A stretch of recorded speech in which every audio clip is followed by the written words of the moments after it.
was that you would not have the time to be with us today, you know. But you need, if you just, you need to just.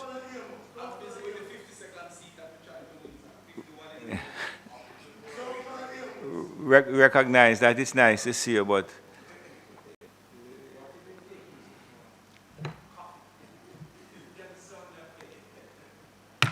statements by ministers,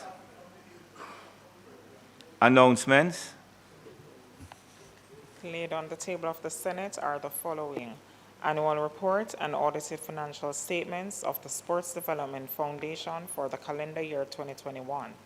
Planning Institute of Jamaica, Economic and Social Survey Jamaica 2024. First supplementary estimates for the year 2025-2026. And finally, the Education Amendment Regulations 2025, Schedule C under the Education Act. Thank you, Mr. President. Thank you, Madam Clerk. Bills brought from the Honorable House of Representatives. The following is a message from the Speaker of the House of Representatives. To the Honorable Senate, I have the honor to advise the Honorable Senate that on the first day of July 2025, a bill entitled An Act to Amend the Road Traffic Act to create a new period of validity for fitness and registration certificates of motor vehicles to facilitate the use of electronic fitness and registration certificates for motor vehicles and for connected matters was passed in the House of Representatives without amendment. Most Honorable Juliet Holness, Speaker of the House of Representatives. Thank you. Petition. I'm sorry. Mr. President, I signify my willingness to take charge of the bill. Thank you very much. A bill shortly entitled the Road Traffic Amendment Act 2025, read a first time. Mr. President, I beg to give notice of second reading of the bill, and I further beg to give notice that at a later stage today, I will move for suspension of standing orders to allow me to take the bill through all its concluding stages. Thank you very much, Minister. The Speaker of the House of Representatives wishes to further advise that on the first day of July 2025, the House concurred with amendments made by the Senate to the following bills: a bill entitled An Act to Amend the Offences Against a Person Act, a bill entitled An Act to Amend the Child Care and Protection Act, and a bill entitled An Act to Amend the Pradell Larceny Act. Thank you very much. Petitions, papers, reports from committees, notices of motions given orally, questions and answers to questions, motions that may be made at the commencement of public business requiring notice, motions relating to the sitting of the Senate, motions for leave to introduce bills, the presentation of bills without the leave of the Senate first obtained, public business. Minister.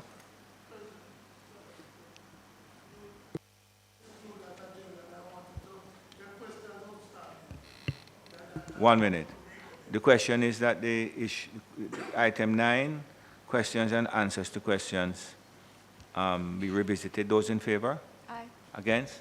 Yes, Senator Brown. Mr. President, before he answers, before he asks the question, I can answer that. Regrettably, I don't have answers for you from the line ministries with the relevant information. So my regrets are all that I can table this morning. May I cannot speculate on the timing of those ministries. Thank you.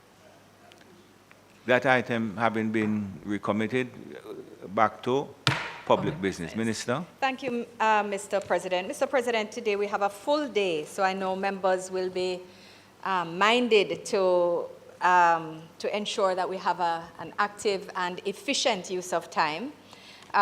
We will start with the approval of the motions which were tabled last week for affirmation of the GCT Amendment Regulations 2025, the motion to affirm the Public Procurement Amendment Regulations 2025, and the motion to affirm the regulations under the large-scale project taxation relief application regulations, Mr. President.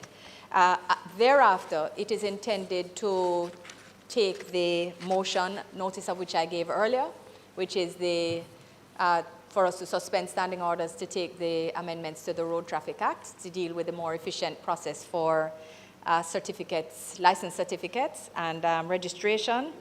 Thereafter, so if we deal with those efficiently, that will then allow us to segue to the motion in respect of the report of the Special Select Committee to consider and report on private members' motion proposing the creation of legislation for the care and protection of older persons. Senator Aubin Hill will be piloting the regulations on the first three matters named. Thank you. Senator Hill, Minister Hill, I'm sorry.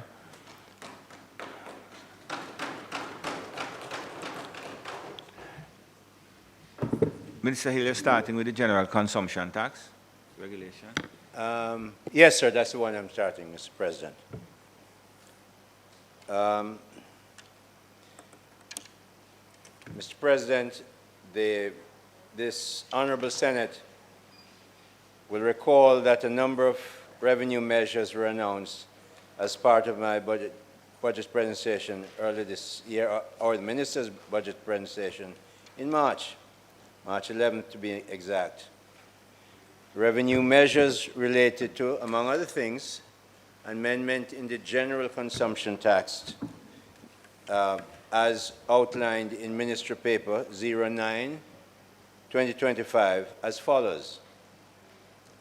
An increase in the GCT threshold and the reform of GCT treatment applied to the supply of electricity. These measures were implemented by the Provisional Collection of Tax, GCT, Order 2025, which was confirmed in the House on the 10th of June, 2025. Mr. President, all that we're really seeking is a form, the amendment of a form, the acceptance of a form that has to be followed.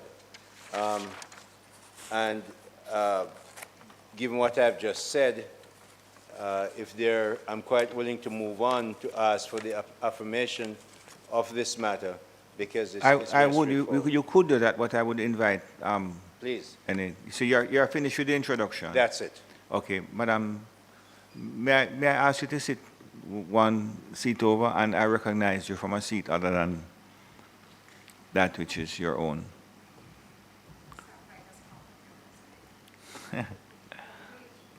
We support the resolution, Mr. President. There's no need to engage in a debate on it. Thank you very much.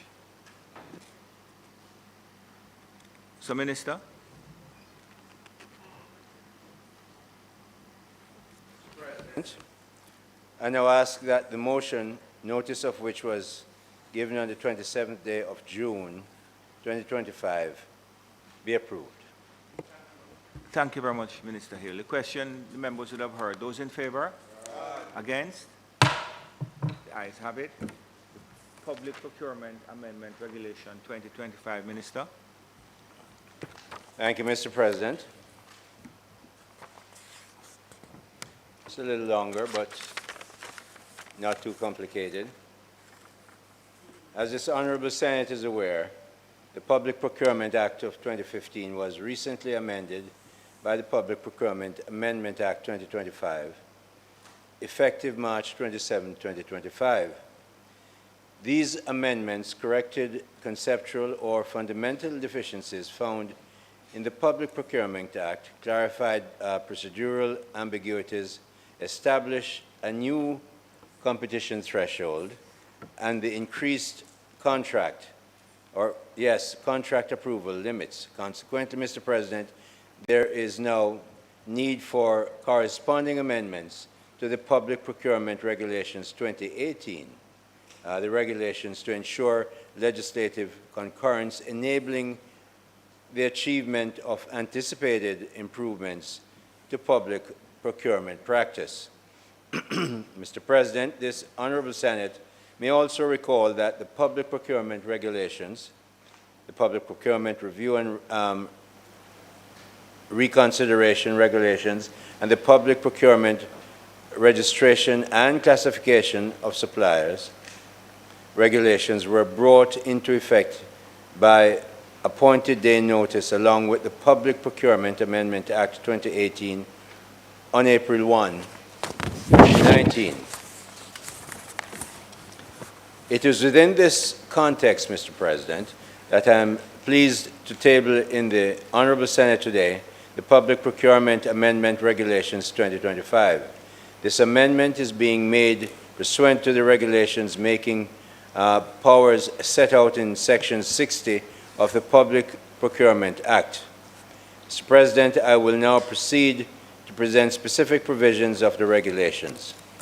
These regulations, Mr. President, are entitled the Public Procurement Amendment Regulations 2025.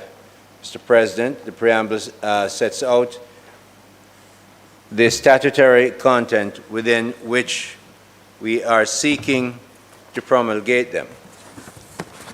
We then come to the enacting provision, Mr. President, and move to Regulations 1, which sets out the name of the regulations. Regulations 2C, Mr. President, is updated to reflect the new terminology, competition threshold, thereby standardizing the regulations with the language introduced in the Amendment Act. Recall that the competition threshold allows a procuring entity to restrict competition in the manner that best accommodates the circumstances of the procurement, and in particular provides the restriction of competition on the basis of the estimated contract price. It is an improvement and replacement of the term procurement method threshold. Regulation 7 has been repealed and replaced to take account of the treatment of the primary legislation of procurement in the emergency circumstances, and in relation to single-source procurement, it clarifies the onus on procuring entities to satisfy themselves that value for money will be achieved before awarding a procurement contract by single-source procurement. Mr. President, I must say that value for money is important in every procurement procedure. However, in single-source procurement, given the typical power asymmetry in those negotiations, procuring entities must exercise great care to ensure that each dollar is properly spent and should be able to demonstrate the value in the single-source transaction. In other words, we must always be looking that value be had. Regulation 8, Mr. President, is amended to align with the new competition threshold terminology and specifies procurement methods based on competition thresholds as set out in Part 1 of the first schedule, which retreats with works, and Part 2 of the first schedule, which deals with goods and services. The term value limit threshold is also replaced by competition threshold for consistency. Mr. President, Regulation 17 is amended to clarify that for the purposes of assessing a bidder's eligibility, determination of its tax compliance is to be made on the date of the deadline for bid submission and not the date on which the supplier submits the bid. The regulation also now recognizes that some suppliers have no tax obligations in Jamaica or elsewhere. In those cases, once verified by the Tax Administration of Jamaica, tax compliance requirements would not apply to those bidders. Regulation 33, Mr. President, which treats with advance payment and security, is repealed and replaced with clearer provisions that outline the process for advance payment requests and the conditions under which they can be made. In summary, contractors may request advance payment from procuring entities in respect of the procurement contract or contracts awarded. The advance payment security must match the amounts requested by the contractor, and it cannot exceed 50% of the contract value unless approved according to the tiered thresholds, Tier 1, Tier 2, and Tier 3, which have been individually increased in their value and set out in the second schedule of these amendment regulations. Additionally, Mr. President, Regulation 33 now reflects that where the contractor defaults in the completion of the procurement contract, the procuring entity reserves the right to forfeit the advance security payment in accordance with the terms of the advance payment security. Mr. President, Regulation 39 is also amended to allow for shorter time frames for bid notification upon request. In writing, it must be, to the Public Procurement Commission. This now, Mr. President, allows procuring entities to have greater flexibility in their bid advertisement timeline prior to that actual solicitation process and once it is deemed necessary for properly justified. Mr. President, I wish to advise this Honorable Senate that the first schedule has been repealed and replaced. The first schedule now details levels of competition and corresponding procurement methods for works, goods, and services as they're now outlined. Take, for instance, Mr. President, in the procurement of contracts for works, where open international level of competition may be deployed for the procurement methods, the following methods may be used: international competitive bidding, national competitive bidding, request for proposals with consecutive negotiation, and request for proposals without negotiation.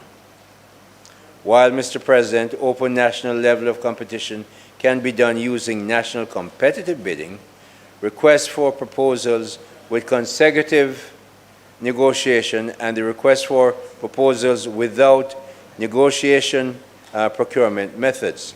Additionally, restrictive competition level of competition for works can be done, Mr. President, through restricted bidding with a minimum of 3 selected suppliers. These measures are expected to not only improve decision-making accuracy, but would also for improved transactional efficiency while respecting the importance of competition. Mr. President, I must say that you would notice that even in the case of open international competition, which would ordinarily be selected for very high-value contracts, procuring entities may invite participation from local suppliers only. This was also the case, Mr. President, since the 2015 Act, but it is worth highlighting. Some local suppliers have demonstrated their capability for high-value, complex work, and we should be internally focused so that we may benefit from their expertise and continue our commitment to us public procurement policy as a, rather to use public procurement policy as a lever to increase local competitiveness. That's such a vital part that we get more and more local suppliers and contractors involved. Mr. President, the second schedule of the regulations is revised to define procurement contract approval limits, categorized into 3 tiers and updated contracts value as follows. Tier 1, Mr. President, which is for contracts less than or equal to Jamaican dollars 60 million that require the approval of the head of the procuring entity. Tier 2, Mr. President, which is for contracts greater than Jamaican dollar 60 million and up to Jamaican dollar 100 million, requiring the approval of both the head of the procuring entity and the Public Procurement Commission. And Tier 3, Mr. President, which is for contracts worth over Jamaican dollar 100 million, requiring the approval of both the head of the procurement entity, the Public Procurement Commission, and the Cabinet.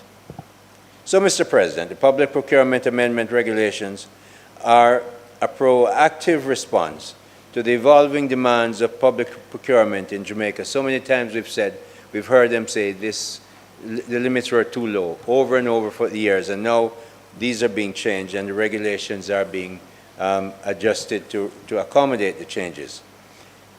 They align the country's procurement practices with international standards, improve confidence among stakeholders, and support Jamaica's broader goals of sustainable development, institutional integrity, and fiscal prudence. As public procurement remains a cornerstone of national development, Mr. President, these reforms ensure the system is more robust, equitable, and capable of withstanding scrutiny, particularly in high-stakes or emergency situations. Mr. President, I therefore ask this Honourable Senate to affirm these regulations. Thank you very much, Minister. Senator Brown. Senator Sinclair. Thank you, Mr. President.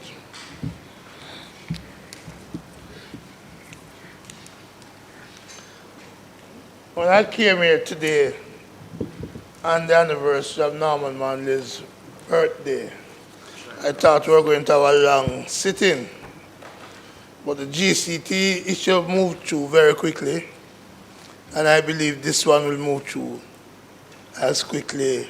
I hope so. Too. It would have helped Minister if, as Senator Scott Motley quickly pointed out to me, that the editorial corrections that are needed on page 6 of the regulation and page 7 are noted and dealt with appropriately. In other words, under page 6, part 1, under works, open international competition, international is properly spelled there. But when you move to the column, the international is improperly spelled. Hold on, okay. It's a typo. It's a typo. That's what I'm saying. Not fighting, I was telling you point it out. And it's also occur on page 7. Because sometimes we're accused of not reading the bills and the documents. You So never said it's you accused page 7, us. where it said 1, right? Under part 1 works, and under part 2 on the next page. It's a typo. But I just want us to note it so the parliamentary people who do the corrections can fix it. That's all. For me, Minister, the comment which you also picked up on at Regulation 3, the proposed amendment to 7B, which reads, in a single source procurement, the procured entity shall be satisfied that the objective of value for money will be achieved before awarding a procurement contract by single source procurement. And I raise this because I agree with it. Not just a single source, but for any bidding. Because what this says is that you can go through a perfect procurement process that exists. And Jamaica, our taxpayers, do not get value for money. Otherwise, this clause would not be there. And I well remember, President, that in January of this year, I stood here in the State of the Nation debate, and I spoke about a particular procurement process, and that I thought Jamaica did not get value for money. Some sought to focus on the procurement policy.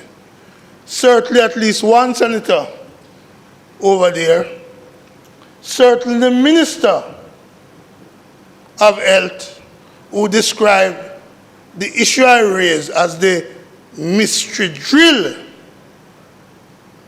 And you will recall that in that State of the Nation debate, I said that the drill, while the procurement process might have been followed, Jamaica did not get value for money, because that drill, not a state of the art, not a drill with 100 attachments, because I'm aware that less than 10 attachments accompanied that drill to the Bustamante Hospital for Children.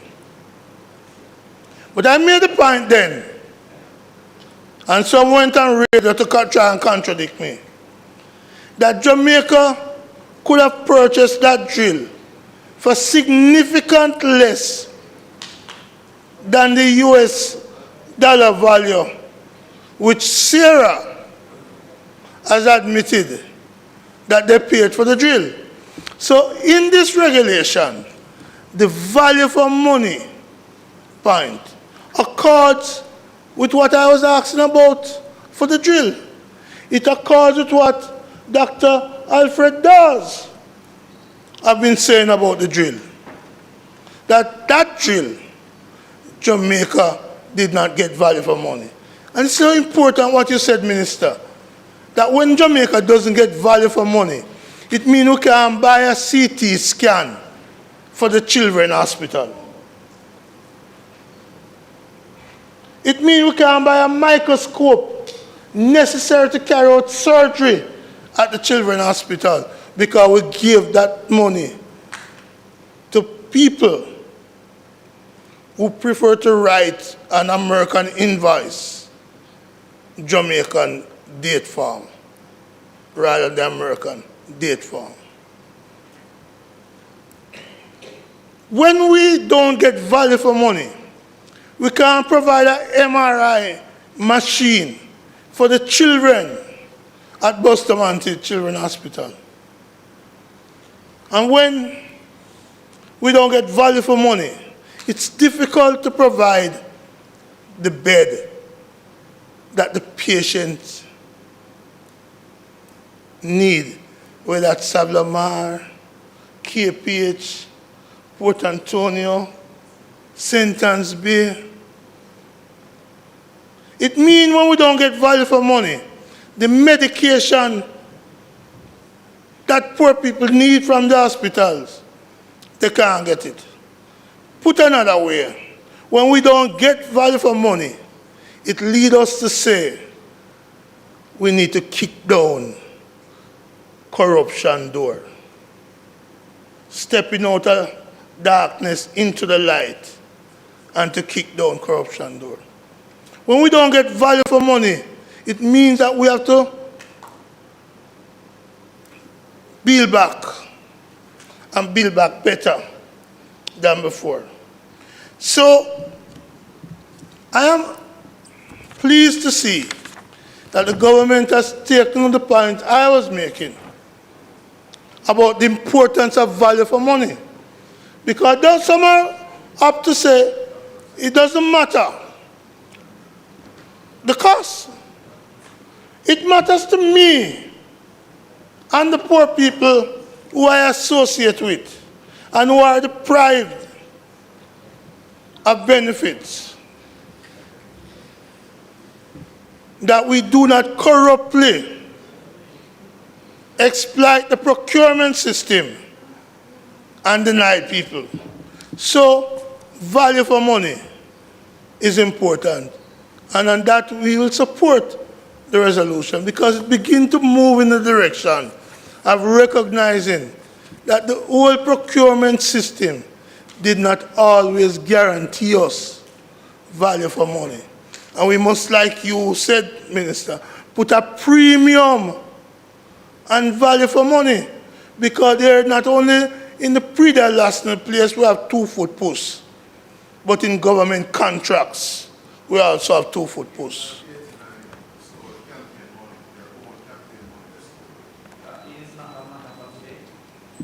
So, Mr. President,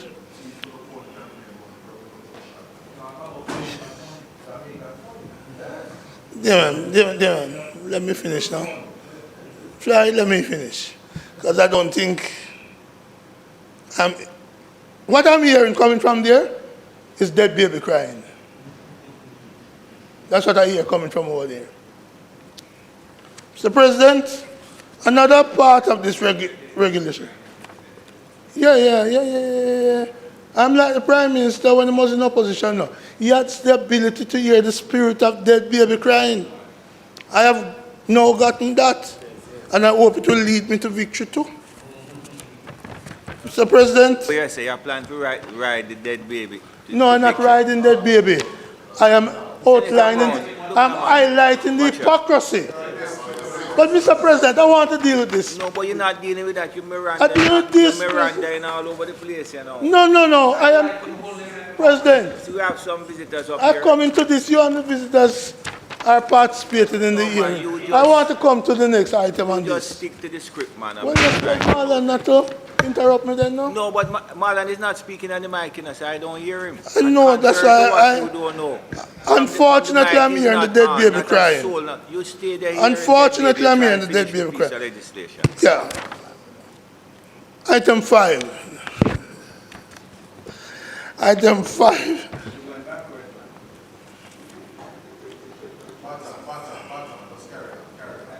Item 5 on page 3. You haven't even read the thing. You can't tell me what to do. Senator Brown, once you tell me if you control it, you want a wicket without any... No. You can't make all the noise you want now. Okay. All I'm hearing is the dead baby crying. So, I dealt with item 3, which dealt with Regulation 7. I'm now going to 5, which deals with Regulation 17. But we don't read it, so I can understand why I say we're going backwards. So, the proposed amendment for Regulation 17 speaks to the need for these persons who are seeking to enter into contract with the government to be in compliance with the Act and with the tax laws. But I would hope, Senator Hill, that there's a law under your ministry. I believe it's under your ministry. The Companies Act, which requires that beneficial ownership should be declared. It's under your ministry. And the Company Act it has to be under the Company Act. And I'm saying that this regulation ought to also include that you should not be allowed to enter into contract with government if you have a company where the beneficial owners are not declared in accordance with the laws of Jamaica. So this is regulations too narrow, and it ought to be, consideration ought to be given, since we can't amend it here, to make that adjustment to ensure that the requirement for companies seeking to contract with the government are compliant with the Companies Act, and that the declaration and any other legislation which require that beneficial owners. So in the case of the drill that I spoke about, which saw the problem with the value for money, we also saw the breach of not complying with beneficial ownership declaration. And so, Minister, while we can't amend this here, we are happy you have brought it. We are concur with the issues raised, but we are confident that with just a few more weeks at most to go, that we will make the change in these regulations when we become the next government to ensure that there's compliance with the Companies Act, and that those, whether members of Parliament, members of Senate, or high society, who fail to comply with the acts of Parliament will not be allowed to get lucrative or any government contract. We're going to set it right. We're going to restore it. That's what the sound alarm says. Right? So we will set this right.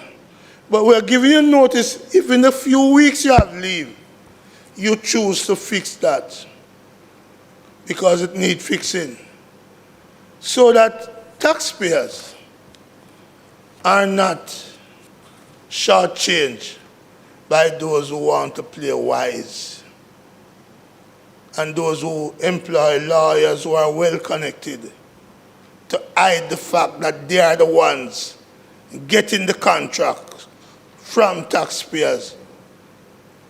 And so, with that, Mr. President, confident that I'm not going backwards because we're marching on to victory. May it please you, Mr. President.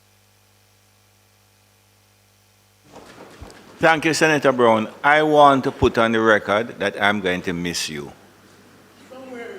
I'm going to miss you. God knows. From the bottom of my heart. Let's see. 1 minute, Senator Morris. Senator Morgan.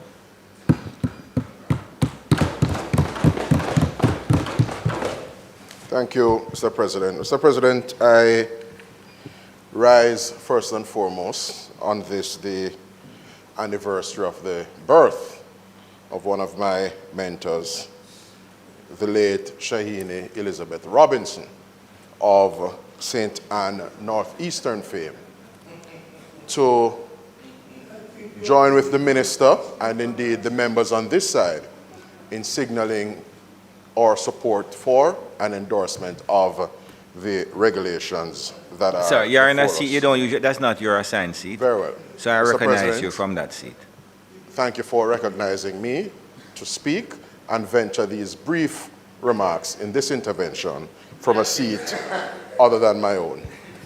Mr. President, patient and of course expeditious, because one of the bugbears that we have had is quite frankly the snail's pace with which a number of projects in the country move on account of what is loosely described as bureaucratic red tape and procurement challenges. So I welcome the regulations before us because they are moving us, advancing us, Mr. President, in that regard.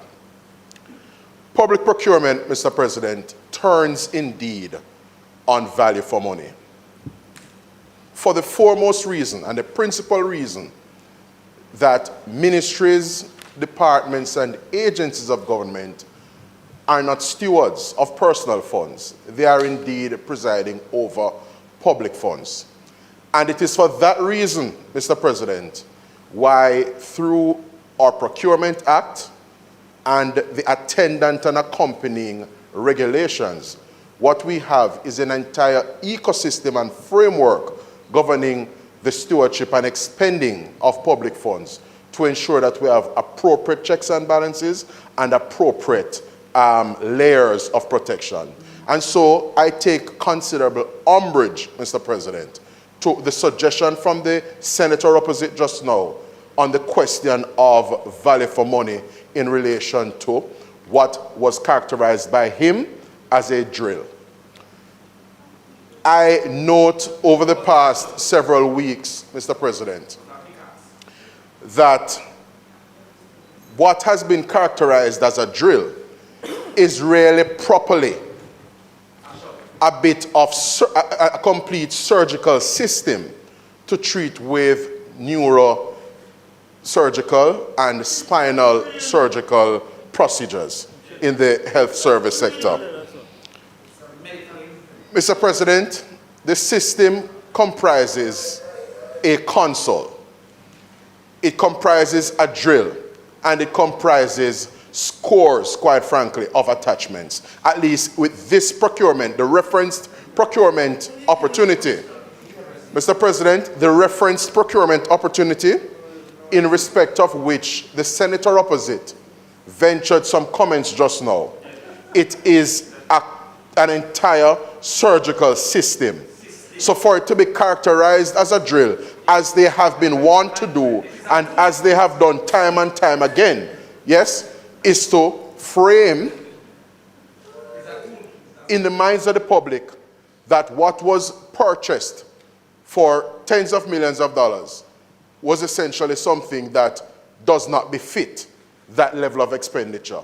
And the truth of the matter is, Mr. President, having regard to the protocols that were honored and observed in respect of that particular procurement opportunity, we heard in no uncertain terms, Mr. President, colleagues all, from the chairman of the Southeastern Regional Health Authority, SARA, in respect of the medical team and their technical expertise on which they relied first and foremost to spec out and make a determination as to the specs that the requisite surgical system ought to comprise and possess.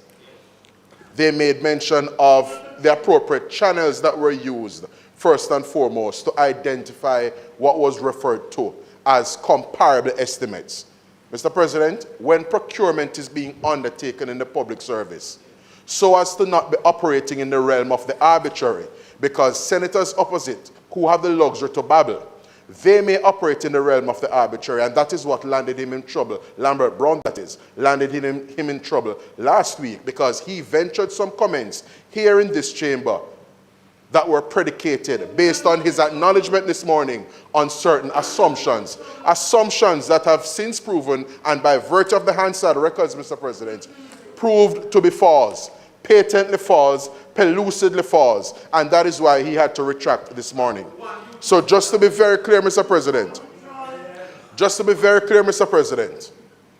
whilst persons will always have and may always have personal views as to whether value for money was derived, the truth of the matter is that the fact that the procuring entity, and of course the procuring entity in this case was SARA, the Southeastern Regional Health Authority, the procuring entity, Mr. President, ascertained first and foremost comparable estimates. In other words, they sought to avail themselves of what it is likely to cost in relation to the procurement of this particular surgical system that has been characterized by some as a drill. Yes?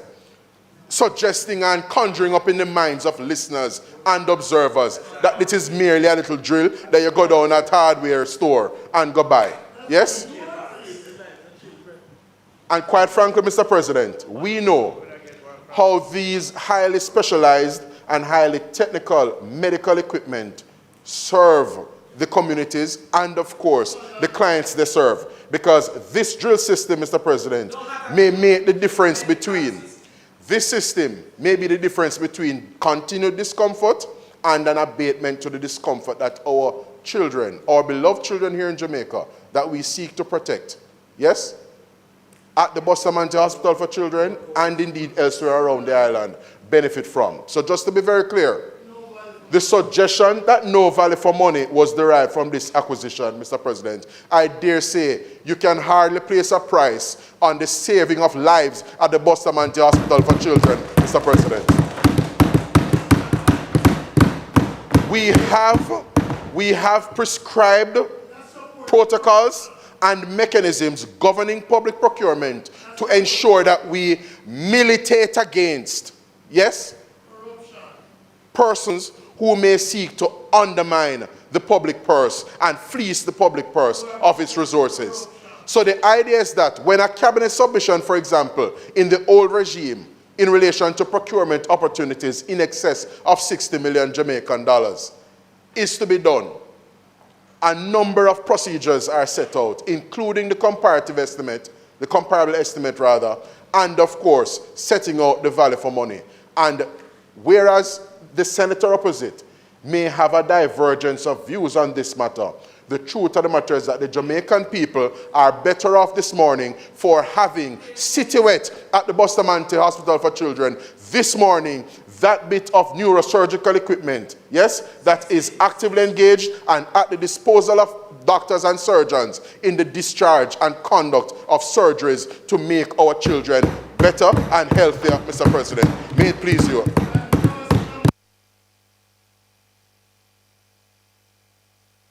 Thank you very much, Senator Morgan. Senator Brown, please. Senator Fitzhenley, please. Senator Professor Morris.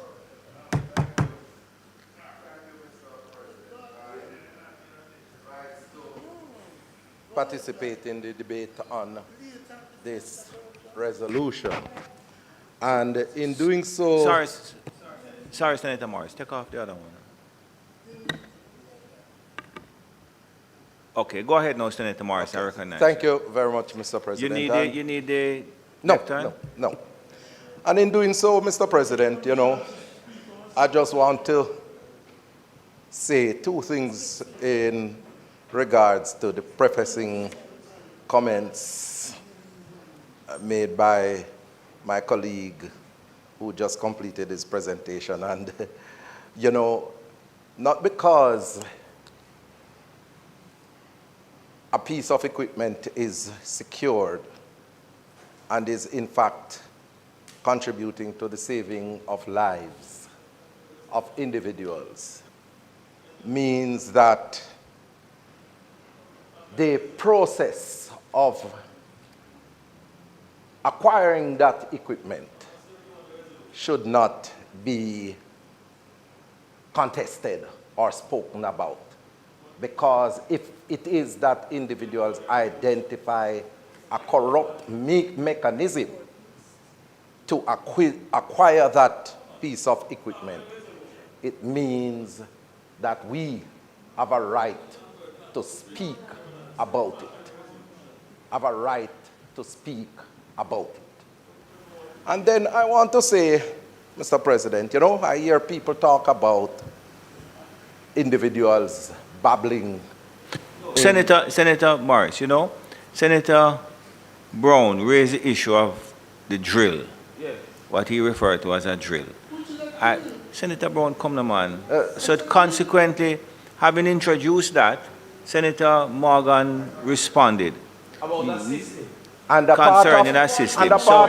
So we are a part of debating is rebuttal, Mr. President. But I don't want you to talk about the babbling. Yes, I want Mr. you to talk about no, but Mr. Public President, you can't tell Procurement me. You can't tell me what to speak about. And the system. Respectfully, you know, you can't tell me when the opposite number spoke extensively about something that is unrelated to the bill. And untrue. But, Mr. President, you know, I'm saying, when individuals talk about babbling, it makes no sense that every week you come to the Senate and you read speeches, which goes against the cut and thrust of the standing orders.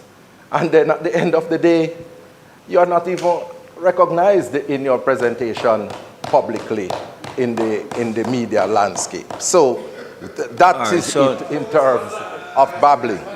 But, Mr. President, I want to say in terms of the substantial procurement regulation, Mr. President, on two separate occasions when we debated the substantial legislation relating to procurement, I've made an appeal for considerations to be made for special provisions for persons with disabilities, because it is one way in which we can integrate the members of this marginalized community in the economic activities of our country.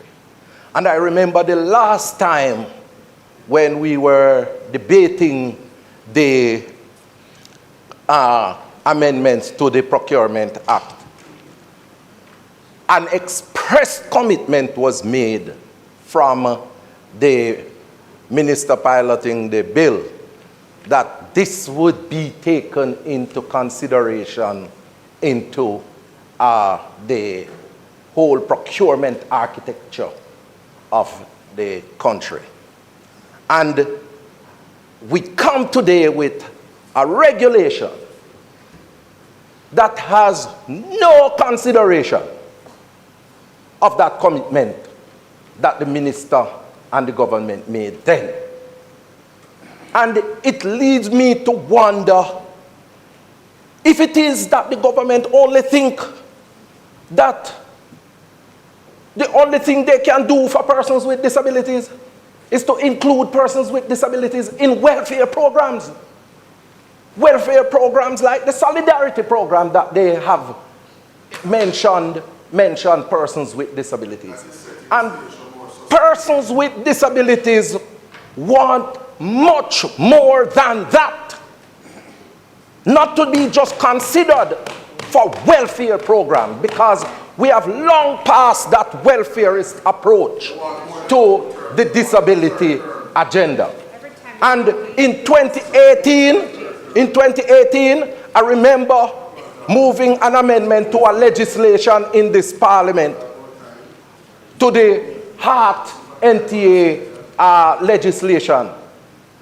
And the entire government bench, the only person who never voted against it was the president, because the president was in the chair and wasn't a constitutional motion. But everybody, including my friend Cavan Gale, who is well schooled by his mother towards persons with disabilities, everybody over there voted. And that was a progressive amendment that was put forward to make sure that it was mandatory for her to put in place the systems to accommodate persons with disabilities. And we come now again in this parliament with this regulation after the minister committing that they are going to include persons with disabilities in the procurement architecture, and not one sign of any inclusion there. And we talk about in this chamber, you know, who are honorable in terms of their words and their commitment. Minister, that commitment doesn't constitute honor, because you come back here not... Senator, I'm sorry to interrupt you now. The commitment was to consider, or the commitment was to include? What is it? The commitment was to include in the future, because he commended the suggestion. As a matter of fact, my friend, Senator Audrey Marks said that she would ensure that this be included. And you know, I have a great deal of regard for her. But the minister is here now. No, you can't talk about beg friend when me and Audrey Marks is concerned, you know. You know Audrey Marks yesterday. You know Audrey Marks yesterday, so you can't talk to me about begging friend. Mr. President, Mr. President, I am very disappointed. I am very disappointed. And, you know, Minister, me personally, I'm going to reserve my commitment to this, supporting this regulation on behalf of the disabled community. I'm not talking for the whole opposition benches here now, but I am reserving my commitment, because I tired of the lame promises and commitment to the disabled community. May it please you, Mr. President. Thank you very much, Senator Professor Morris. Minister, I wouldn't even I'm sorry. dignify you with a response because Sapphire soon come to take care of you. Minister, Senator Sinclair, 1 minute. Senator Hill, just give me a minute. Just have a seat for me, please. I just asked Kelly my share at the community chamber, so I just...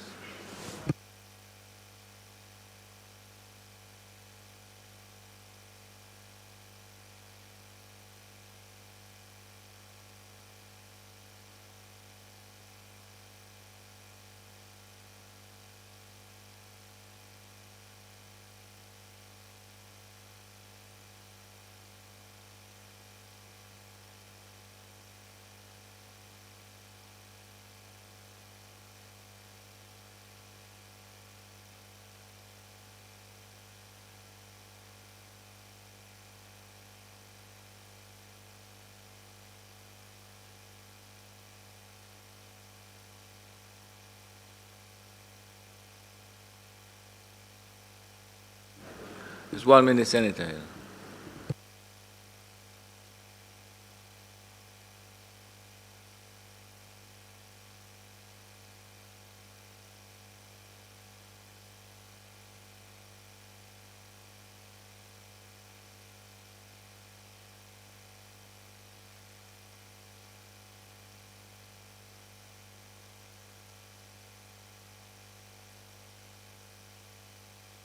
Thank you very much. I will acknowledge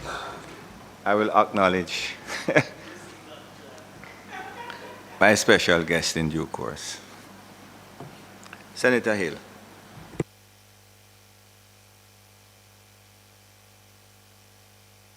Senator Hill. Thank you, Mr. President. Mr. President, I listened with interest the comment from the venerable senator from across the way about value for money. At least he was careful, and I'd even say gracious enough to recognize that it was something that I stressed in the submission. And there's a reason why I stressed it, Mr. President. I have the privilege of chairing the Infrastructure Committee of Cabinet that looks at all contracting arrangements over 60 million, and very, very carefully. I'm in there practically every week interrogating the submissions that are made to the permanent secretaries, to the procurement officers of the entities, sometimes to the chief technical directors who might represent their permanent secretaries, explaining our findings to Cabinet. We ensure that when those monies are being spent, we dig and interrogate for value for money. Not for 60 million Jamaican dollars, Mr. President, but tens of billions of Jamaican dollars. You just think of the Portmore Park, that I think is probably just under $3 billion, and so on and so forth. We don't make people get away and talk about that they're going to not have value for money. And yes, I must say that I respect that Senator Brown can have his opinion on anything. Yes, he's right. He has a right to stand up and say it. But I don't believe he has a right to his own facts. And so when we come here, and I stress specifically that this is being looked at on every case for value for money, it's that. And for him to claim that it's because we're reacting to something he said a few weeks ago, these regulations, this law, these changes have taken months, in fact, in this instance, years to come to change. This is not because of him. This is because of the government policy. The Andrew Holness administration make it clear that all that money we spend, we must get value for money, and his opinion can be separate. So, Mr. President, I know firsthand that we do go for that. And yes, he might be able to pick out one contract that he might not like, but there are scores of contracts that represent tens of billions of dollars that are correctly done, and I want to make sure we emphasize that. And yes, there might be exception, and the exception that he raises is not one that is universally accepted. So on that basis, Mr. President, yes, I reinforce that what I said earlier, that we will make sure that we get value for money, and that's why it's in the regulations. The second thing is we have gone, and I know this again very, very personally, because the FATF arrangements that we really got through and moved us off the gray list into a place where we're now seen by the OECD people as our arrangement, and the process that we followed to get regulated or compliant with FATF is something that can be used as a model elsewhere. In getting to that, the Companies Office of Jamaica is the agency that did the heavy lifting to make sure beneficial ownership is on the books and in time to have met FATF. Yes, we work with the Bank of Jamaica, the Foreign Affairs, Ministry of Foreign Affairs, Ministry of Justice, Ministry of Finance, of course. But the heavy lifting was done at the Companies Office, and I went through every single piece of that legislation, every clause. I went through it. So I'm aware of it. But I must say it as well, in response to the comment by Senator Brown, that there are some big international institutions who are not going to register here. We don't need them they don't need us as much as we need them. And they are therefore going to do what they have to do. And that's why we have the clause in there about internationally recognized and approved facilities. Sometimes we use the World Bank procurement system, the IDB, and so on. So, Mr. President, I now ask that the motion, notice of which was given on the 27th day of June 2025, be approved, if it pleases you. Member.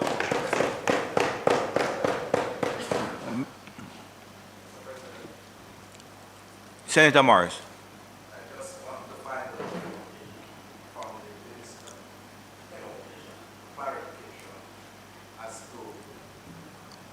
The issue of inclusion of persons with disabilities in the whole procurement architecture as a special group for consideration. And he has evaded that issue in his I don't think response. he evaded, man. I'm taking some instructions here now. Okay. Eh? Try don't make it work out. Try don't make it drop there, sir, here. You know, you want to avoid conduct that would require my professional assistance. Mr. President, the commitment was made. Clearly, the legislation and regulations were down the road. They're not being, we're not avoiding them. The issue is a matter of timing. And no piece of legislation is absolutely perfect. Dynamic things change it, but it's being considered and it's not being avoided. The commitment was made. It will be included. Thank you, Minister. The question, motion has been put. The question put now. Those in favor? Against? And just before we move to the third regulation, I ask the Senate to recognize the presence of Professor, the Honorable Denise Eldemar Shearer, who has joined us for obvious reasons. And she is a special guest in the chamber of the President and her patient. I had occasion to say to her the other day that she had recommended something to me, and I said, but that is our old people remedy, man. And she said, but Tom, you're old enough. So there you have it. Welcome.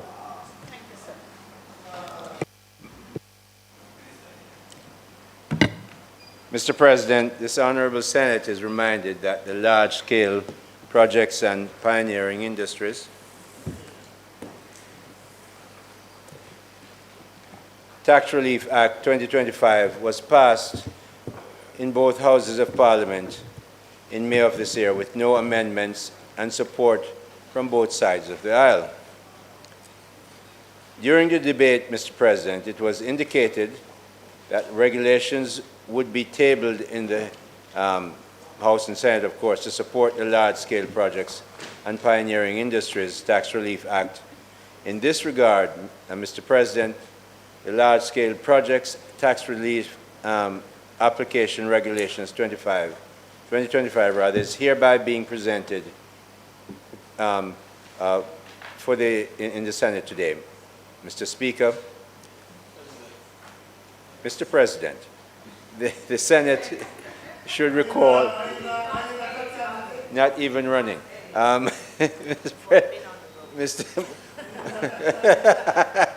Mr. President,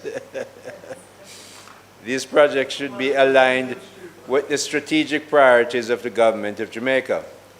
The Act is therefore designed to encourage projects with large capital investments and to stimulate job creation and growth within the economy.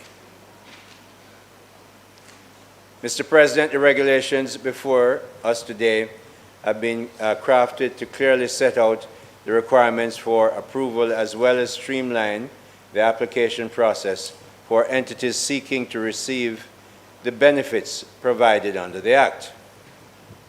Accordingly, Mr. President, the proposed regulations set out the required criteria for designation of an approved large-scale project in addition to the required criteria for declaration of an approved participant.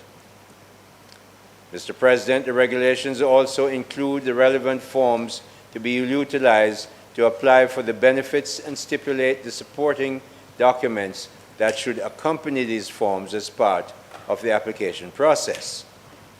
The regulations provide for the fees to be charged for each administrative function in the Act and the necessary reports to be provided annually by applicants who are successful in the application process. Mr. President, I will now go through the regulations, and the first one is citation, which establishes the formal title of the regulation.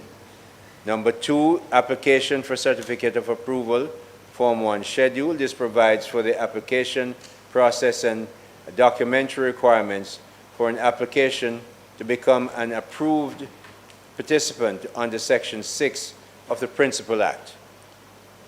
3, an application for designation as approved large-scale project, and that's Form 3, provides for the application process and documentary requirements for the designation of a project as a large-scale project under the Principal Act. Also, Mr. President, provides that administrative, procedural compliance, or transitional provisions under the regulations. Number 4, notification of grant or refusal of certificate of approval after conditional approval. This provides, Mr. President, timelines, 120 days, for the notification of a grant or refusal of a certificate of approval. Number 5 concerns fees, Mr. President, and it prescribes the relevant fees for major change, amendment of the certificate of approval, or additional fees for additional investigation or review. Number 6, Mr. President, deals with the breach of conditions or other obligation. This provides the penalty for breach of conditions or any obligation under the regulations. Number 7, Mr. President, is about reporting requirements and provides for the reporting requirements of approval participants approved participants under the Act.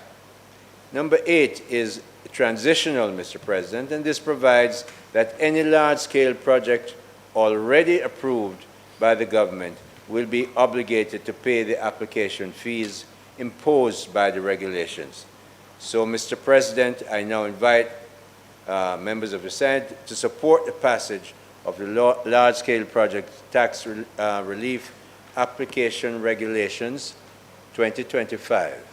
If it pleases you, Mr. President.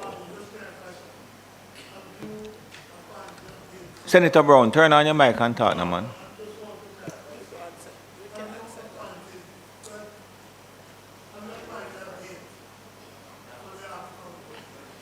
That would come from the minister. I can't answer that because I don't have the answer right now.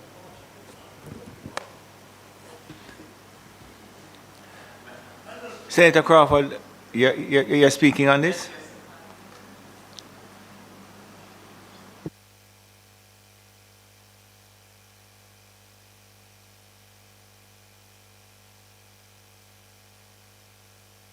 Engage your mic, Senator Crawford.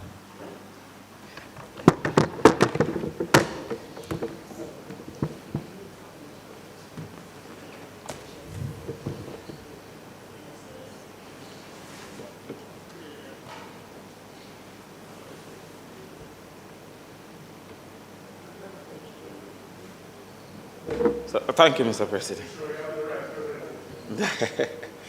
Why don't leave me alone?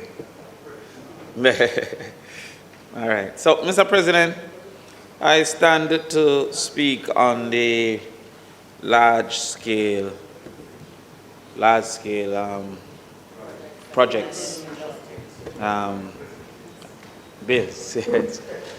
So, President, this is one of those bills especially that we are seeking to encourage a certain level of investments, foreign direct investments mainly into our society. However, Mr. President, as I was listening to the earlier conversation put forward by our good Senator Floyd Morris, sometimes to know the priority, who are the priority of the government, is to see who is included and who is excluded from bills like these and considerations that were made to educate these bills. The first concern I have about the bill, sir, is the continued discretion given to the minister without real guardrails from the Parliament and no seeming referee that exists between the minister and the committee.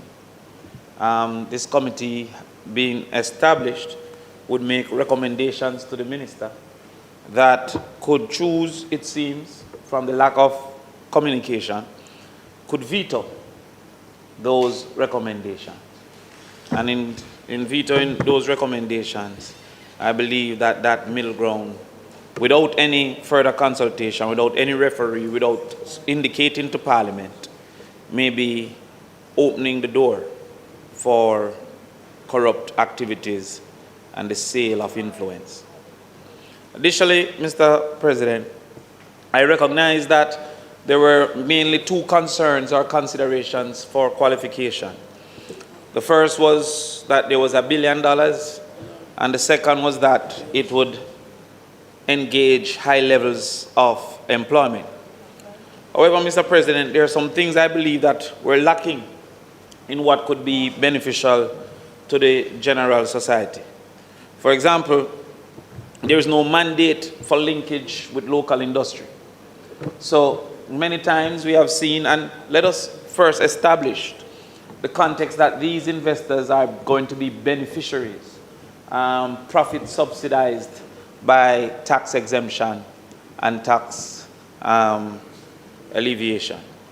And so to benefit from these tax exemptions, we believe that there should be requirements for local engagement where it is possible.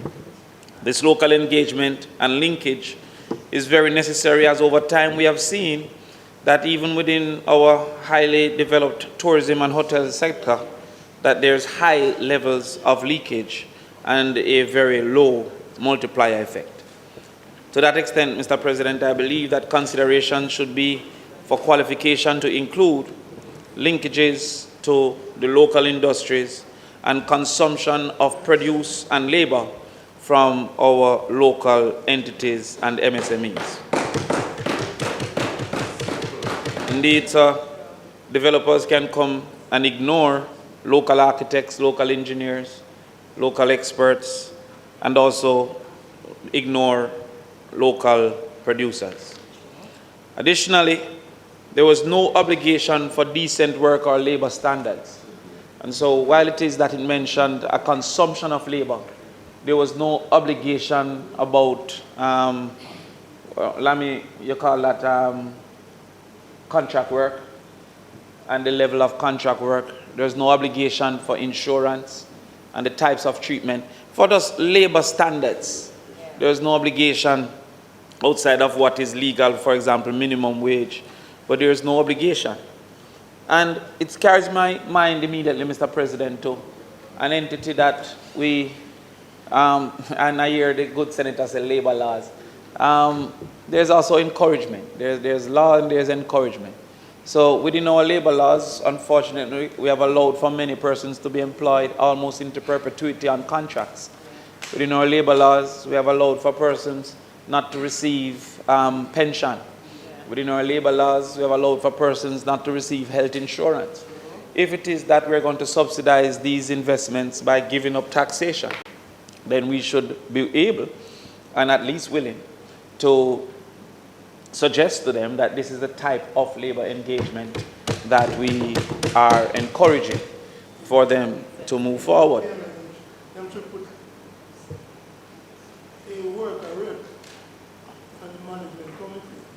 Well, that is not included. A worker rep is not included on the management committee because it's really a billionaire bill that they're putting forward. Additionally, there seems to be a disconnect between a labor encouraging bill, meaning that we want entities that produce high levels of labor, and the continued conversation that we don't have a shortage. We have a shortage of labor. In fact, I've heard the Prime Minister suggest that he's under pressure, he says, to import labor. And so that is a problem. So there are some investments that would not be high labor. For example, I've been researching data centers more recently. That is high investment but not high labor. So if it is that we are truthfully at the point where we're saying almost 100% labor consumption, I think they said that was 3% unemployment. All this time, ignoring the 670,000 Jamaicans not participating or interested in the work.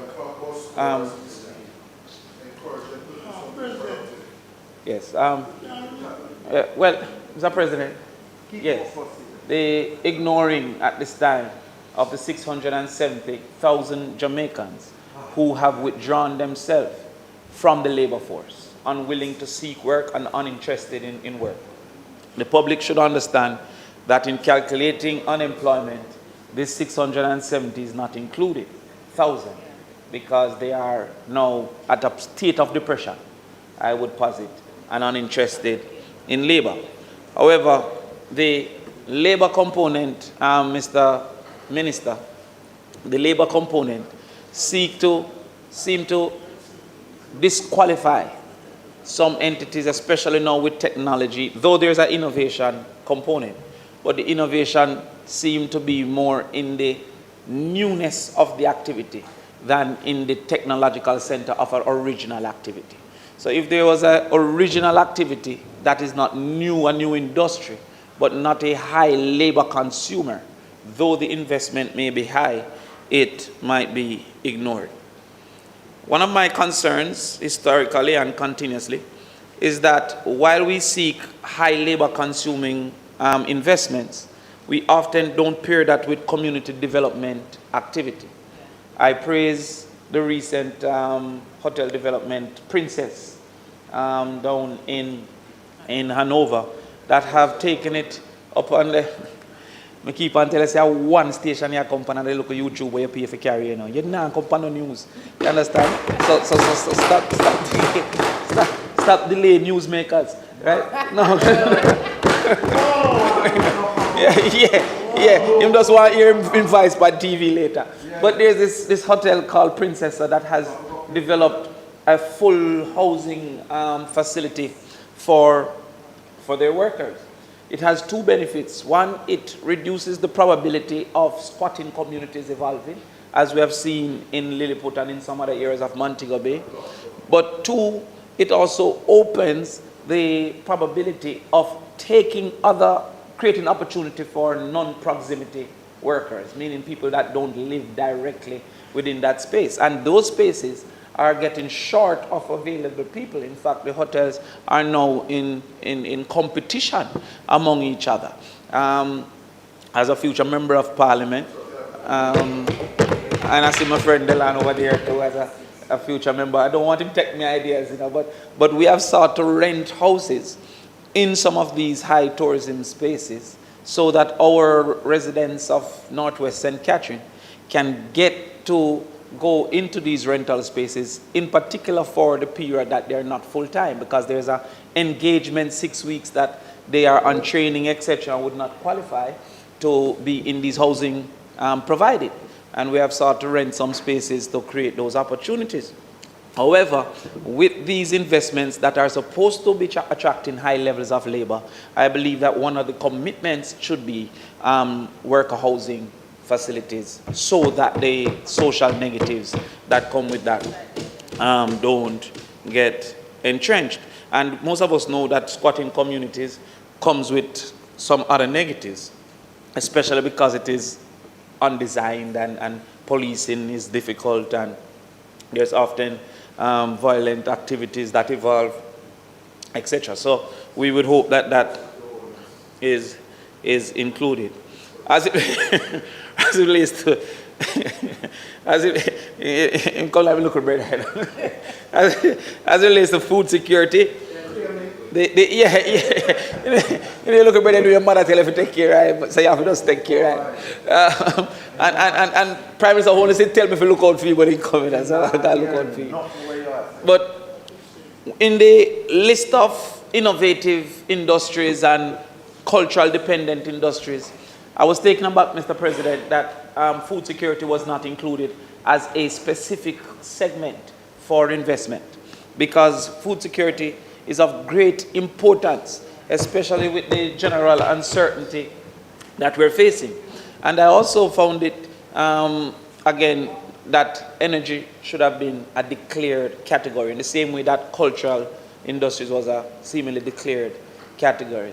So while it is that they stated about innovation and innovative businesses, I'm not sure if those qualify under what I understood to be the categorization. It seemed that innovation meant new industries to our society, as versus innovation within current industries. So with what we're seeing with energy instability, what we're seeing in the Middle East now, and that uncertainty, there seemed to me that we would want to encourage high investments in that space. But again, when we look at food insecurity, when we look at importation bill, almost a US $1 billion importation, I can indicate, for example, that milk, we are importing milk powder to basically function our milk factories, because we're not producing enough milk. And you know that the True Moo and Surge is now in close proximity to Northwest St. Catherine. And as soon as we win the next election, I intend to be on a plane to Brazil, and to encourage Brazil to come and invest in milk production so that we can start to supplement the importation. My research has indicated that there is no real price benefit to the importation of the powder, but to do the quantum that will make the factory make sense, you have a supplement. Yeah, no, you see, there's a difference between knowing and understanding. So you might know, but he doesn't understand.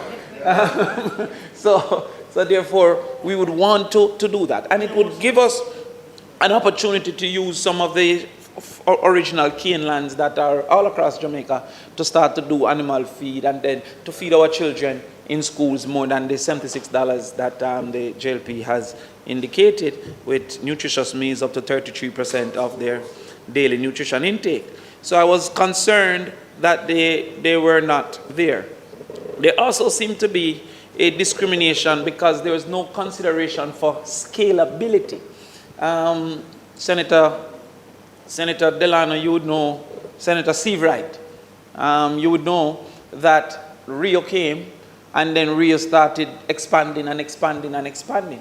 there are some investments that the scalability can be proven, even if the initial investment isn't up to the standard.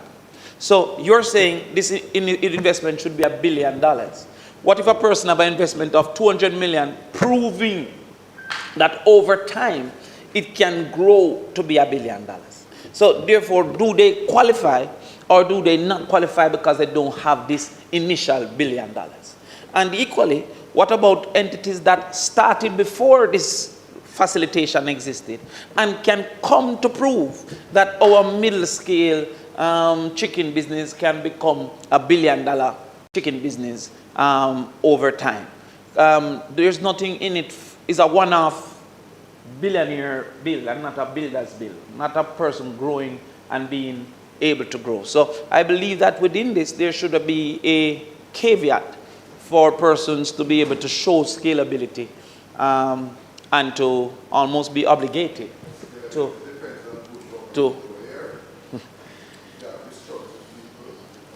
you know, spell scalability. But the bill should consider that, so that mid-size and community-based projects can show possibilities of growth, so that ideation stages can go through testing, and having gone through testing, it can eventually grow. Ganja, for example, might not start with $1 billion, but it might eventually, once getting the patents and all of that, can grow to that $1 billion. And therefore, I believe that there should be some encouragement from that. I also felt that the pioneer industries didn't speak clearly to human capital development activities. Again, Mr. President, you know, when we say a high demand for our nurses, a high demand for our teachers, there might be opportunities to partner with universities to train for export some of our nurses and our teachers. And while it is that we would train for export, the short-sighted individual will not recognize that that would mitigate from some of the competition within our current schools for our teachers and in our current hospital for our nurses, if we can supplement the global desire, global demand. So we might go to find some investors that are willing to do medical training for nurses. You know, they do a lot of it for doctors in some of the Caribbean islands. Medical training for nurses down in St. Elizabeth, down in what is our little girl's name that is? Yes, down in Miranda's, down in Southwest, St. Elizabeth, where you're quite busy, Minister, running around. But if we have a futile effort, It's in vain. He's in vain.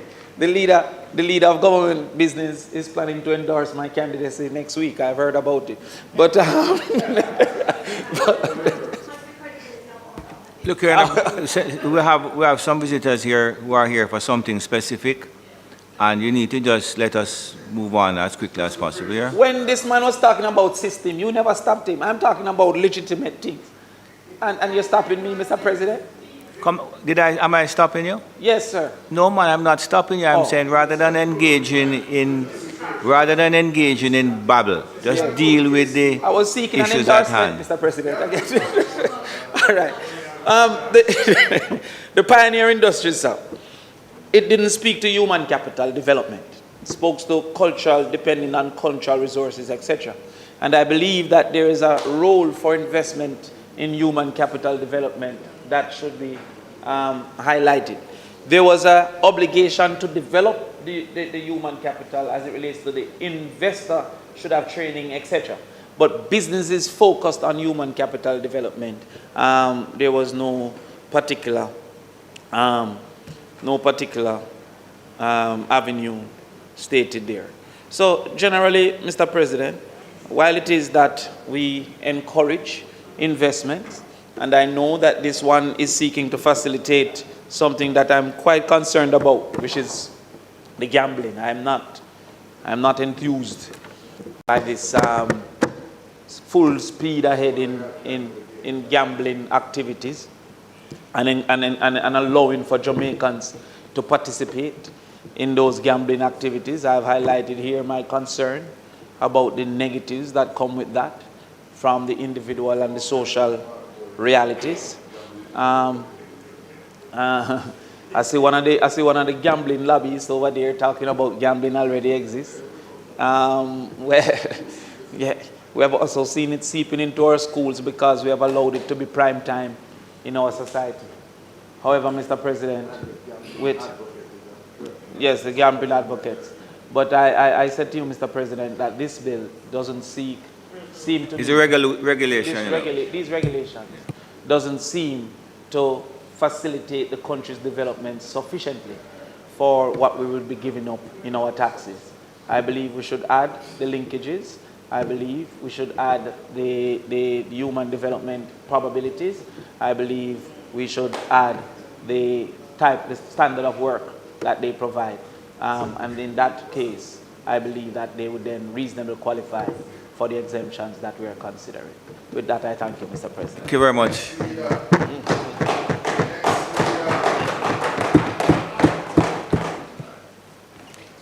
Since Marlon was, if nobody else, I just... You've never come here with no physical man. Both system. President had asked across the floor of the minister. If there was a time for the bill, Sorry? if there was a time for the bill, Yeah, I did. for the act. If the bill had been, if the appointed date has been decided, because in the bill, a clause, I think 2 or near there, it says the bill would come into effect at a time to be appointed by the minister.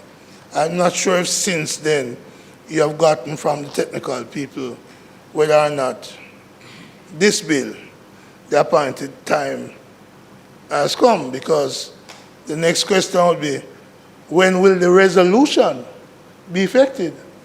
We're passing it, but if the bill is, if there's no appointed date for the bill, then the resolution is not of any effect. And given the reality that we're talking about,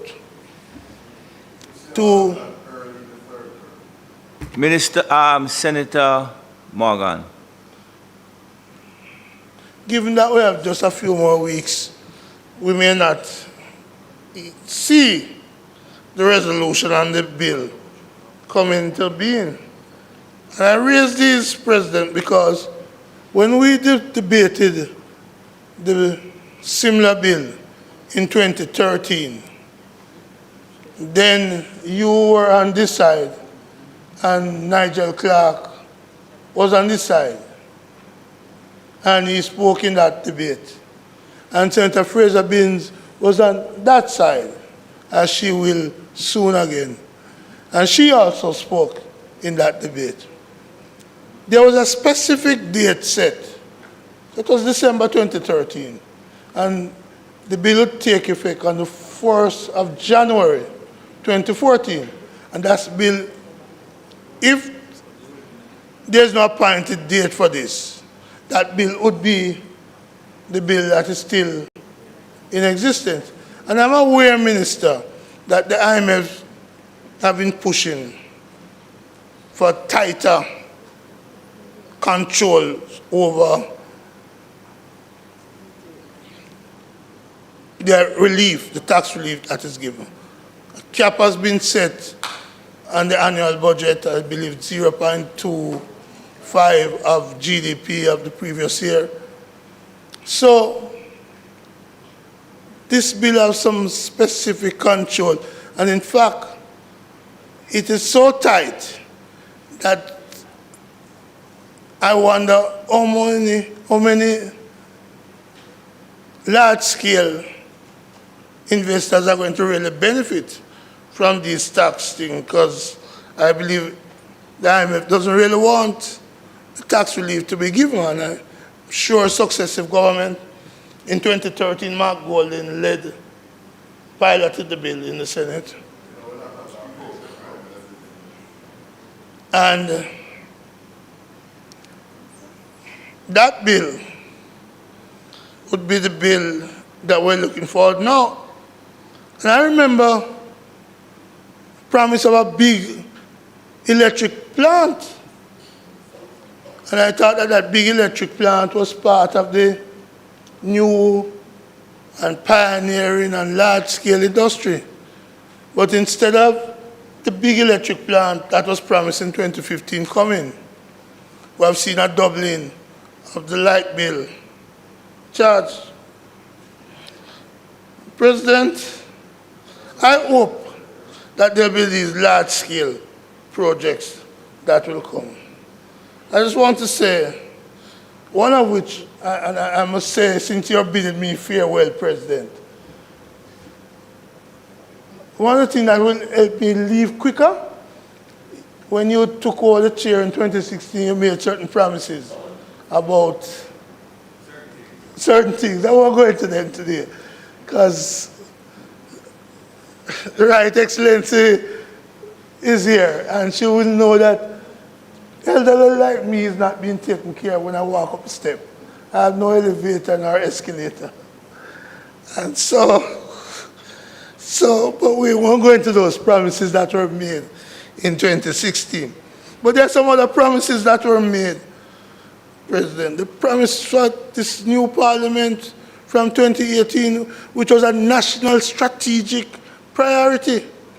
Will that benefit, will the contractors of that parliament, which was promising 2018, 7 years ago, for which groundbreaking was scheduled, whether that the contractors from that would benefit from tax relief? But as I sit, Minister, I just ask you to talk with your colleague about two aspects of the bill that may need a little review. And I know we're talking regulation.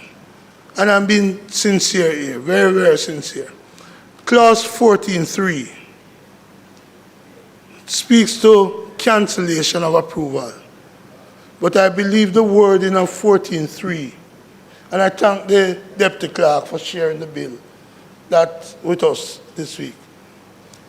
14.3 says, if a false statement is made to get the approval, that could disqualify.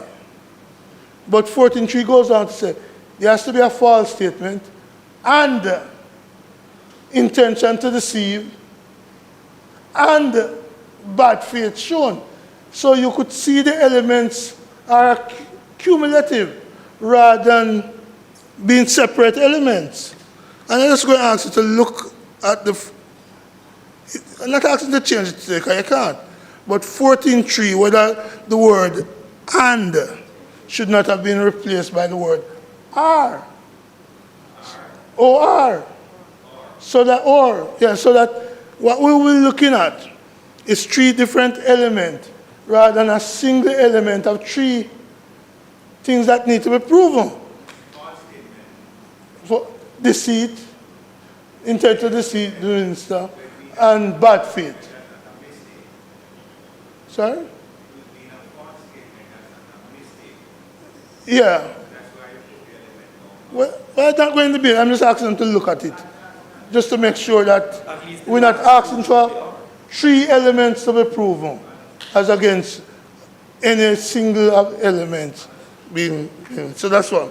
Second one, Minister, is that because we are going to do it if you don't do it.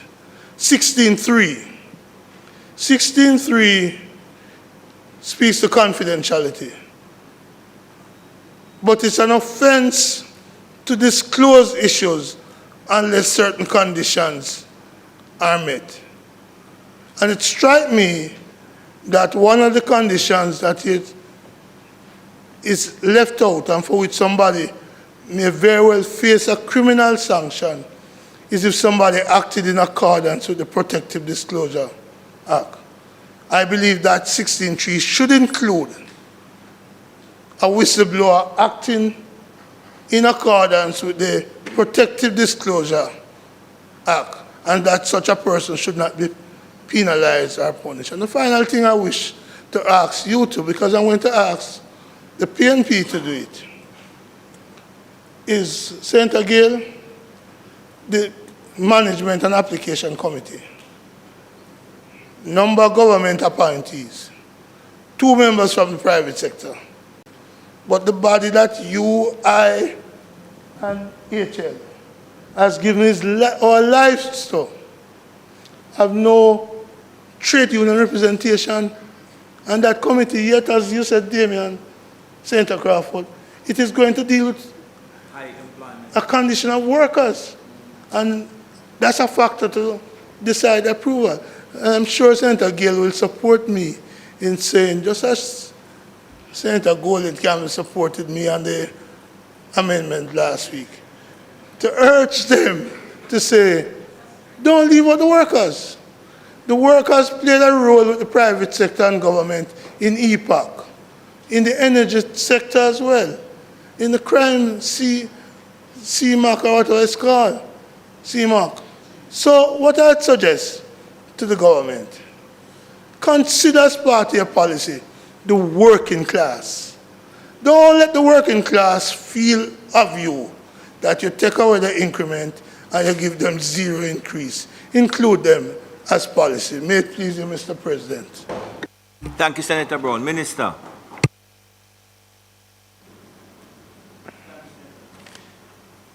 Thank you, Mr. President. The issue as to when this becomes law, the minister will announce and it will be gazetted, and that's when it will have my knowledge, almost my certain knowledge, that it will not be very long. That's all I will say at this stage. It will be done very quickly. In the case of Senator Crawford, just want to remind him the playing field in which we're playing. We have, there's no restriction on whether you have 200 million or 300 million or 500-600 million US dollars.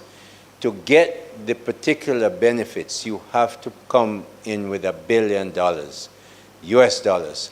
Why? Because we really want to move the economy to a place, to a higher level.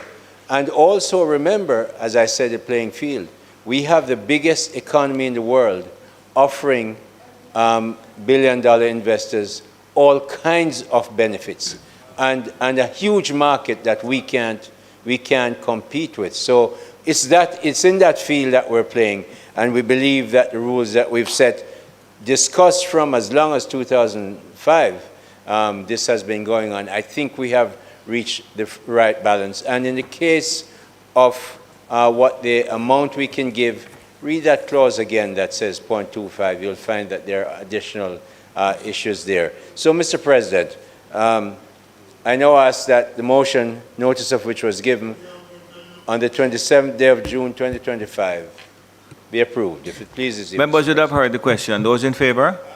Against? Minister?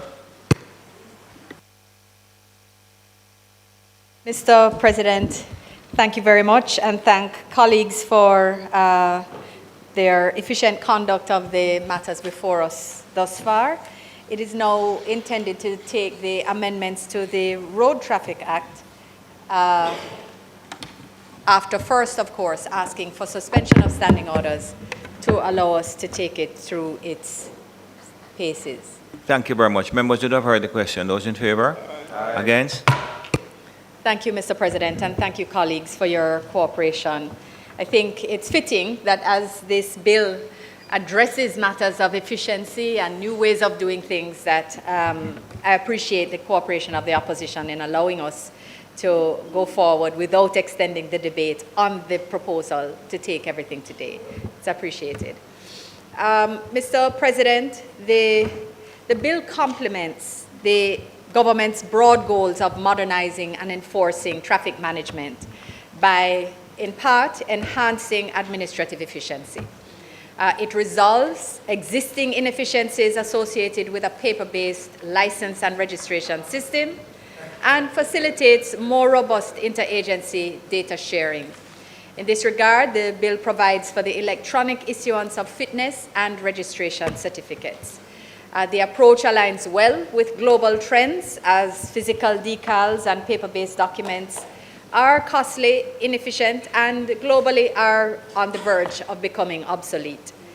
It will also allow us to make better use of the technology with which we have been effectively equipping our police As you know, significant improvements have been made in this regard, and so the information available to our members of the constabulary as they are on the road enforcing traffic matters, that the availability of information has also similarly significantly improved.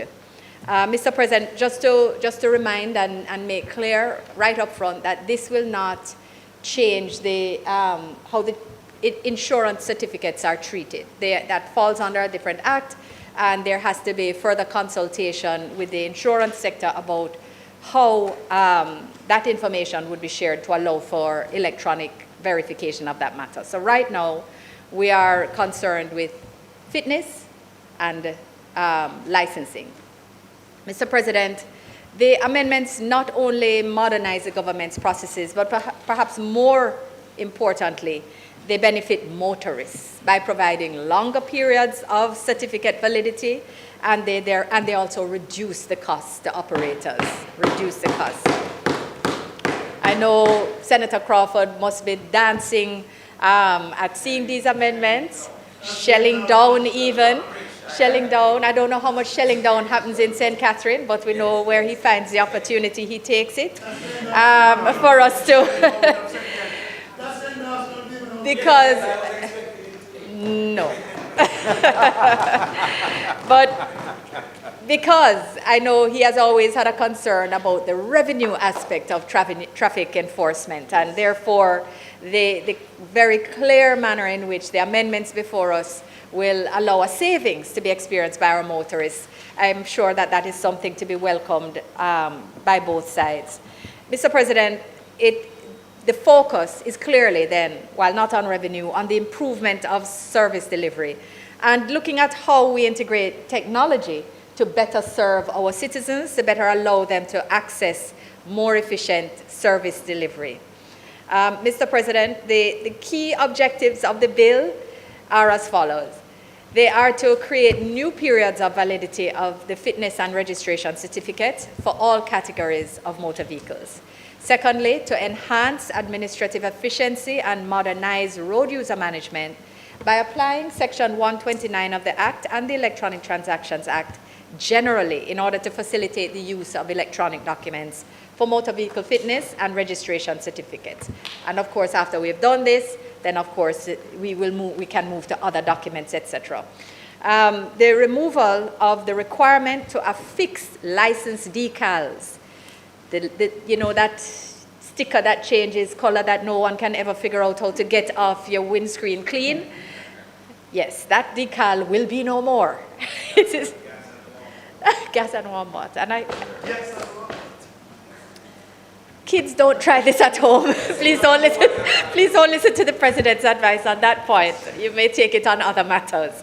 But the decal is going to go away, and we're very happy to hear that, as well as the offenses of failing to have the decal, to have it displayed.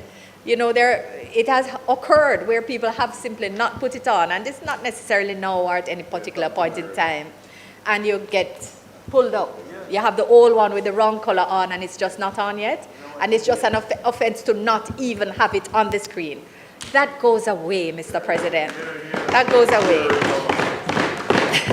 And also, what goes away is the offense of failing to physically present. You no longer have to physically present your certificate of fitness to a member of the constabulary. They no longer have to request it from you because they have the information on their Smart Check app on their device, which we have provided them with, Mr. President. Modernized.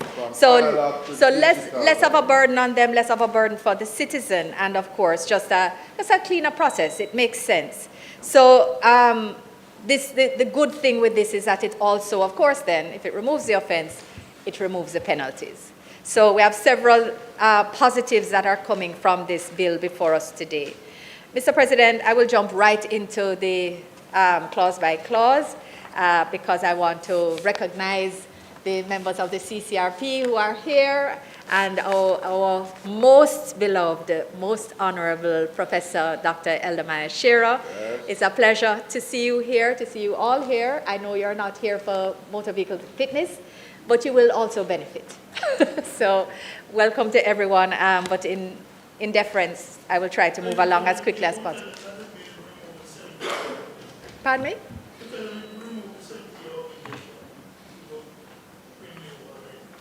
They would tell you that it is important to ensure that we verify that all senior persons are still well able to navigate a vehicle, because we know life changes occur as well. And everyone is reasonable about these matters. We all look forward to the debate, Senator, at the appropriate time.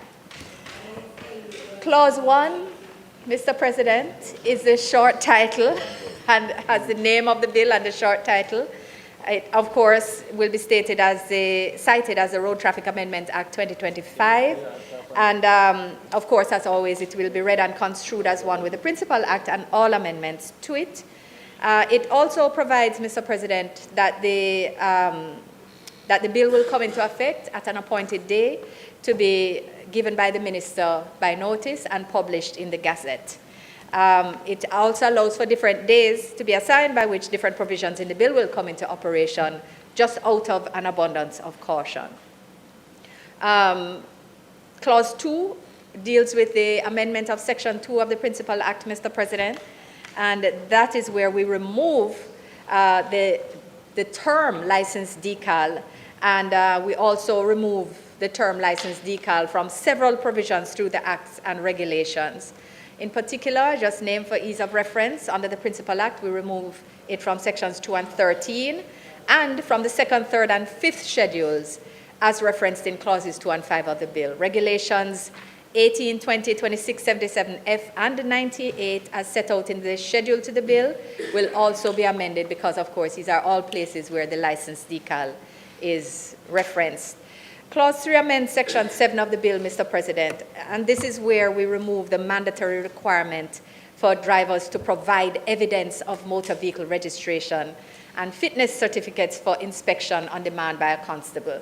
So I don't know if members recall that when we were debating the bill, the question was, why can't we just provide it on our phone? Why are we modernizing the bill and still having to produce these things? Can't we just produce an image?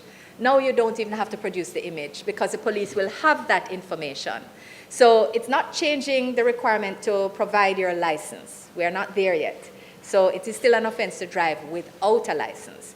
But they will know if they're driving an unlicensed vehicle, which is a different offense. They will know that from the information on their smart check device. Mr. President, it's flowing from that, of course, is a consequence that a driver will not be penalized for not providing these documents to a constable. That is in respect of the motor vehicle registration and fitness for inspection, as those offenses will go. Mr. President, Clause 4 deals with it's actually an editorial, but it's just to remove the word act from 12(2)C. I think that's been addressed already. Clause 5 deals with amendment of Section 13. And 13, again, we have the deletion of the reference to the decal. But what happens here, however, is a preservation of the requirement to affix your license plate and to acquire the license plate, to affix it, and to ensure that it is affixed in a way that it is not obscured. So that it's easily distinguishable. That's provided for here. Mr. President, Clause 6 amends Section 14, which deals with the new validity periods, therefore allowing for a motor vehicle license to be granted for a period of 24 months, 12 months, or 6 months, as the case may be, commencing from the first day of the month in which the license first takes effect.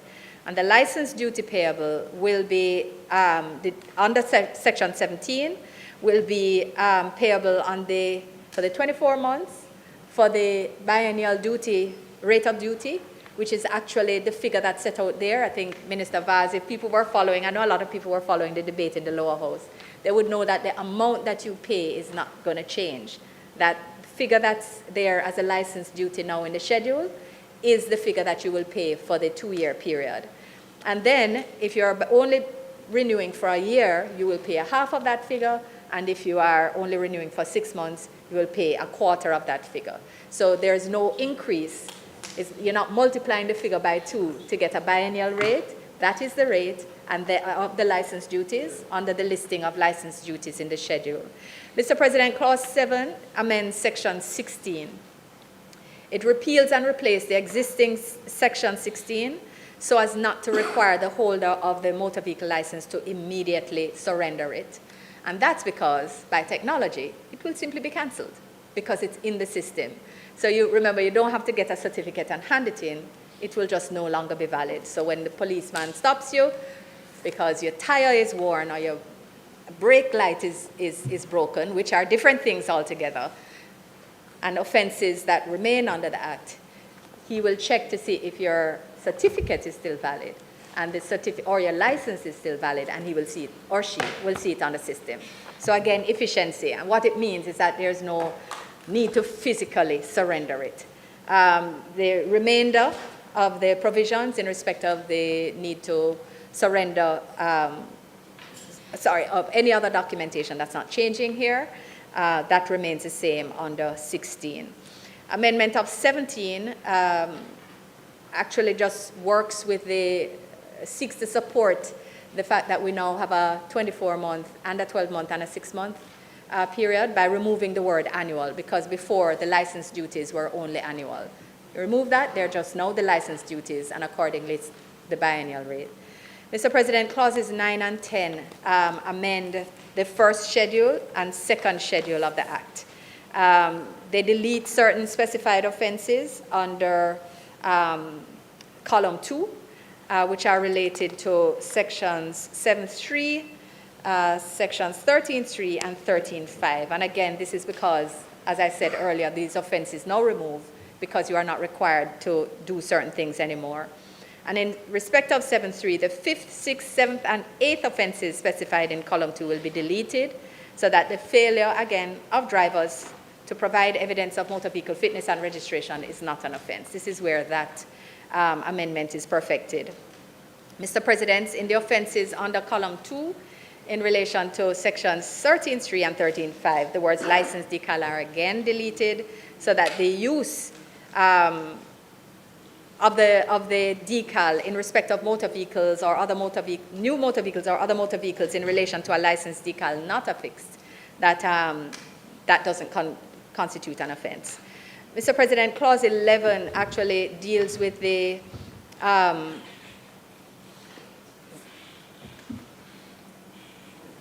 regulations. This is where, Mr. President, where we will be amending certain provisions of the Road Traffic Regulations 2022, and the specific sections highlighted for modification are listed in the first column, and modifications in the second. So I just want to remind colleagues that clauses 9 and 10 amend the first and second schedule of the Principal Act. When you turn the page to page 6, this is a new schedule, so it's referring to the schedule to this bill. I do recall on a first read that I had thought that it was actually the amendment here. But this first and second schedule are amended by 9 and 10, and then 11 actually takes us to the schedule to this bill. So I'm giving more detail than I might normally, since it was turned around at short notice. But I'm sure that colleagues are following the changes. Mr. President, just to share a few of them, Regulation 4 is deleted and paragraphs 4 and 4A inserted. So they provide about the certificate of fitness, the periods for which it will be provided or available for the different types of carriers. So new commercial carriers, public passenger vehicles and trailers, they will be valid for a period of 3 years. Used commercial carriers, public passenger vehicles and trailers will be valid for a period of 1 year. So if you have a used vehicle, you still have to go back and check in 1 year. But if you have a new vehicle where you're likely to have a manufacturer's warranty that's still in play, or a service warranty that's operating in any event, that will apply here, and that's why it was thought reasonable for a reasonable period of validity of the certificate of fitness. New private motor vehicles shall be valid for a period of 5 years, Mr. President, 5 years. And the private motor vehicles, which are 10 years old or less, will be valid for 3 years. And private motor vehicles, which are more than 10 years old, again, we're back to 1 year only. If a vehicle is more than 1 year old, you should be going back to make sure. The state has a responsibility to make sure that it's still roadworthy. Mr. President, there are a few other changes under here. There's a definition of the new private motor vehicle, as this distinction between new and used is being introduced here for these specific purposes, and the used commercial carrier. And Mr. President, there are also provisions in respect of what happens on the first time application to licensing, recognizing that the new period of validity for 24 months or 12 months or 6 months, that is now taken into consideration as well. Mr. President, on the renewal of licensing, under Regulation 10, the license certificate reference is to be deleted and going to be replaced with registration certificate. And that occurs throughout different regulations throughout, Mr. President. Can also just make clear, that that under Regulation 11, it's still required that the driver of a motor vehicle bearing demonstration plates is to make available for inspection upon request by a constable or an officer authorized by the ITA the receipt of the annual fee associated with the demonstration plates and the fleet insurance certificate of the dealer. And this is to address the concern that there was somehow mismanagement or an abuse of a loophole that existed by persons using demonstration plates for purposes other than that for which they were granted and beyond the period for which they should reasonably be used. So here we're quite clear now. It's supposed to be 1 year. You need to be able to provide your receipt to prove that you have paid for these demonstration plates and also the fleet insurance certificate relevant. Mr. President, Regulation 12 is going to be amended to ensure that the registration plates are affixed properly to the front and back and again not obscured, and they must be visible from a distance of at least 20 meters.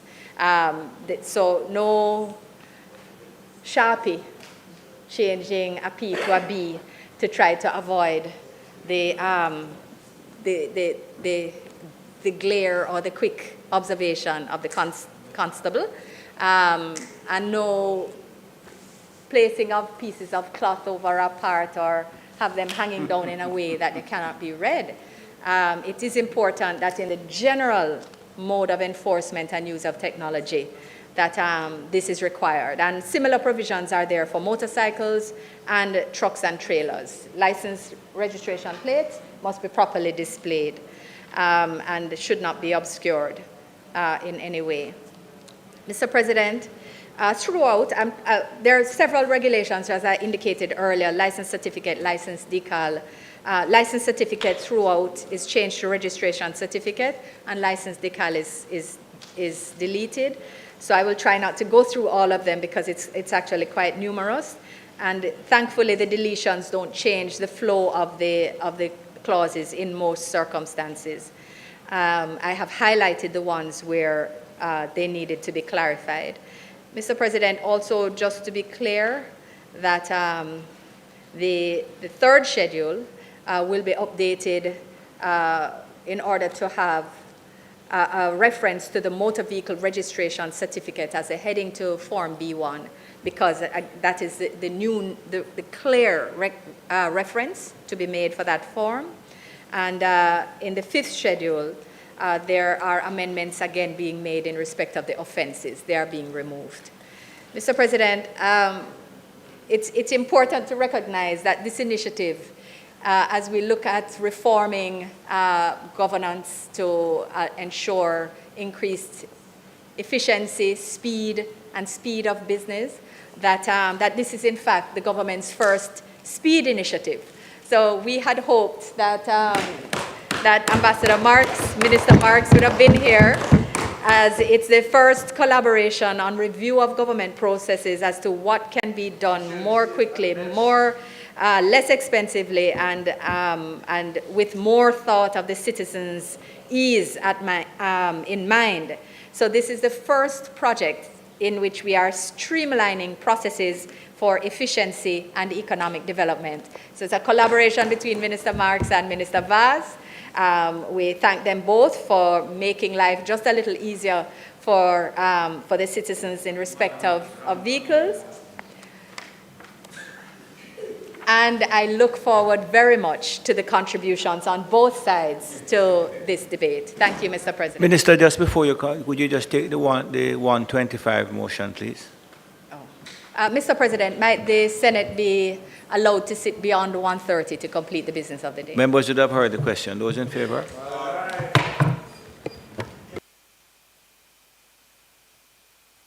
Just a quick question as it relates to this bill. Leader, with Mobile man, go on and Mobile man, and start telling the people billboard. Minister, would evidence of a license still be provided to the customer, to the citizen? And so you say they don't have to show it, but there can be discrepancy between the police record and the person's knowledge, and therefore would that person have evidence in any way that so therefore they should still keep those receipts you're suggesting? Yes. I will be putting my decal on the car anyway. Right. So I'm saying, Minister. Senator Crawford, you Yes. know those people that keep all the decals. Yeah, multiple decals. yes. Especially with the colors, it make it look nice. But it might be beneficial for a digital certificate to at least be able to be requested, if not automatic, so that if there, because discrepancies can arise, and yes, right, good, yes, right. So I'm indicating that there should be some evidence to the citizen, so that they can rectify discrepancies if it does arise.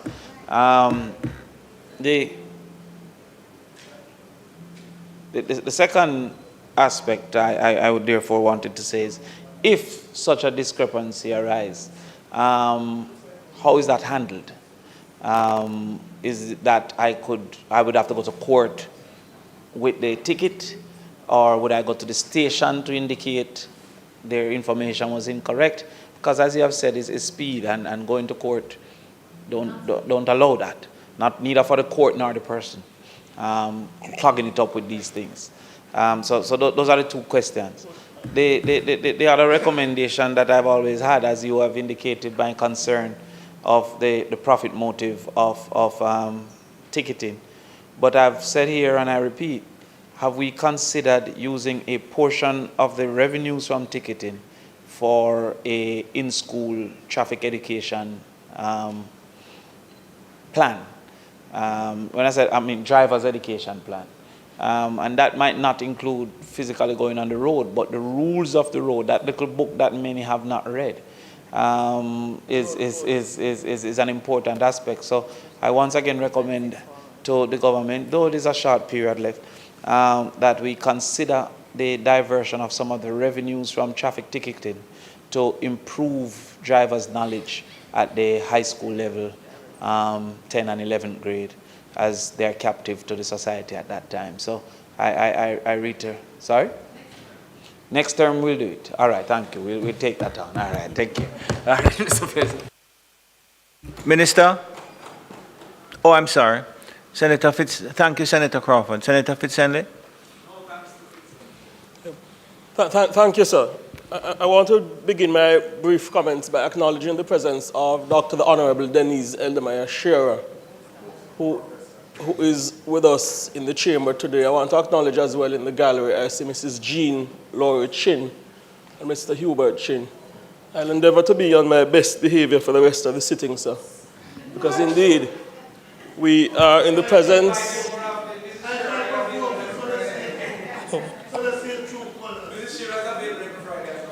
Indeed, I shall endeavor to be on my best behavior because we are in the presence of two women of unquestionable integrity who have given much to this country, and when they speak, you can be dependent on their words that they have spoken the truth. I have assumed my feet, sir, to give support to this bill which will essentially pave the way for changes to the way motor vehicle registration and fitness services are accessed. I think we can all agree that it is the aspiration of all who mean Jamaica well to get this economy to grow by greater margins. And to do that, we have to create a framework, an environment where people can be more efficient, in particular, members of the labor force. So a bill which reduces the amount of time that people spend in tax office, members of the labor force spend in offices across the country, seeking to access services, augurs well for increased efficiency, increased productivity, and increased expansion of the Jamaican economy. So I welcome the bill in that context and the whole digitization of processes, a step indeed in the right direction. I've heard anecdotal word as well of people who can't bother with sitting in lines in tax offices and they want their certificate of fitness and they might engage a third party.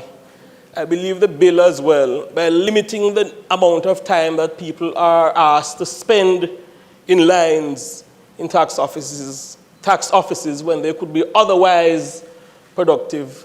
I'd endeavor to say that it augurs well for reducing the scope for corruption.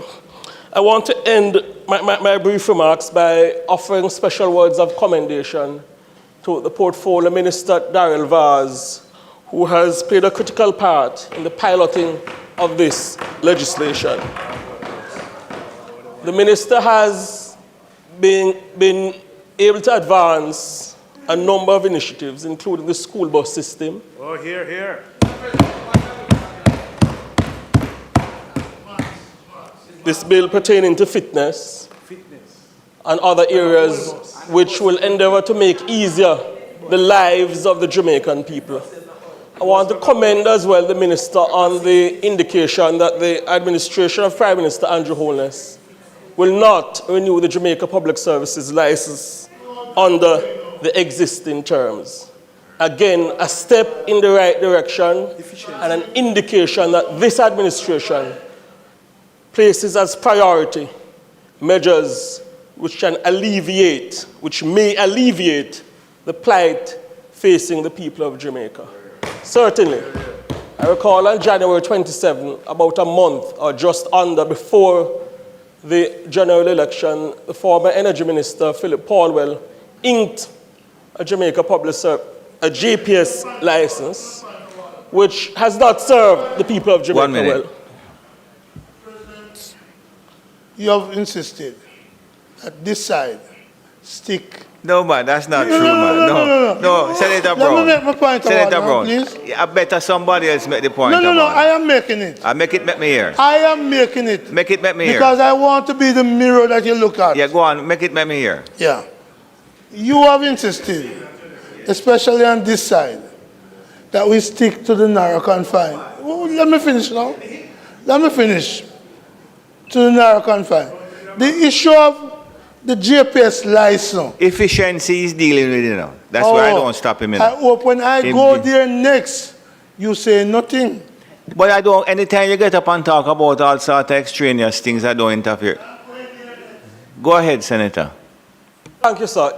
In the same way that the bill to amend the Road Traffic Act will enumerate to the convenience and benefit of the people of Jamaica, in that same vein, I commend the Energy Minister, Darrell Vaz, and the administration of Prime Minister Holness for having the political will to indicate that we will not renew the JPS license under the current terms. I recall on January 27, 2016, on the eve of the general election, and there's a photograph of it, sir, the then Energy Minister, Philip Paulwell, committed Jamaica to a licensing arrangement which has not served the people of Jamaica well.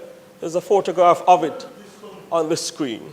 I commend the administration for having the political will to say enough is enough, and we will pursue measures which enumerate to the benefit of the Jamaican people, and by extension, which will cause a decrease in electricity bills.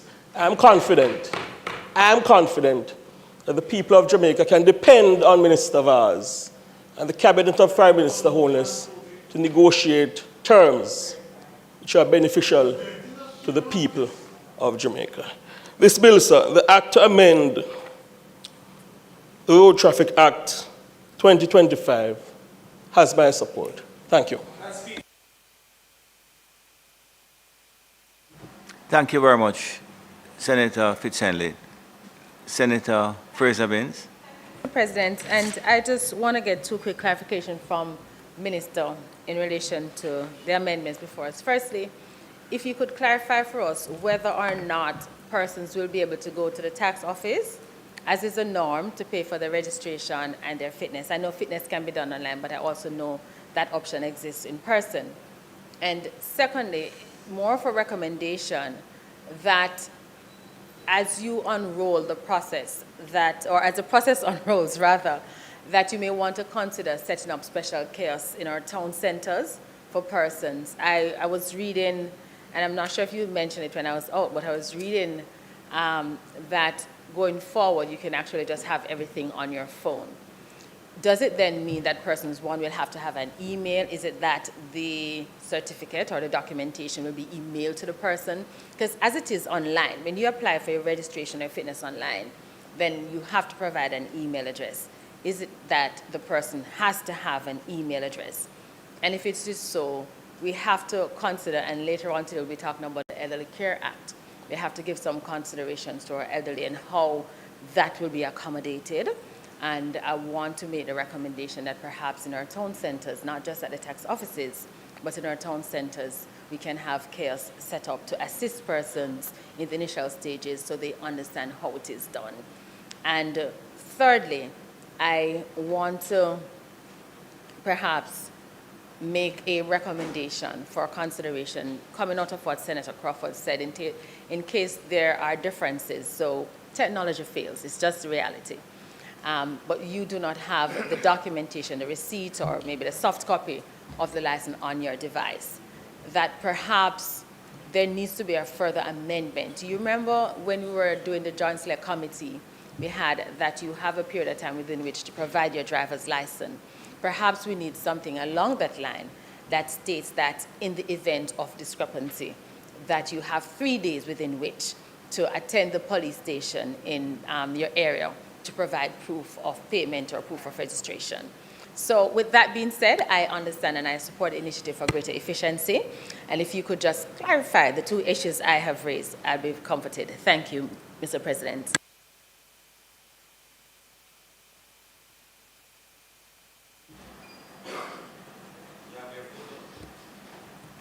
Senator Brown. I don't need photos. The people of Jamaica have a great photographic memory of what is happening. And among that photographic memory is that in 2016, under Philip Paulwell, kilowatt cost was 20 cents. Today, under Darrell Vaz, it's 40 cents. But it can't go to 40. It can't go to 9. So that tells you that if you want to play politics, the Jamaican people know where they are paying more as against less. I don't need to commend Philip Paulwell. The people knows that the 20 cents is better for them, and it was cheaper than the 40 cents under the man they are commending. 100%. Mr. President, I don't need to go much longer in the JPS thing. But let us be clear. This announcement that we're coming with today is predicated on a date to be announced. I suspect it may be this month. Election next week Sunday. It may be this month, 22nd or something like that I'm seeing. But until that happens, the experience of the Jamaican people is that when this government says they're going to do something, it takes a long time for it to be done. And let me give you some example. The Prime Minister made this announcement in his budget speech in March.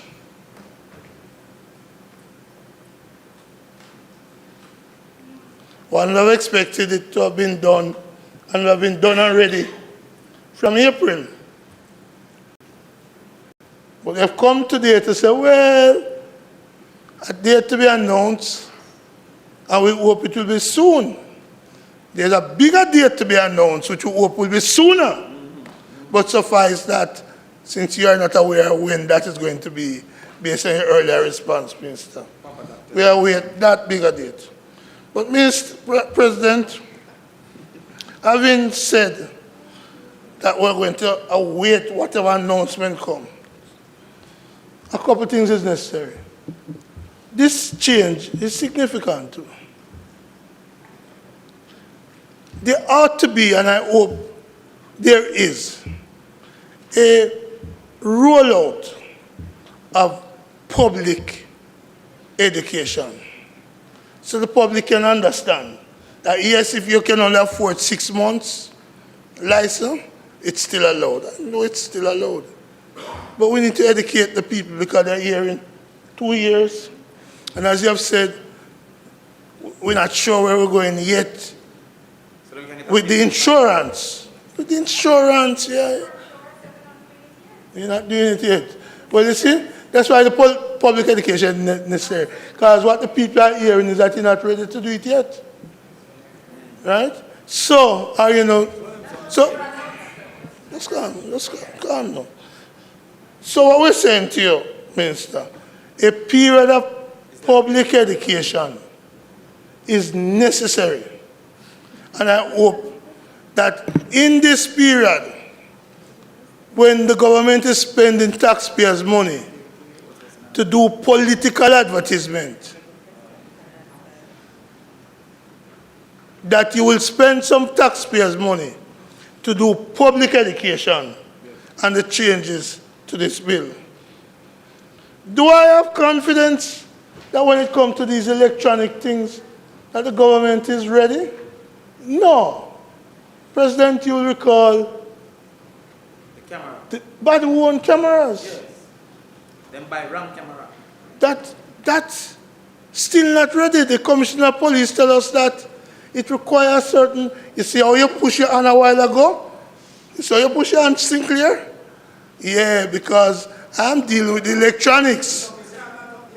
I know, I'm very happy because you may want to take down the billboard in Montego Bay.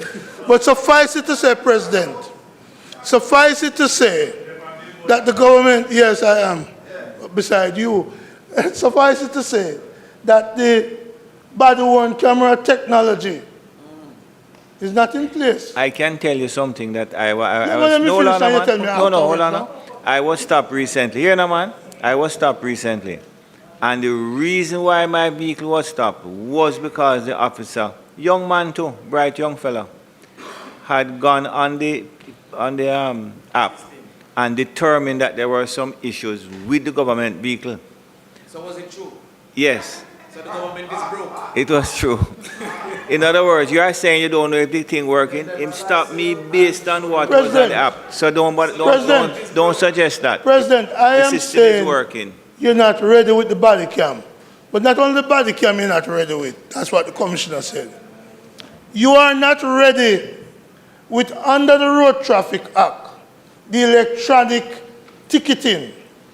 Even though that legislation was initially taken through the House in 2016, came back in this Parliament in 2019, 2022 we did the regulations. You're still not ready with the electronic ticketing. So a man run a stoplight and you told us that you'll be able to boom on the camera, send the ticket to the person, But you're not ready with that. So, do I have confidence in what you're saying? Not at this point. President, Minister, I have confidence in what you're saying. you may, but Because you I are see not. it. I see it. I see You it. may. And you have a lot of confidence in a lot of things that I don't. What I'm confident of is that the visitors have a great amount of sympathy for me and what I have to put up with every Friday, don't you? That's fine. So they are shaking their head in agreement. That's fine. There are other people who have the other view. There are other people who have the other view. And I thought when you said you're going to miss me, it is what you put up with. But that kind of sound hypocritical now. Sorry, President, but I understand. Yeah, I'm a brethren still, so we take that ribbon as we go. The needs, we were told how many years ago the needs was going to be implemented. And all of these electronic backbones, and how much money we borrow. But the needs still floundering. Not implemented yet. President, in or around 2022, 2023, this government implemented the regulations to the Road Traffic Act. There was a furrow about child restraint seat in public passenger vehicle, in the taxis and so forth, and in the bus. The government promised to amend the regulations. But today, that offending clause is still in the regulations, despite the government promise. Hardly was Minister of Finance, Transport, when the promise was made. Now there's an order to replace the Hardly. They say. Point I'm making is that great promises are made, but unfulfilled. The child restraint. We have the case of the market vendors traveling in the market truck, part of the cultural tradition of the country. And that run contrary to the regulations. We said we'd fix that. We don't fix it. And a young enterprising constable could any Thursday morning, 4 o'clock, stop a market truck and take the truck driver to court and probably leave the produce of the farmers and the truck to rot. Because this government has failed to recognize and to make the changes that the country says should be made, so that the lady in the back of the truck, the man in the back of the truck coming from Clarendon, St. Elizabeth, wherever, going to the market, wouldn't be charged, or the driver transporting them wouldn't be charged. Promises made, promises not fulfilled. And I call upon the government to fix the child restraint and this thing with the truck. Again, Sinclair, Senator Sinclair, you don't do it, we are going to do it. Because time coming. And what you, I told them all I was going to come with a cup. And what, and what is so predictable. I can see the chicken on them lips. What? And what we're going to do is fix soon these breaches that you have left there to be exploited by overzealous members of the Constabulary Force. And President, in these regulations, there was the issue of usage of cell phones. And we saw where motorists were being ticketed for having a cell phone in their laps, not in their hands. We saw where motorists were being ticketed for having a cell phone on the seat of the car. It was so egregious that the Commissioner of Police had to issue a policy statement. Had to issue a policy statement saying don't prosecute, don't ticket those motorists. Time since we are amending this law and the regulations to change that and make it clear. Let policy connect with the legislation. In this case, the regulations. So that's a change which the next government will have to set back, set right, and restore. Because clearly, this government has no intention of doing that. So let policy and the legislation be one. And don't have the legislation saying one thing and policy saying another thing. Another issue with the regulations, President, and lawyer, you may get some of the clients coming to you. But you're the bad word. You're the bad word. You remember that expensive case, right? So you may get a traffic case too. An expensive traffic case. So you and I are brethren, so we know what's going on. President, I've seen motorists complaining that they pull over for eating an ice mint, eating some peanuts, that the regulations oppress drivers who may be eating or who may just need to, as they say, catch up their stomach. So why should we be oppressing the driver for putting some peanuts in his mouth? But that's happening. It's happening out there. And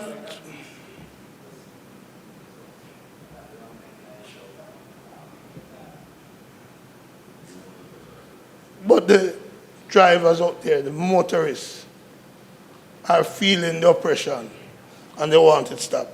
Another issue that motorists are finding under this Road Traffic Act is that Tom, not you, but Tom, any Tom, especially the one who is not drunk or a fool,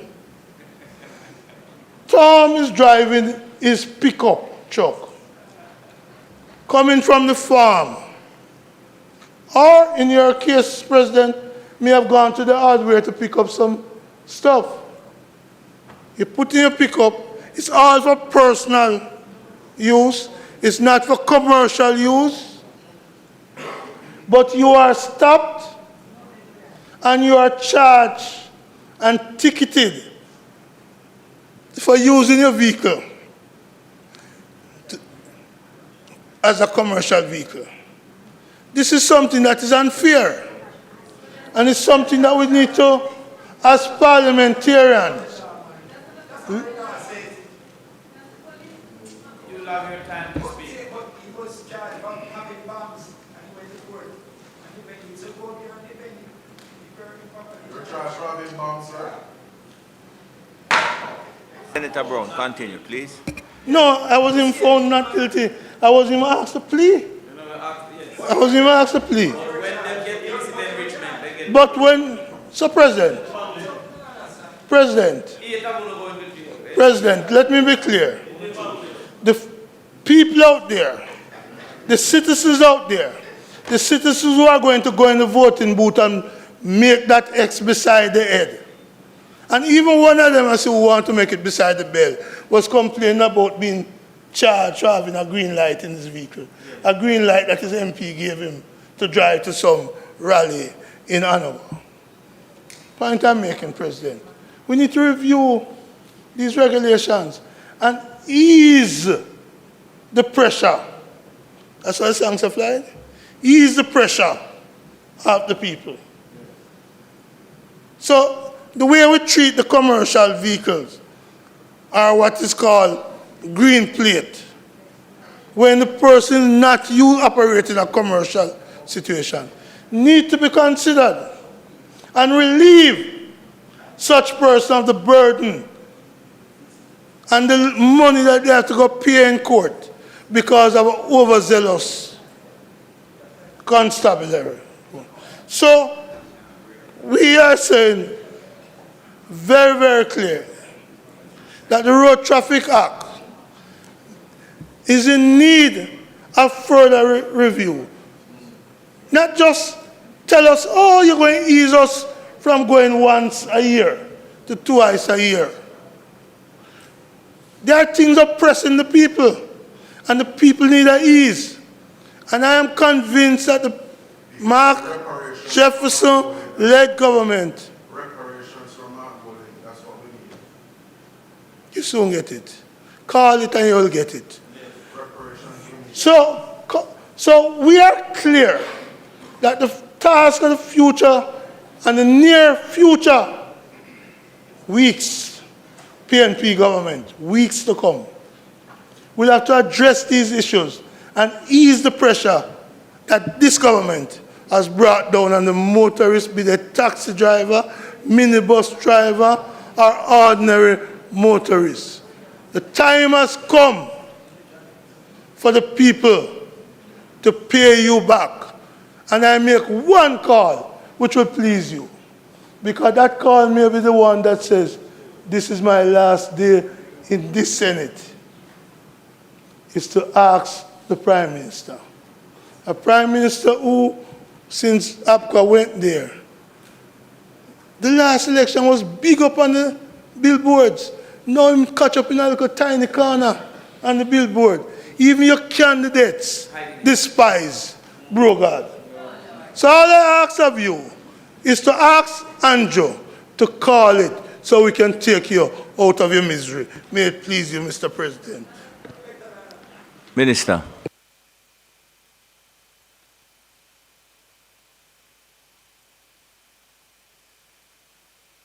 Thank you, Mr. President. I think he received the level of applause that that presentation deserved. Mr. President, Mr. President, just to take us back to the matter at hand, but to start at the end of the past presentation, and just to indicate that I know that each and every member on this side is entirely proud to serve under the administration of the Most Honorable Andrew Michael Holness, a Prime Minister that has delivered more for the people of Jamaica in his tenure as Prime Minister than any Prime Minister in recent history.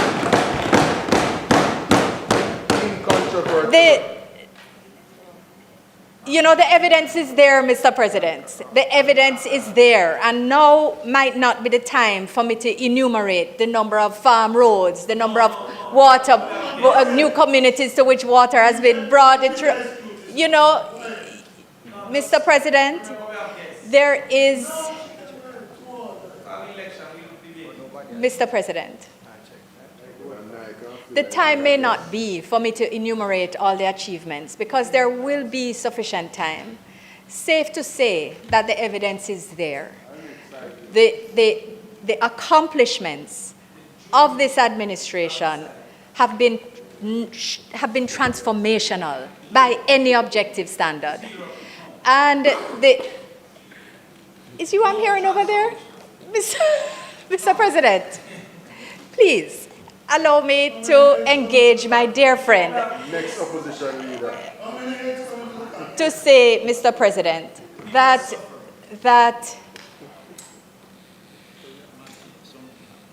the time will arrive where I am able to enumerate appropriately.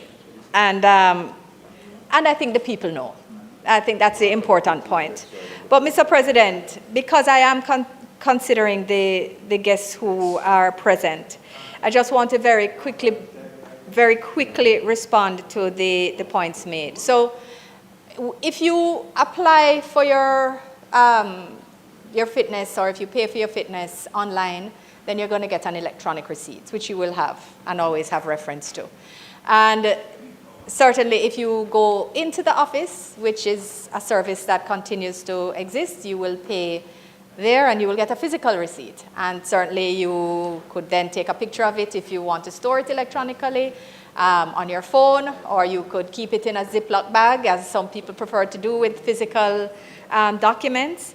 All of that is still available to you while people build their trust in the system. But it's important to make the point that the system is in use now. And yes, of course, technology can always fail, and it's therefore always good to maintain a backup, etc. But what you'll find is that because it's not a new system, it's a Smart Check app which has been in place for a while, and they've been testing these things. What we try to be very careful about is that when we take on a new system or a new process, is to make sure that the back office work is sufficiently robust to ensure that it is successful and that we've mitigated against the risk of failure. So we want to encourage the public to have trust in the system and know that the information that the police have access to is accurate, but also, and it will maintain historic information as well. So it's not that they'll only be able to see a current period of validity. They'll be able to pull up anything before. But the point of ensuring that there is a grace period is something that's being worked on in the regulations. So, because there will be some adjustment to, further adjustment to regulations that are here. But they're not,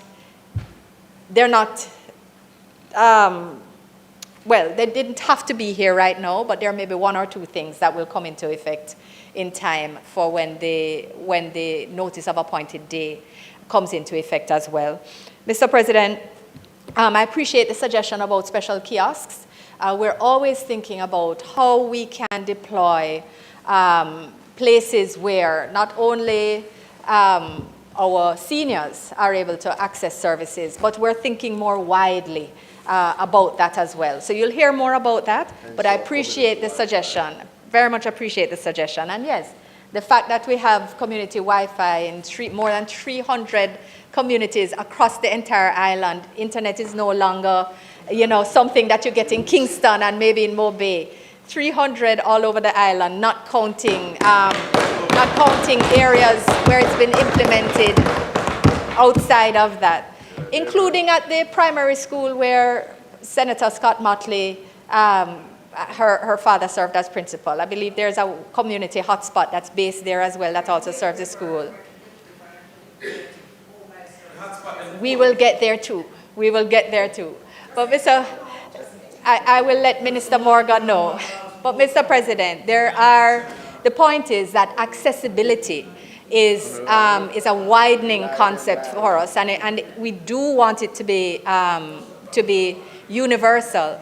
And this is why we're also, of course, thinking about digital literacy for our seniors, as well as, as much as we think about financial literacy for our juniors, we think about digital literacy for our seniors to make sure that no one is left behind as we move through processes that are improving lives and that deliver services more efficiently and more easily.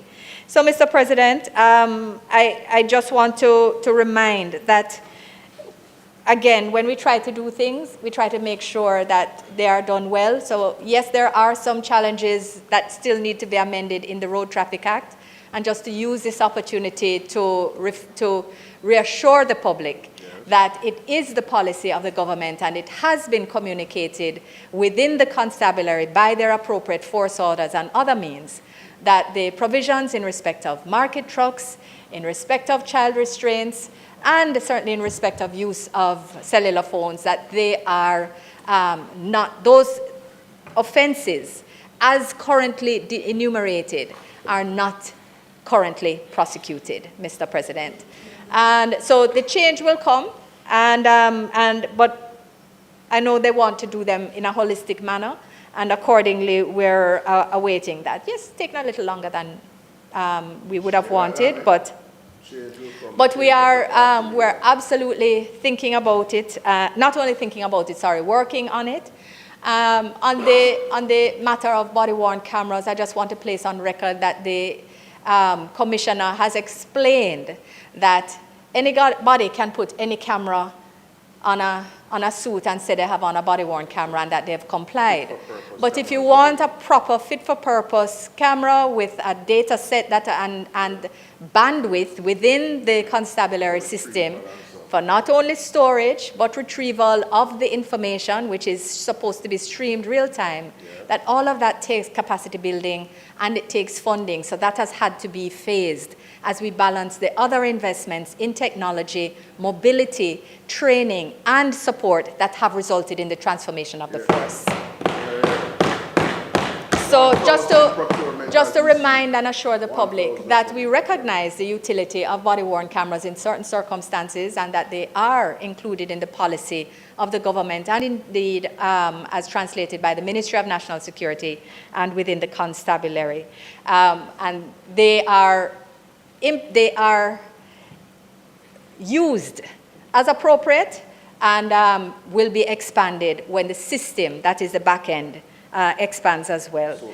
Mr. President, there's just one little point that one more point before I take my seat and ask for second reading of the bill. And this is just on the point of the difference in the rate of the kilowatt rate in 2015 versus now. Apart from any circumstances, global circumstances or changes that we have to deal with, I will say that what we have been doing is abiding by the arrangement negotiated by Philip Paulwell under the last administration. We have been bound by the license. Thank you. We continue to be bound by the license. The license defines how rates, the license defines how rates are applied. The regulatory framework is specific. To be bound by law is not something for which we can be criticized, but what your side can be criticized for is the poor negotiation of a license that has stymied growth for years. So, Mr. President, with that, if I may ask for second reading of the bill, I would bring my aspect of this debate to a close. Thank you very much. The question is that this standing orders be suspended to enable, I'm sorry. Okay, the question is that the bill be read for a second time. Those in favor? Against? An act to amend the Road Traffic Act to create a new period of validity for fitness and registration certificates of motor vehicles to facilitate the use of electronic fitness and registration certificates for motor vehicles and for connected matters read a second time. The Senate will now resolve itself into a committee of the whole Senate to consider the bill clause by clause. Madam Leader of Opposition Business, Madam Minister, we can move through. Thank you. Okay. So I put clauses 1, 2,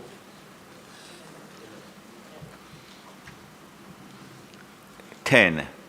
I put clauses 1 to 10. Those in favor? Against?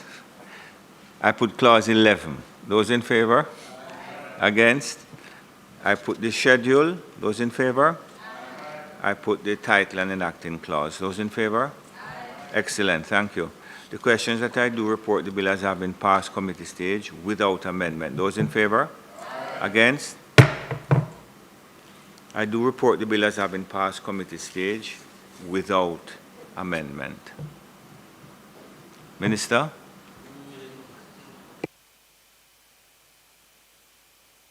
To ask for third reading of the bill.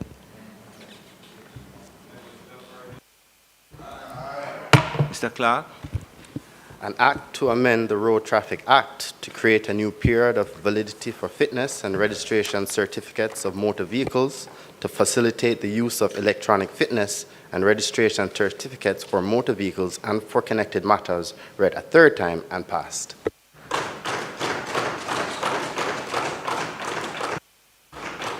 Thank you very much. And at this stage, I would just like to take the opportunity to formally welcome our guests who have been here.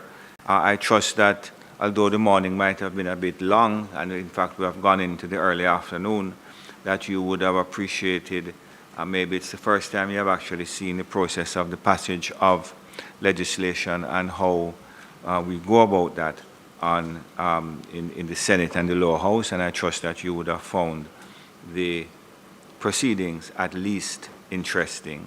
I want to welcome members of the Ministry of Labour and Social Security, Ms. Audrey Dare-Williams, the legal officer, Mr. John Watson, Chairman of the National Senior Citizens Council, Ms. Julian McCoy Davis, and from Mona Aging and Wellness, of course, the Honorable Denise Eldemire Shearer, Ms. Sandra Latibadir, and from the CCRP, Ms. Jean Lorichin and her team. So welcome to the Senate. Have I left anybody out? Have I acknowledged everyone? Okay, excellent. So, against who? Who is? No, man. No, I wouldn't do that. That's why I said Jean Lorichin and team. He knows that he has a special place in the Senate here. Yeah, absolutely. Just to, again, welcome you all and trust that you have had an informative morning. Senator Golden, Minister, you want to introduce you? Thank you, Mr. President. Mr. President, it does give me pleasure to be able to invite the chairman of the Special Select Committee, which completed its work recently, to open the next debate that's set out on our agenda. Mr. President, just to commend her efforts in pulling this matter together, making sure that the policy work, the wider engagement, and the general understanding and consultation that was undertaken was not only robust, but was taken in a time that pulled forward a report in a shorter period of time than usually takes for these reports to be prepared. So I really want to appreciate her industry and the support of those members who of course, were a part of the process. I just want to take the opportunity as well to express my regrets that I have to leave the Senate sitting early, and I will be asking Senator Hill to close for me because it is the advent of the 49th meeting of CARICOM Heads of Government. We are looking forward to welcoming delegations to Montego Bay. Some start arriving today, and they will be otherwise arriving tomorrow. I'll take the opportunity to wish members happy CARICOM Day. It's CARICOM Day today. And Jamaica, having taken the chair, of course, on the 1st of July, now looks at 6 months within which we'll build on the 52nd year of this movement's existence and seek to, of course, make further progress on that matter. And I'm sure the Senate would take pride and notice of the fact that the Honorable Dr. Andrew Holness is now the chairman. He is now the chair of CARICOM, yes, sir. So when I say Jamaica takes the chair, of course. And across the aisle, I'm sure that all the members of the Senate would convey best wishes and pride. I trust they would so extend. So, Mr. President, I just take the opportunity for those who are so minded, of course, that the CARICOM road race, the 10K and 5K, will be at 6:30 a.m. tomorrow, starting at the Montego Bay Community Conference Center and running along to Iron Shore and back. You may have missed the registration, but if you want to come and witness, or if you want to come and look at the awards that are being given out, athletes are coming from different countries to participate. But because of how we feel about sports and how we feel about road races generally, we're having a much wider attendance than was anticipated. So we welcome everyone to be a part of it. You know that I could be there and I could participate. We would look forward to seeing you at the starting line, Mr. President. Even if not at the finish. It's the finishing line, you must have won. Even if not at the finish. But yes, so we just ask the Senate to take note of the chairmanship. We'll invite you to the opening ceremony. What's that, sir?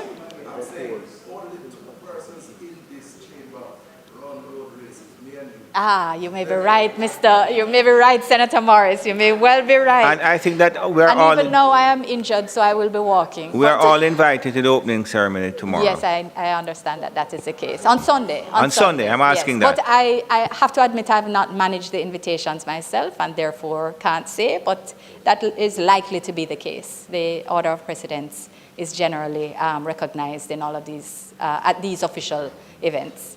So thank you very much. And colleagues, I hope I will see some of you there. And thank you very much for an excellent, as I shared with your colleague, I don't get those memos. So I wish you a successful debate. And again, commend the chair for her efficiency in this matter. I know commendations will be shared more broadly as well. Thank you, Mr. Chair. Thank you very much. Senator Golden Campbell.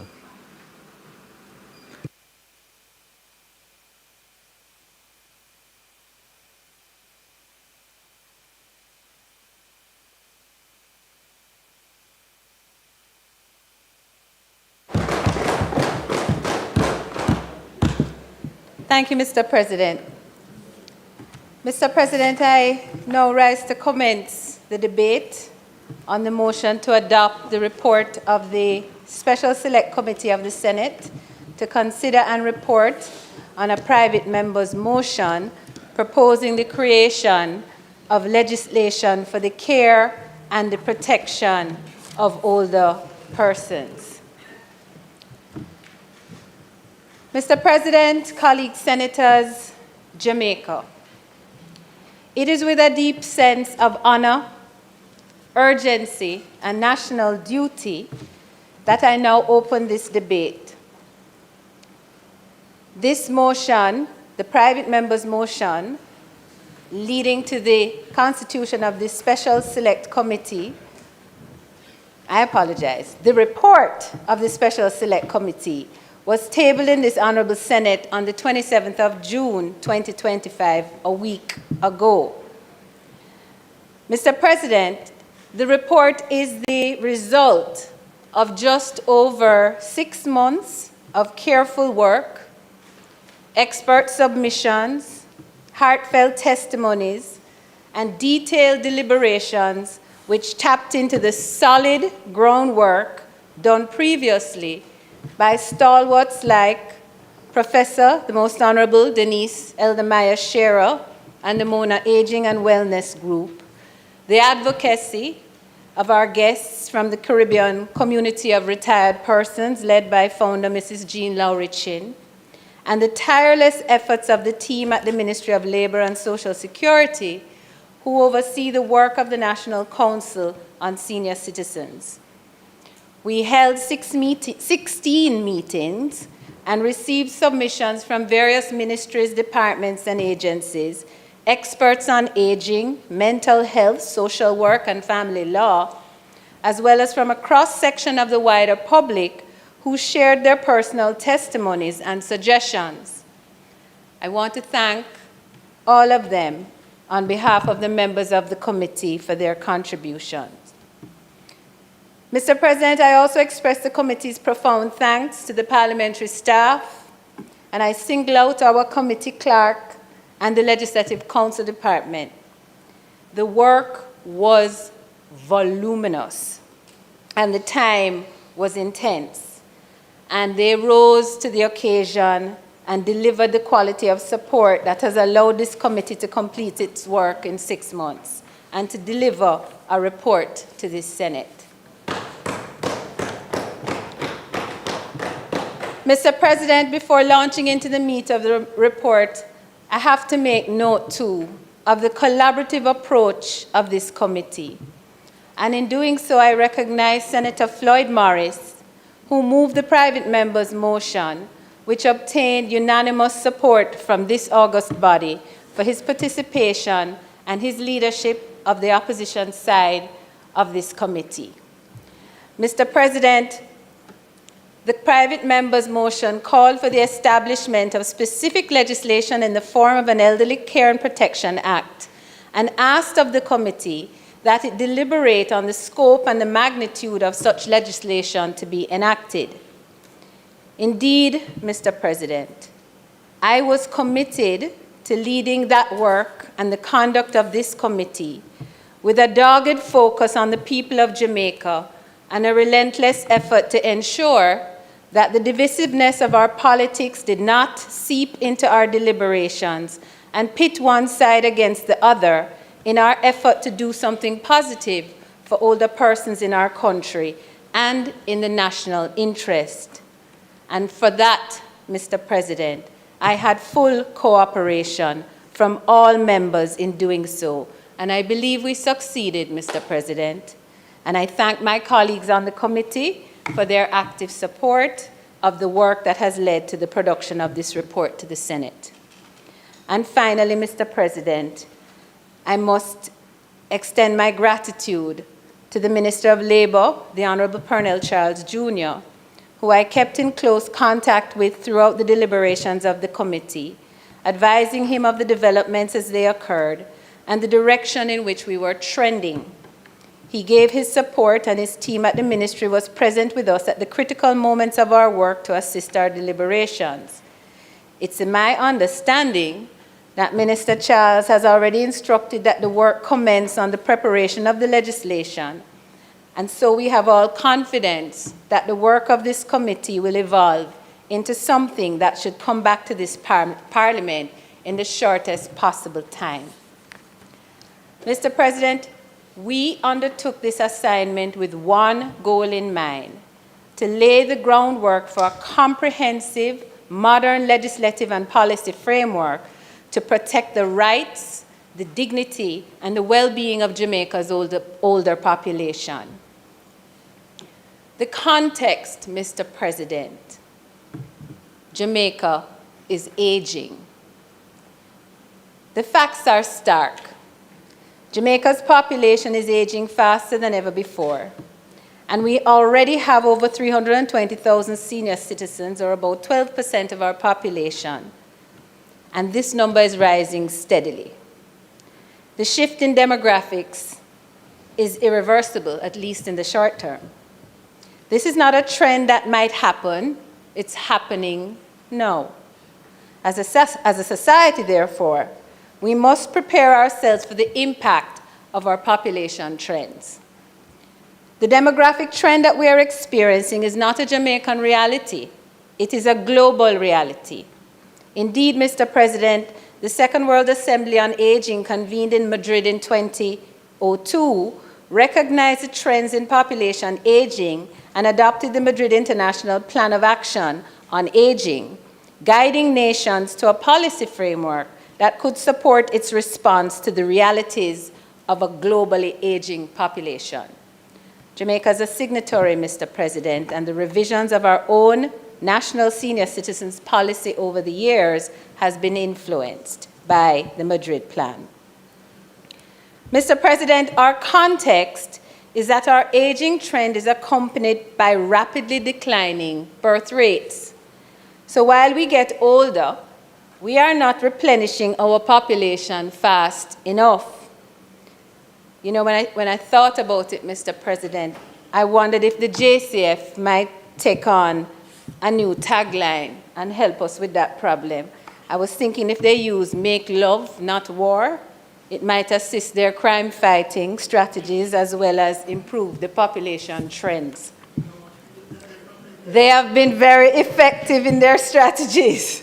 I was simply hoping to hop on to a success bus.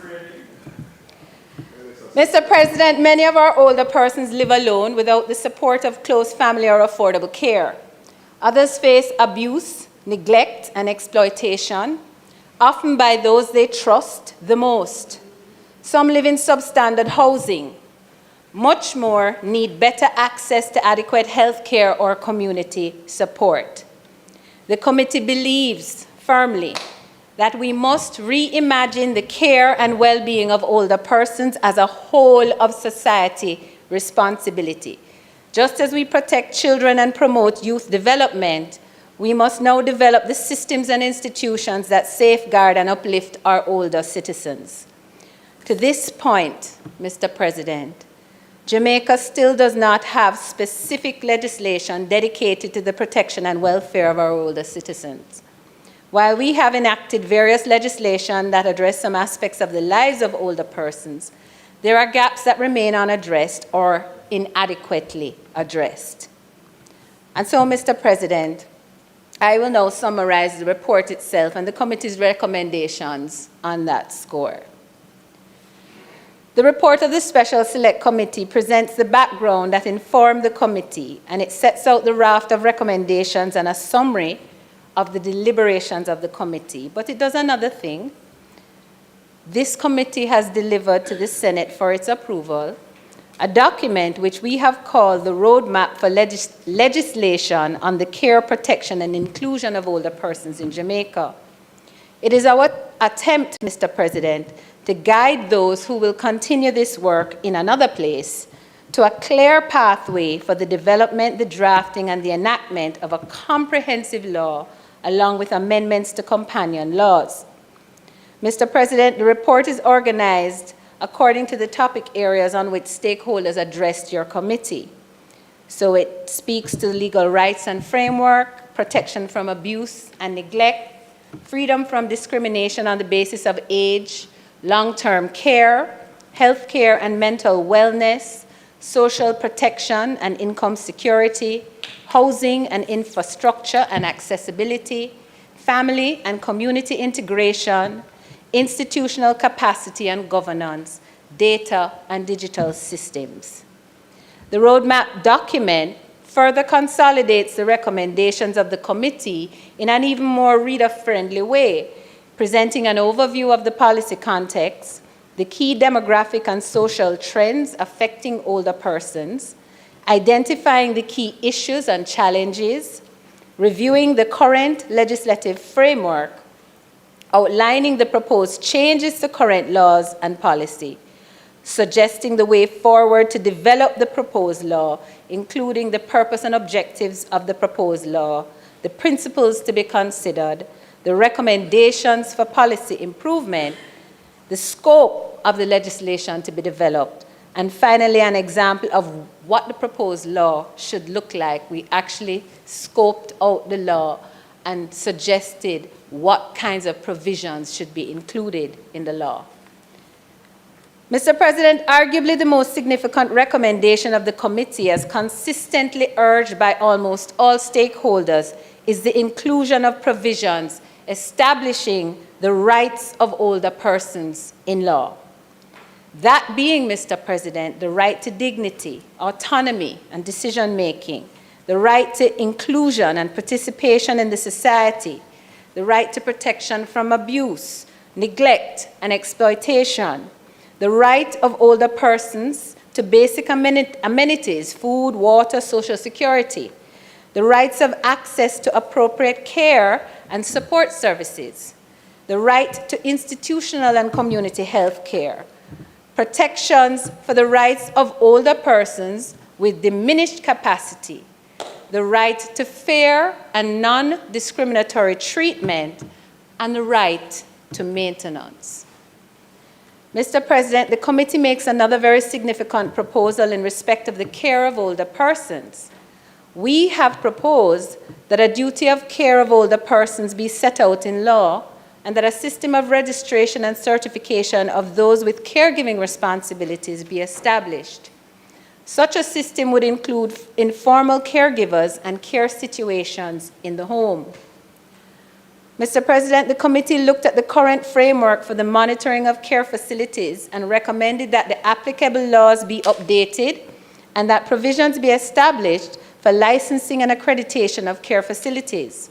Most importantly, Mr. President, the committee urges the robust reporting, monitoring, and inspection of care facilities to ensure the care and protection of older persons who reside there, with the powers granted to the appropriate institution to act when it discovers that the care of older persons is being compromised. And if you look at the report, you will see the report citing the information given to us by the Ministry of Health, that while there are over 200 nursing home and care facilities existing, only about 30 of them are actually registered and so fall on the radar of monitoring. So a lot needs to be reformed in terms of that act, the Nursing Homes Registration Act, in order to allow us to properly monitor and inspect those facilities. Mr. President, another very significant recommendation is the establishment of the Office of the Older Persons Advocate as a Commission of Parliament. The suggestion, Mr. President, is that lessons be taken from the structure of the Children's Advocate, an office which continues to perform credibly in the interest of our children. The proposed Office of the Older Persons Advocate would have the responsibility of monitoring the care and protection mechanisms established for older persons and would be empowered to act in support of or on behalf of older persons, to intervene in matters involving the care and protection of older persons, and to cause the investigation into the complaints of abuse of older persons, be it physical, emotional, or financial abuse. To that end, the committee also proposes that the law define the term elder abuse to encompass all forms of abuse against older persons and recommends the imposition of strong penalties in circumstances where persons are convicted of abusing older persons. We also recommend that persons with a duty of care be required to report incidents of abuse and that penalties be imposed where they do not do so, and in circumstances where they do so and the relevant authority fails or neglects to carry out its duty to act on a report. Mr. President, yet another recommendation to ensure the institutional framework for the protection of older persons is the establishment of a tribunal that could adjudicate in cases of breach of the proposed act that are non-criminal in nature. And though we deliberated on the possibility of such a tribunal dealing with cases involving the guardianship of older persons, the committee stopped just short of that recommendation and instead recommended the overhaul of the Mental Health Act, which makes provisions for guardianship orders, and further consideration of where the framework of guardianship should properly be placed, whether in the Mental Health Act or in some other law. Significant time, Mr. President, was spent deliberating on two very empowering tools for older persons, one being the tool of the power of attorney and also the guardianship orders that are received from the court. In respect of powers of attorney, the committee was led through the framework that exists to allow older persons to grant a power of attorney to someone to manage their affairs in general or in limited circumstances. But we were also made aware of the limitations of that framework, and in particular, powers of attorney become invalid once the older person becomes incapacitated, even where at the time of granting the power, they were mentally well and competent to grant such a power. We were urged and did adopt the recommendation that provisions be enacted for lasting or durable powers of attorney that would remain in force even where an older person became mentally incapacitated subsequent to issuing the grant, and that consideration be given to establishing a registry for these powers of attorney that could inquire into the circumstances of the grant of the power and safeguard the donor of the power, particularly when the donor of the power became mentally unable. The committee, however, recommended that such a framework be established in separate legislation and not in this omnibus law, because the powers of attorney is not just a tool for older persons, it's a tool for anybody. Anybody can, over the age of majority, can grant a power of attorney. And so we thought that it was a better option for that to have a separate piece of legislation. And currently, we do not have legislation governing durable and lasting powers of attorney. In respect of guardianship orders, the committee was advised that currently the law requires that guardianship orders can be pursued only by the nearest relative. The reality, however, is that the nearest relative of an older person may well be a spouse who is equally in need of care. Additionally, the nearest relative is required to live in Jamaica. And so, although you have circumstances of family members outside of the jurisdiction who may very well be the responsible parties for the financial management of the older person and may well be managing the care of the older person through caregivers here in Jamaica, that person is ineligible to apply to the court for a guardianship order because they don't live within the jurisdiction. Mr. President, the committee was persuaded to the recommendation that the categories of relatives who may apply for guardianship and the scope of the powers of the guardian over the person and their estate be reviewed and expanded to include cousins, step-relatives, and possibly other suitable persons as determined by the court, particularly in situations where the older person has no relatives.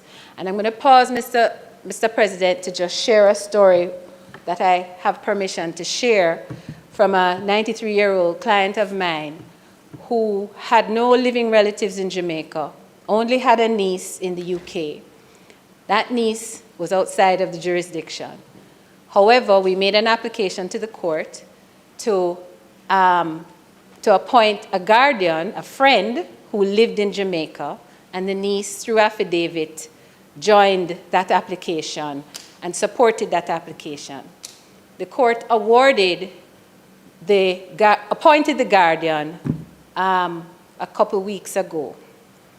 When we received the formal order, we sent that order to the banks. The guardian took the court order to the banks. And I just want to point out that for over almost 18 months, no bills were being paid for that senior who lives in a nursing home. The banks had paid maybe 2 months' bills and then stopped paying because they said she has dementia and therefore the power of attorney that was in place was no longer valid. Well, I have had to write just this week to the particular bank because having delivered the stamped, sealed court order to the bank, the guardian was told that the bank is reviewing the order. Now, other than verifying that there was in fact a case, and the case is in fact finished, which is what the court order stamped and sealed is supposed to do, I have no idea what other review a body can do of a court order. But that is a circumstance. So it's not just the trouble of the powers of attorney, but even when you get the guardianship order sometimes, you have these anomalies. Now, almost a week later, we have no action. She still cannot access her funds. We were also persuaded, Mr. President, that the existing criteria for assessing mental capacity by a court be reviewed to take into account situations where an applicant for guardianship was unable to get the older person assessed by 2 physicians as currently required. So it's not, when you make the appointment, when you make the application for guardianship, it's not just one doctor's certificate you have to take in. It's 2. It's 2 doctors' reports you have to take in. And if anybody has been around persons who are suffering from dementia or Alzheimer's, but physically well, you cannot move that person to go and see a doctor if they don't want to. And if they even see one doctor and you have 1 report, you can't move forward without 2 reports. So we ask, Mr. President, that other criteria be considered by the court and outlined in the law guiding the court on the things that can be considered in making the determination. Suggestions were made to include, for example, affidavits by caregivers outlining their experience in caring for the older person as part of the considerations that the court would make in the process of issuing the order for guardianship. Mr. President, another important element that we considered was the provisions for maintenance of older persons. Currently set out at Section 10 of the Maintenance Act, older persons are entitled to be maintained by their children. However, in practice, we were told that very few maintenance applications are put before the courts in respect of older persons. And when we asked for statistics, there were none available. This presented one of the most controversial topics that we deliberated on. The committee expressed its concern that maintenance orders could be made in circumstances where children are forced to care for an older person who did not in fact honor their own parental duty to care for their children during their life. This situation is all too common in our country, Mr. President. The committee, while holding the view that older persons in need should be maintained where possible by their family members, we were mindful of the circumstances I've outlined and discussed possible remedies, such as affidavits to the court where an older person could establish that they in fact fulfill their parental responsibilities, or affidavits on behalf of the children or by the children where they could establish that the older parent did not in fact honor their parental duty. Ultimately, the committee agreed that such a provision should be considered carefully and that it required a little bit more than the committee had time to give it. And so we concluded, Mr. President, that further consultations needed to be had in light of that possible recommendation, and stakeholders engaged prior to drafting the legislation. Mr. President, there are a number of non-legislative measures, even though we were focused on the scope and magnitude of the law. There were a number of other non-legislative measures that we discussed, and you will note them in the body of the report. We heard from the Ministries of Health, Labor, Local Government on various programs in place for the care and protection of older persons. We were pleased to hear the government's initiative of a new primary care healthcare policy, which would see the more targeted interventions at the community level to include support of older persons and the efforts being made to provide mental health support at that level as well. Mr. President, stakeholders raised concerns about the underdiagnosis and the treatment of mental health conditions in older persons. The committee learned that dementia, and particularly Alzheimer's disease, is a growing concern among that population. We have therefore adopted the recommendation that a national dementia plan be established and implemented, and that budgetary support be given to increasing the number of community health aides and expansion of community health programs, the latter of which, Mr. President, is consistent with the ongoing efforts of Minister Tufton and his team at the Ministry of Health and Wellness.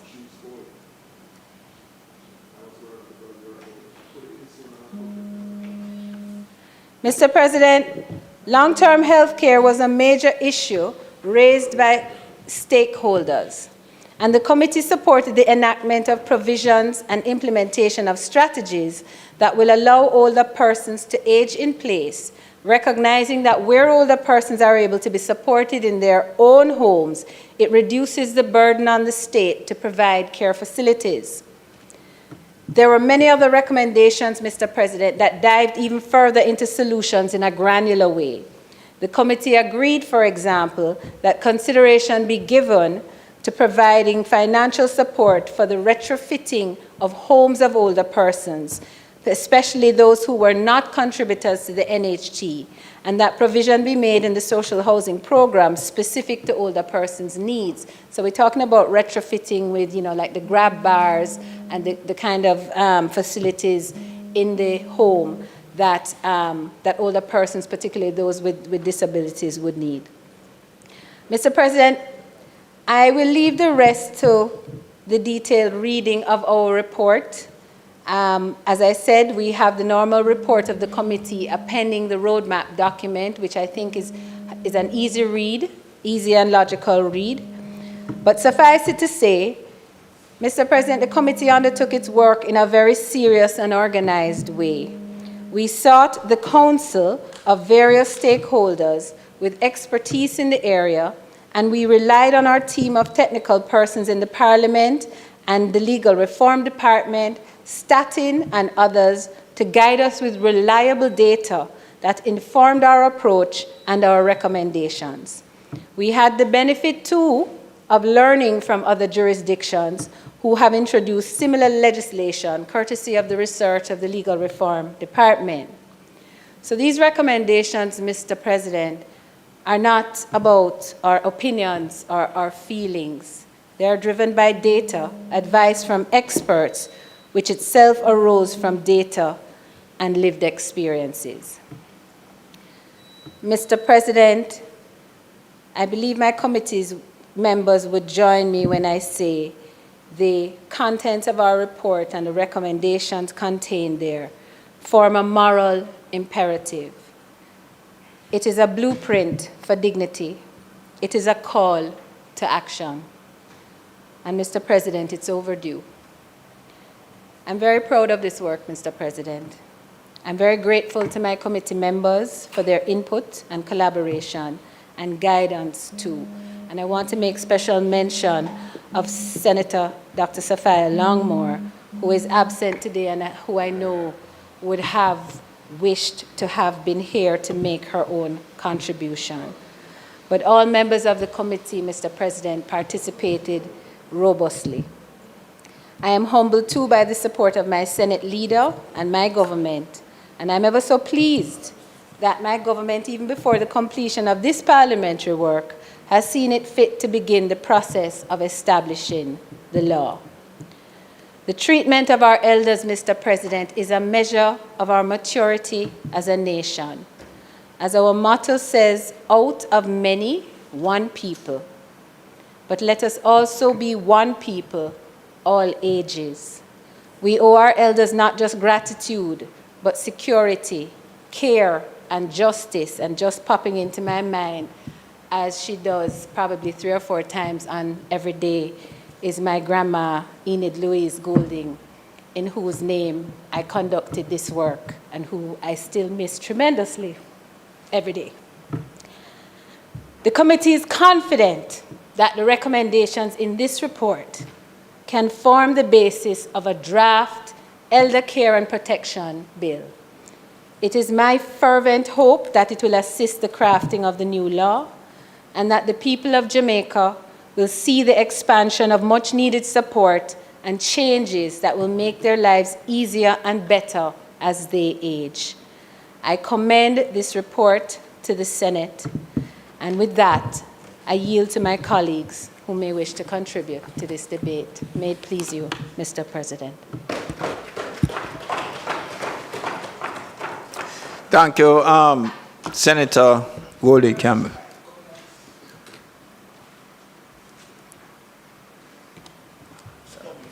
He's getting.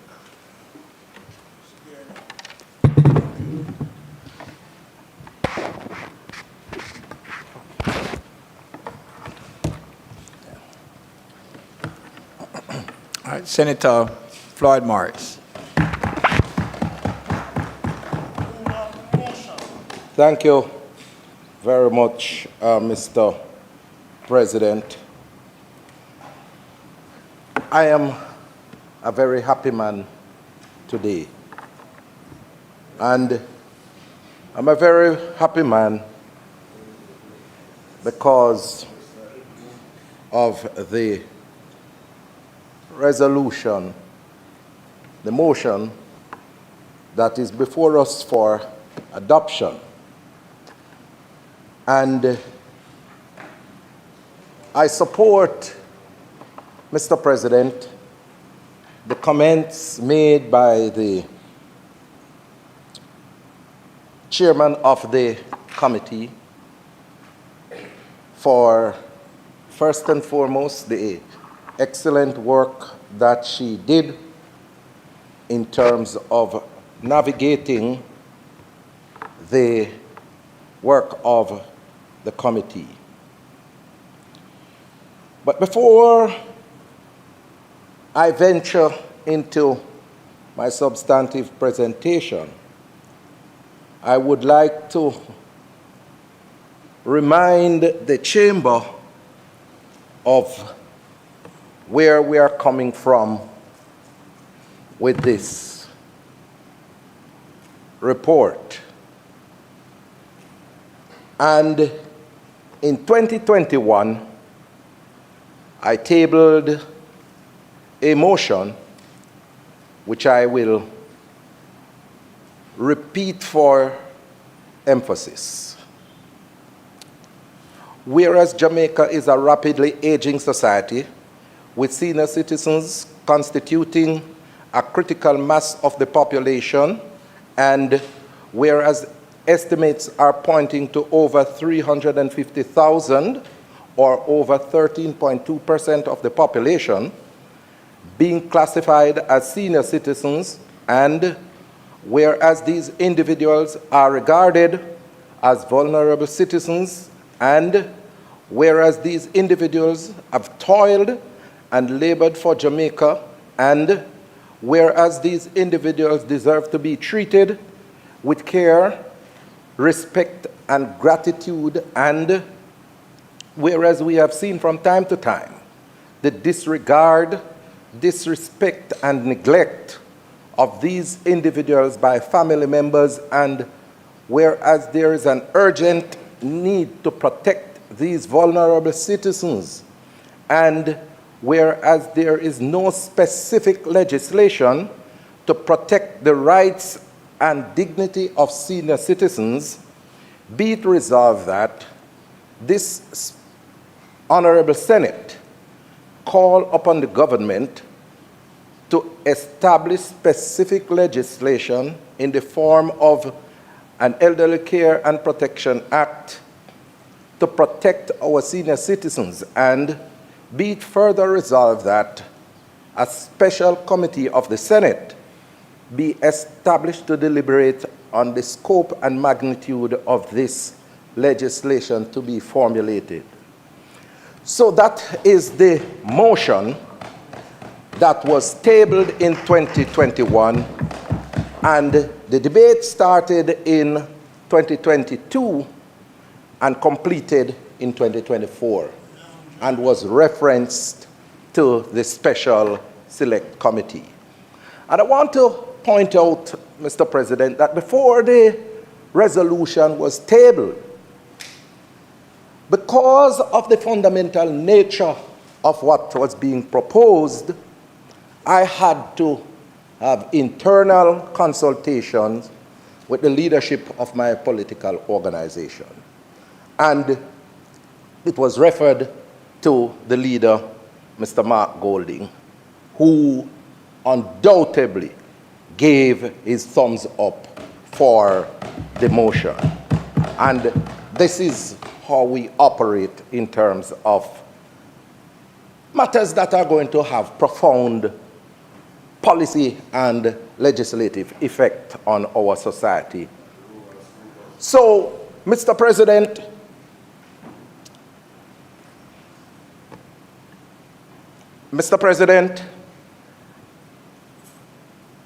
we have entered upon the reference on the committee.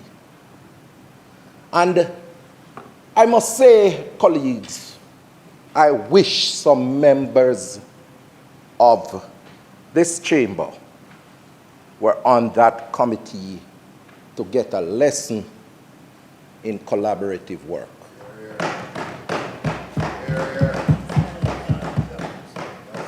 A lesson in collaborative work. I wish you were there. I wish you were there. Because Senator Cavan-Gale, you know, very few times men Cavan have disagreements in this chamber, you know. Very few times. But I tell you, we worked together on this piece, this motion. And if there were differences in opinion, for example, when we were discussing Cavan, whether it be, what we should do with the elderly care advocate, or whether it's a commission or tribunal, and we consulted each other and discussed it, and we came up with our formulation and recommendation. And Mr. President, the hearings and what is contained in the report does not give an accurate reflection of the quality of presentations that were made. Exceptional presentations, starting out with laying the groundwork with data to drive our work. And then you have a number of individuals, and I mean, I could name a lot of people, you know, but I have to single out two. I'm going to single out two. I don't want others to think that I'm discarding their work, but, you know, their work is recognized in the general report. But I have to single out the seminality of the presentation from my colleague. Well, I should say colleagues. And I will tell you why I have to correct myself. Sandra Lati Bodier. You know, Mr. President, Sandra is now completing her PhD. But the work of Sandra is a testimony that she should be Dr. Sandra Lati Bodier long ago. Quality presentation. And then Professor Denise Eldemire Shearer, who nobody on the government side can talk to me about friendship where she's concerned. Nobody. Because some of them, when me and Professor Eldemire Shearer were interacting from as far back as 1991 when I came to Kingston as a country boy, my first doctor in Kingston. So nobody can tell me about Professor Eldemire Shearer on the government side because she is my friend. She is my friend. And she is my colleague as well. You know, and I mean, Professor Shearer has retired about 50 million times from the university. But because of the importance and the seminality of her contribution to research and development, not just for senior citizens, she just can't let go. She just can't let go. And I have worked with her over the years. When I was Minister of State in the Ministry of Labor and Social Security, and we introduced the Senior Citizens Games first in the island and still going strong.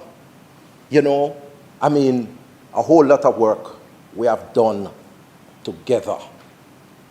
And when she presented, we had to just sit at the feet.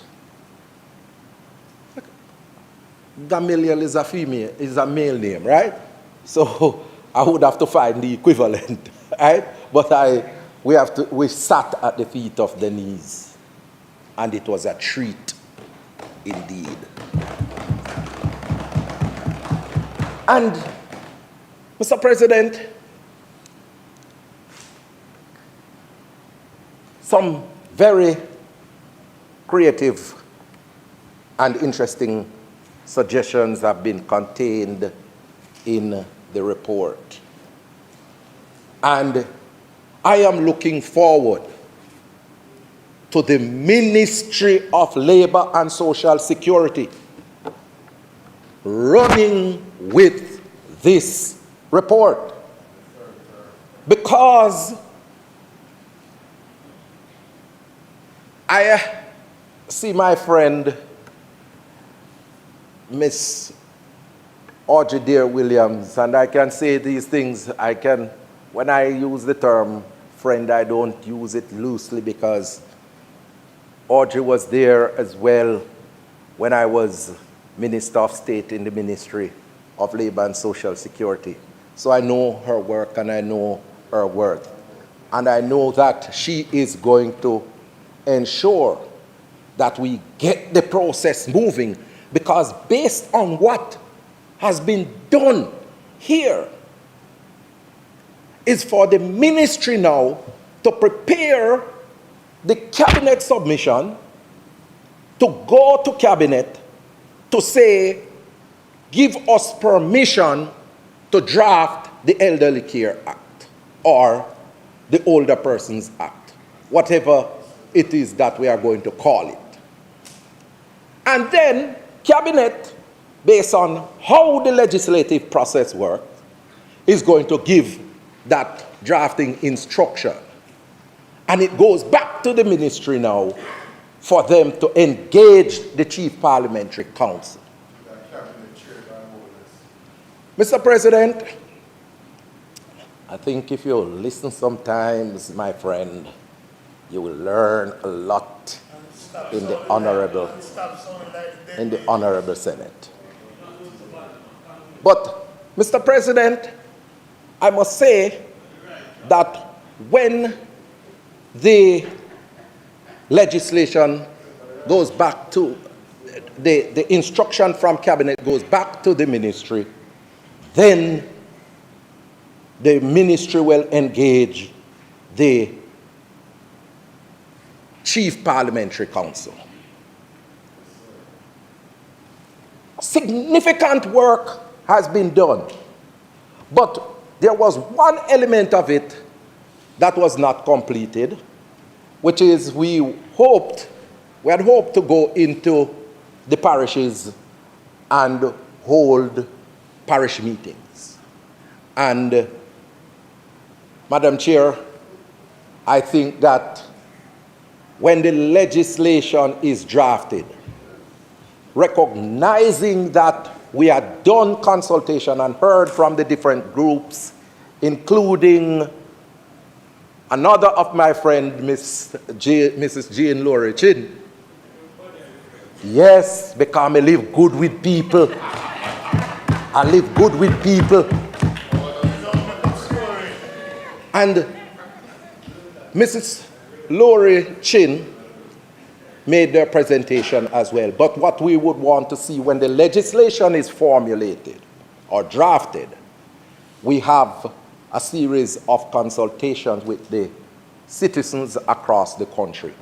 But I would want to see a capping of the time frame for that, because I don't want what happened with the Disabilities Act to end up happening with the senior citizens legislation, because there's a tendency for us to drag our feet with social legislation in Jamaica. Money bills come to the parliament one day and it passed the next day. Constitutional amendments. And so, Mr. President, I want us to ensure that we expedite this process and close the circuit in terms of legislation to protect the marginalized or vulnerable groups within our society. We have legislation to protect our children. We have legislation to protect persons with disabilities. We have legislation to protect our women. We need to close the circuit by enacting the legislation to protect senior citizens. And that was one of the major drivers behind me moving the motion. And the fact that doing research at the University of the West Indies on the population of persons with disabilities. We recognize that there is an intersectionality between disability and aging. As you grow older, you are likely to develop some form of disability. And that's why I say to some, always respect persons with disabilities, because you might be able-bodied today and disabled tomorrow. Disability respects absolutely no one. And you see some citizens, senior citizens, they get older, they are not able to see clearly, and they say, my eyes dark. And they are walking up the stairs, and they see as a young man, they hold on to your hand and say, my young boy, help me to climb the stairs. Because aging process brings on things like arthritis. It brings on diabetes. It brings on glaucoma. It brings on hypertension. And those are contributing factors to individuals developing a disability.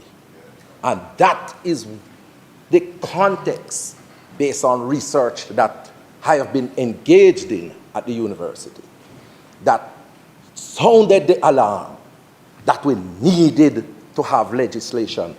And when statin came and presented here, it even gives us further vindication to move post haste to have the legislation, because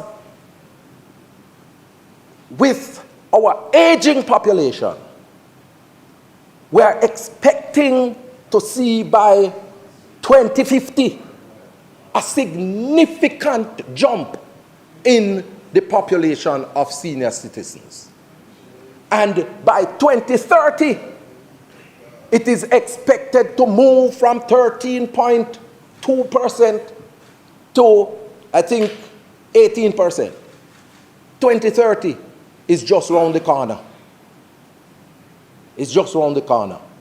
So we have to make sure that we act with speed, expedition, to get this legislation. And I don't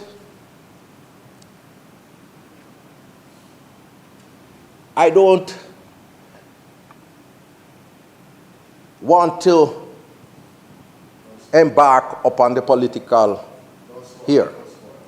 But I want to say that whosoever forms the next administration, whosoever forms the next administration must ensure that this legislation is enacted. I say to the senior citizens who are present today that I am very committed from this side. I am very committed from this side that within 1 year, within the first year of an administration led by Mark Golding, that legislation would be enacted. That is the commitment from this side.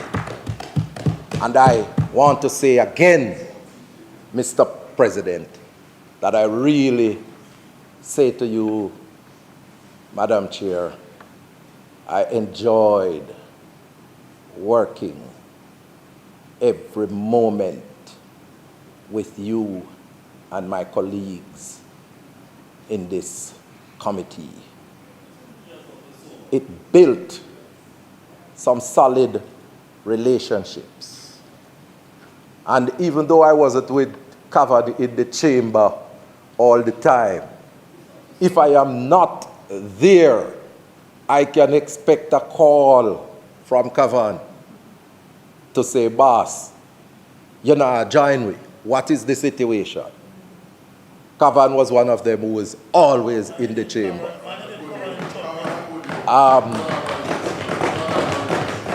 I hope you will get some of his goodness.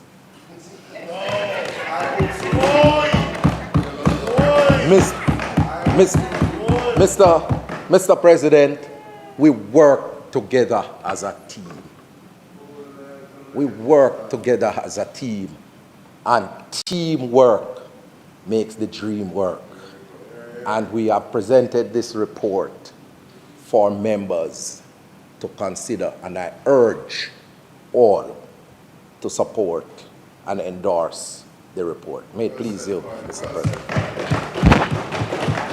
Thank you, Senator Floyd Morris.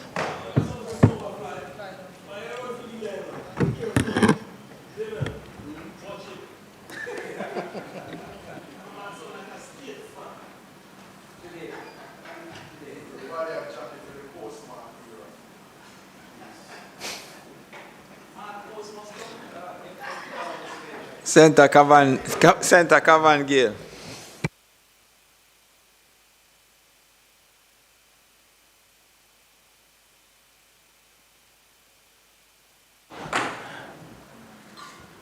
Senator Sinclair say, yeah, 15 minutes. You know, I would give you more than that, but... That's why you're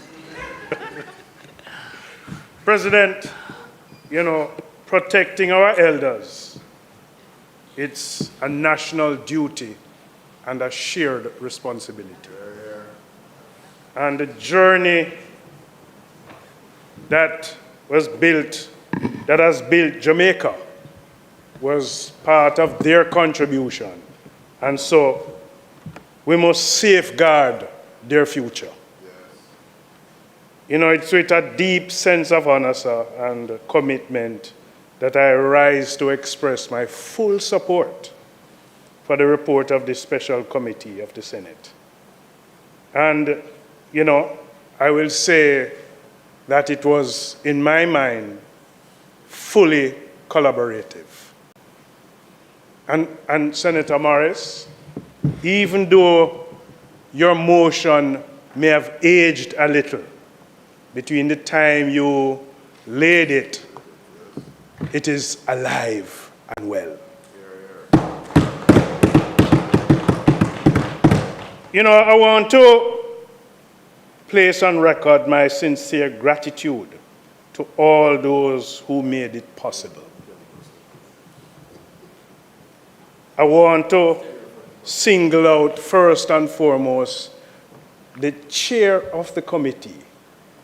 You know, I wouldn't submit that she's a slave master, but she's highly driven and efficient. The committee clerk, the legal team, the research team, commendable work. And you know, those are persons that this parliament ought to preserve for their commitment and dedication. At 3 in the morning, you would receive emails. Many decades ago, well, at least 2 decades ago, I was coming from a union meeting at the Ministry of Labor with the Most Honorable Hugh Lawson Shearer. And he said to me, no, it's a different kind of friendship. And he said to me, I must accompany him to a forum.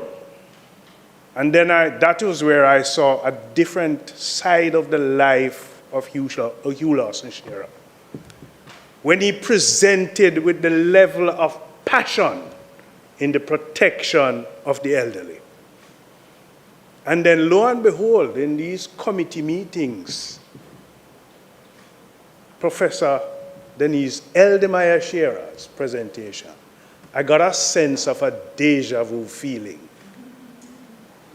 Hugh Lawson Shearer in heaven must be proud of your continued contribution.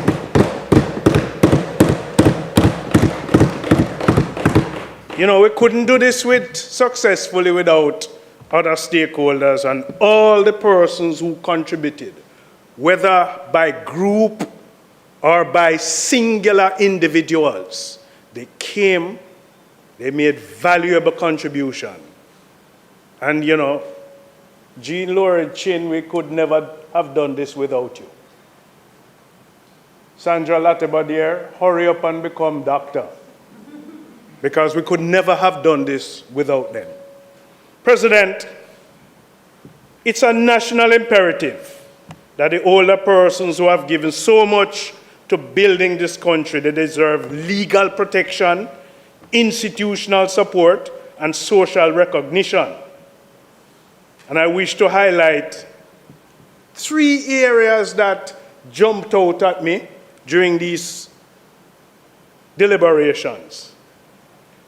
You know, many references were made about the abuse, neglect, including financial abuse. And our elderly populations are continuous to face this kind of silent suffering, often hidden in homes, institutions, and even public spaces. Abuse and neglect, whether physically, emotionally, and financially, it erodes their dignity and their safety. And you know, many of them would have gone through, especially financial abuse, that level of exploitation. And so these legislations must not only define it, but criminalize and establish mechanisms to report and investigate such abuse. Another one that came at me was the question of a kind of discrimination in the workplace. A term used was ageism. Remains a stubborn and insidious form of discrimination. And as a trade unionist, I'm particularly concerned about the structural and attitudinal barriers that limit employment opportunities when workers get to a particular age. You know, many of them are capable, experienced individuals that are sidelined but sometimes overlooked for promotion, are forced to move into other areas despite having contributed. And our legislation must speak to defining this, treating with it, protecting workers in the workplace, not because of their age, but still promote what they have to offer and their experience. And it must be treated in the same seriousness, Mr. President, as race, gender, and disability discrimination. And so, this law that we're promoting must ensure fair treatment and to accommodate continued employment. It can't be a situation where, no man, you need for go now, you're too old. You reach a particular stage. Leader of opposition business 1 minute, relegate to the next minute. We must protect our elders and the dignity of our elders. President, we must also confront the growing economic vulnerability among the elderly Jamaicans. Too many are unable to meet basic needs in their latter years. And you know, whilst we have the national insurance scheme and other pension framework exists, it is still somewhat inadequate. And we have to reach for more. You know, one of the things coming out of these deliberations and listening to the concerns of the elderly that I want to encourage in the promotion of the workplace. You know, you have health insurance coverage. But I believe when you get to a particular age, let's assume that let's use the age 50. When you get to that particular age, I believe that there ought to be a kind of enhanced threshold in terms of protection, delivering a different kind of coverage when you reach that particular age. And why am I saying this, Mr. President? There's an increased health risk with aging. Preventative care becomes more critical. And there's going to be always this higher utilization. And so it becomes a burden. And we need to promote and to pursue that at that age limit, when it is desired most, it is enhanced. And I've seen in some jurisdictions, Mr. President, where health insurance is regulated or mandated with age-specific benefits. And so, in the protection of our elderly, we need to somehow examine a scope of promotion in that regard. Mr. President, and you know, when I made that statement, there is dead silence, but I assume that it is being assimilated, not disagreement. President, one of the key things about this report is, in my mind, a critical component. You know, normally we would have gone through select committees or joint select committees and we promote and provide a report. One of the critical components that I believe should be part of a template going forward is the establishment of this roadmap. The roadmaps outlines some clarity of objectives with the precision that what the legislation must seek to accomplish: protection, inclusion, support. President, it also promotes a structured kind of implementation, a phased approach. It calls for a deliberate stage action, starting with the legal framework, building out the policy alignment, how you can have the institutional development, and ending with the program delivery. A phased approach. And I believe it is a template that we must utilize in the future scope of our legislative mechanisms. It also highlights the institutional coordination. You know, this, even though the accountable ministry is going to be the Ministry of Labor, the Ministry of Labor can't do it alone. And so it is going to require an inter-agency coordination, recognizing that it cuts across labor, health, finance, local government. And, you know, we would have seen where the references of many pieces of legislations that have been established but don't work. Established but never utilized. One of the key things about this roadmap is the ability to monitor and evaluate the progress of what is prescribed that it ought to be pursued. And it gives, importantly, sir, the level of accountability and transparency.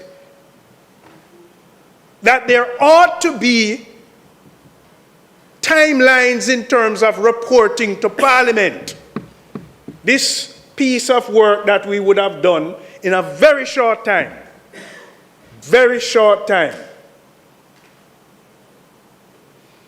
must never be allowed to languish anywhere.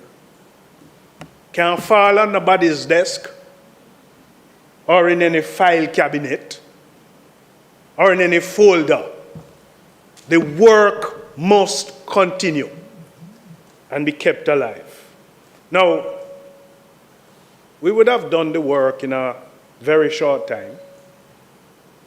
We would have had the feedback, the various recommendations from different stakeholders. But, you know, for us in the trade union movement, when we built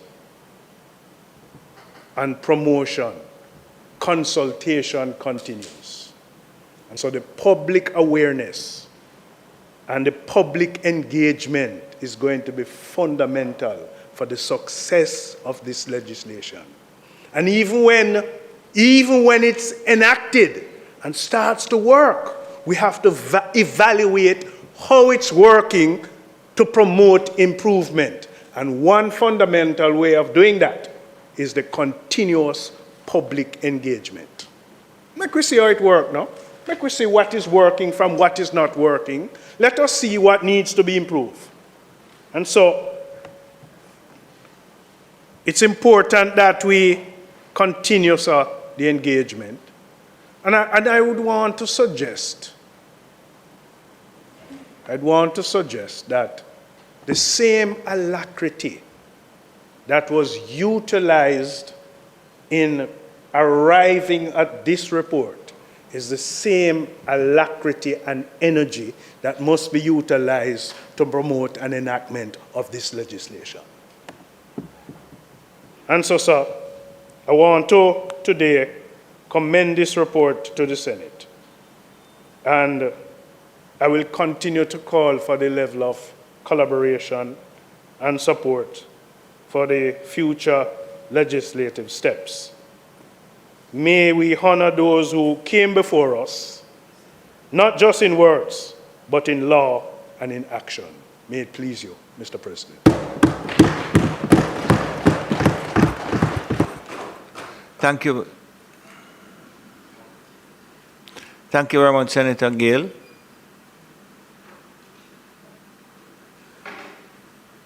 I don't think he's going to need it. Oh, you're going to need it? Senator Crawford. Thank you. Thank you, Mr. President. And I'm happy that I'm a politician because that's the only place I'm still perceived as young. Everywhere else. I was playing football recently, and said, Elder. I was looking around, couldn't believe he was talking to me. But when I tried to run past him, I recognized that he was right. Well, Mr. President, yeah, my mind was working faster than my body could. But, Mr. President, I'm excited and I'm a little bit nervous at the same time. Because I'm excited that we're here, but I wonder if this is a part of throwing everything, including the kitchen sink, for the next election. And if that is so, then the fear that Senator Gale highlighted, that it ends up in a cabinet, in a file, might happen. Indeed, we are at a time that grand announcements and exaggerations are a part of the landscape. More recently, Minister Darrell Vaz indicated that 100 buses could transport 328,000 children. The mathematics suggests that it's between 4,800 or 9,600 between the times of 6 to 8 a.m.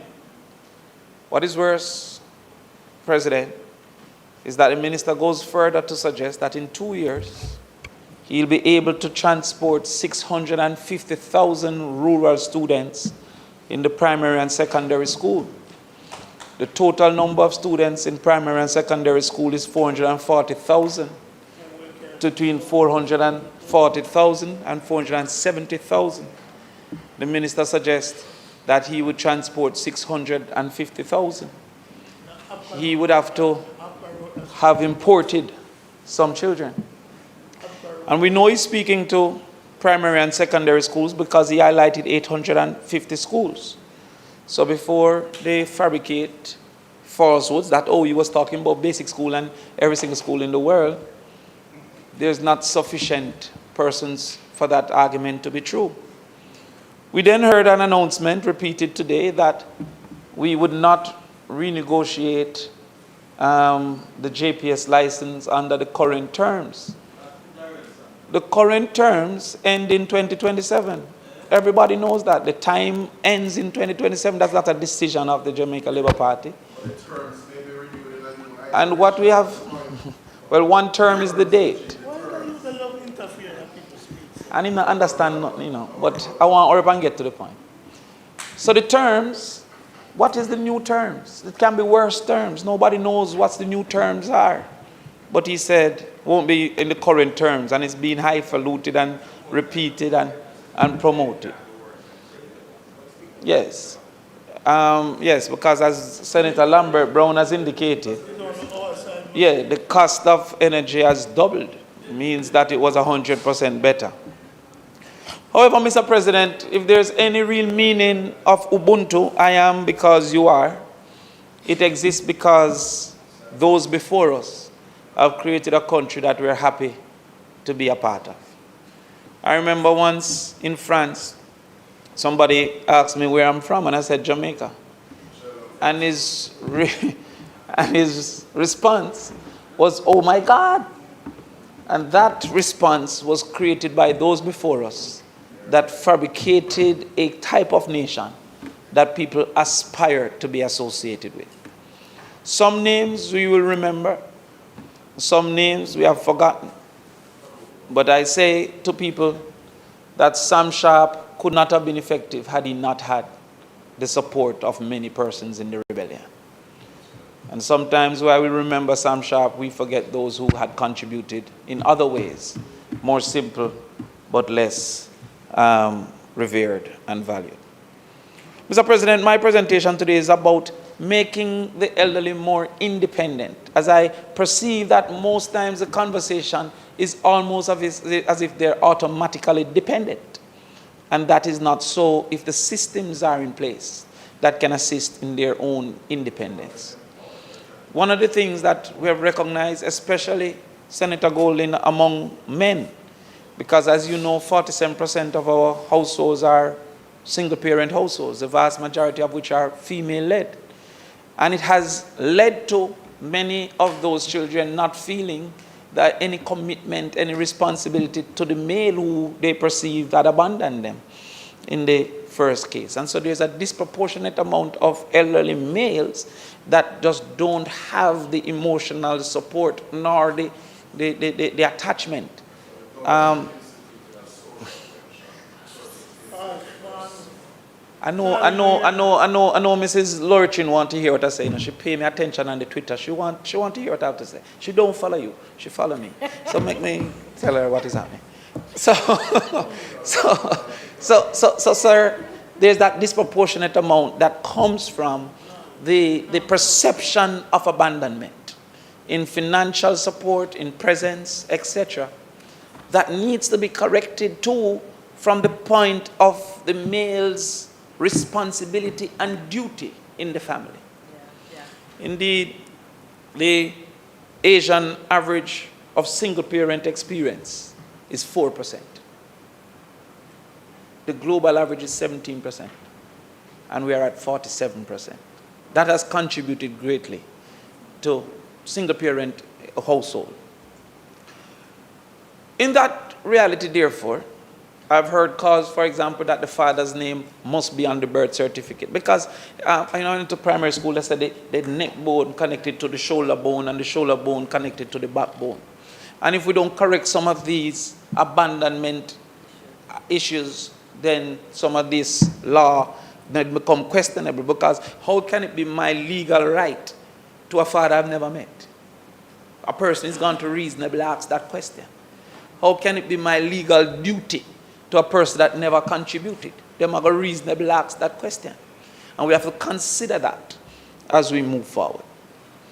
One of the major albatross around the Jamaican elderly's neck is that of rent. You see, the assumption of pension is that cost reduced at a particular age. It couldn't be for healthcare because costs increase in healthcare. But those of us lucky enough to have a mortgage, that mortgage ends at retirement. And therefore, the cost of housing is supposed to be generally reduced because you now live in this place without rent or mortgage. And the greatest thing I've learned about a mortgage is that you only need to survive the first 10 years, because after that, your wage is inflating, but the mortgage don't move, and so it becomes even more affordable. When you reach 30 years, it's coming like nothing to you. But rent don't follow the same direction. Rent moves with the inflations of time. And so therefore, the person that don't own a home, becoming an elderly, losing a % of income, even if they have a pension, which many don't have, but surpassing their working age, still have that major cost. Almost 50% of our working age income is the rent. If we don't create that,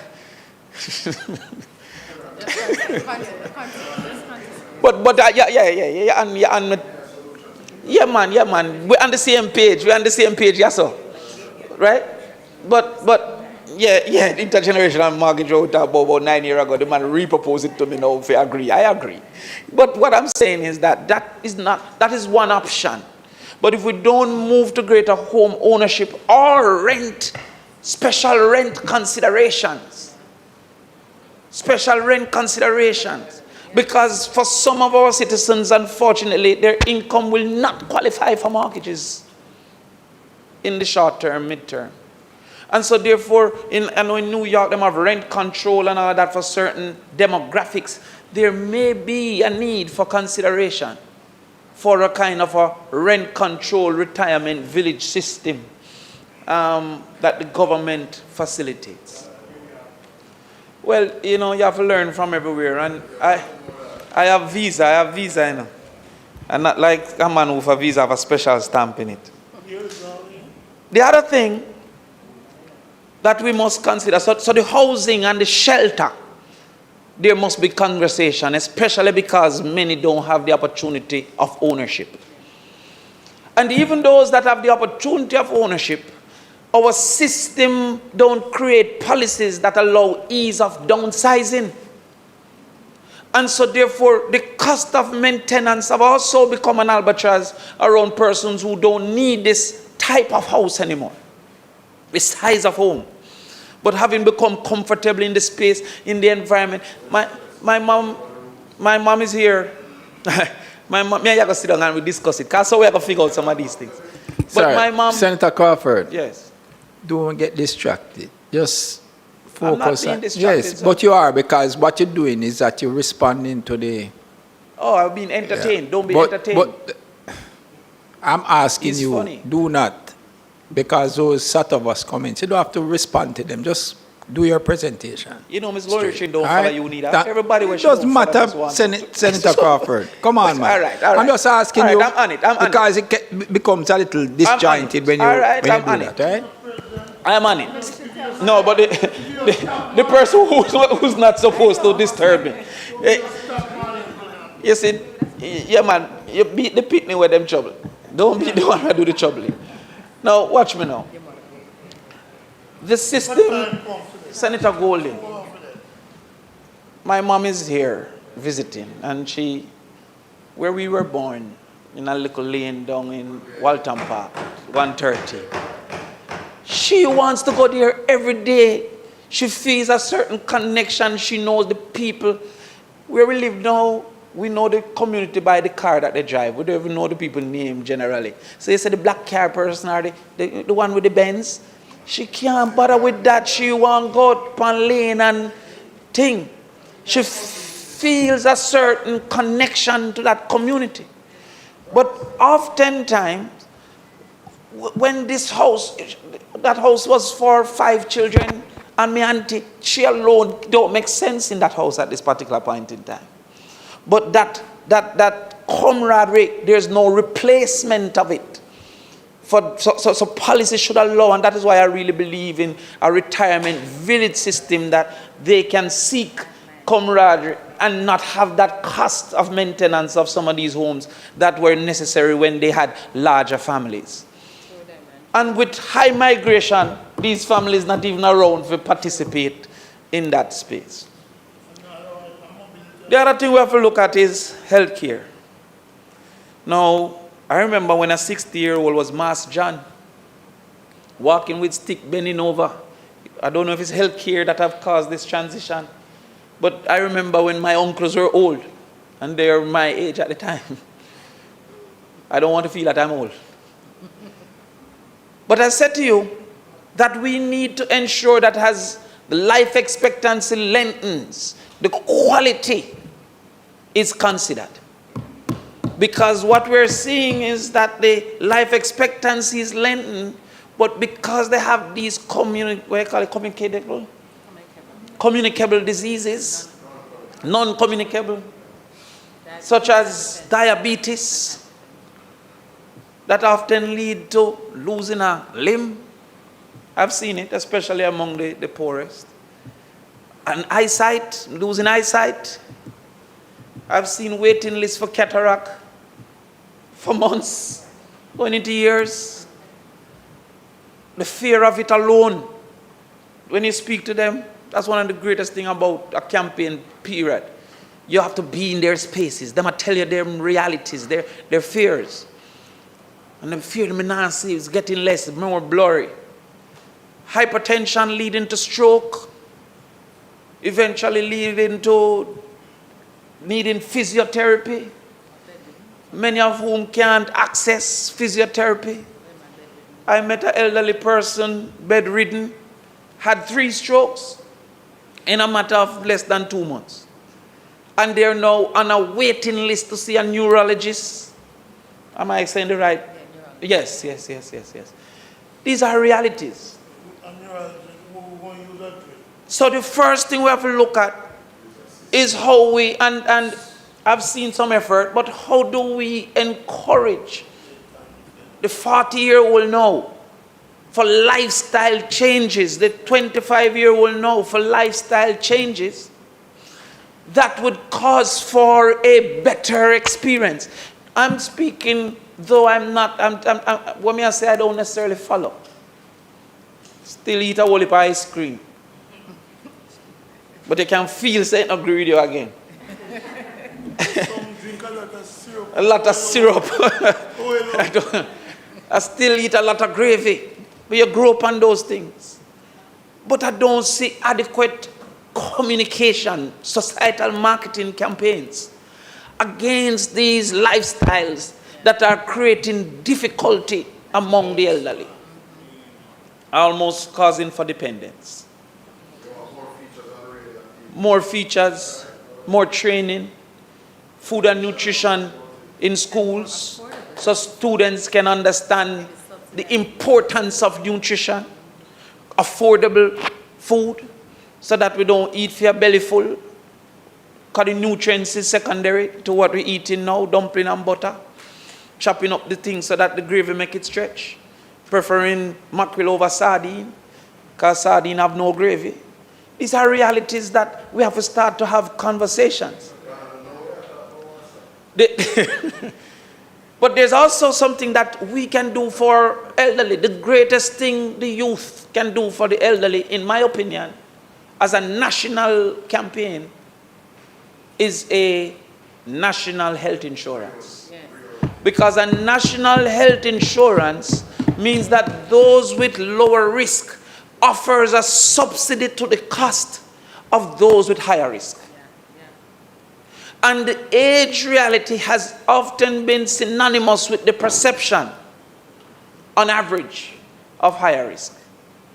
If we don't hasten our steps towards a national health insurance, which facilitates yearly checkup for renewal, which facilitates the access to medication and the access to diagnostic care, then we keep delaying intervention until it's too late for many of our citizens, in particular our elders. So many times the cancer, had it been caught earlier. So many times the diabetes, had it been caught earlier. I was told recently that I can say you're pre-diabetic and indicate some things. So many times if the cholesterol, yes, I am pre-belly. Belly's getting there. We're working on it. But so many times the cholesterol is caught in time. But because there is a cost consideration as limited as transportation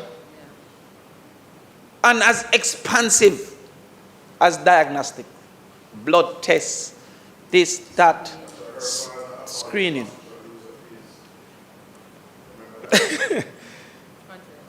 The fact of the matter is that if we don't see that our contribution as a 35, 36, 22-year-old to that risk reduction of a group plan can change the circumstance of the elderly. That if we have an elderly plan, it will be very expensive because of the risking. But if we have a total national plan, the youth subsidize the elderly. There's also the need for greater access to medication. And unfortunately, we still have an archaic system that takes 4 or 5 iterations before we approve the necessary medication. When the medication improves, a lot of times it is stuck in the approval process. I've moved it here before, that in the same way some countries accept US visa, for say, well, if the US have done their due diligence, that if a drug is approved by any two of the Canadian, the US, or the European entities, it is reasonable for us to accept that as reasonable basis. Because the expense, whatever the expertise, whatever it is, has caused great delay, that better drugs have become unavailable to our citizens, and the persons most likely to be dependent on those drugs, improved drugs, are the elderly individuals.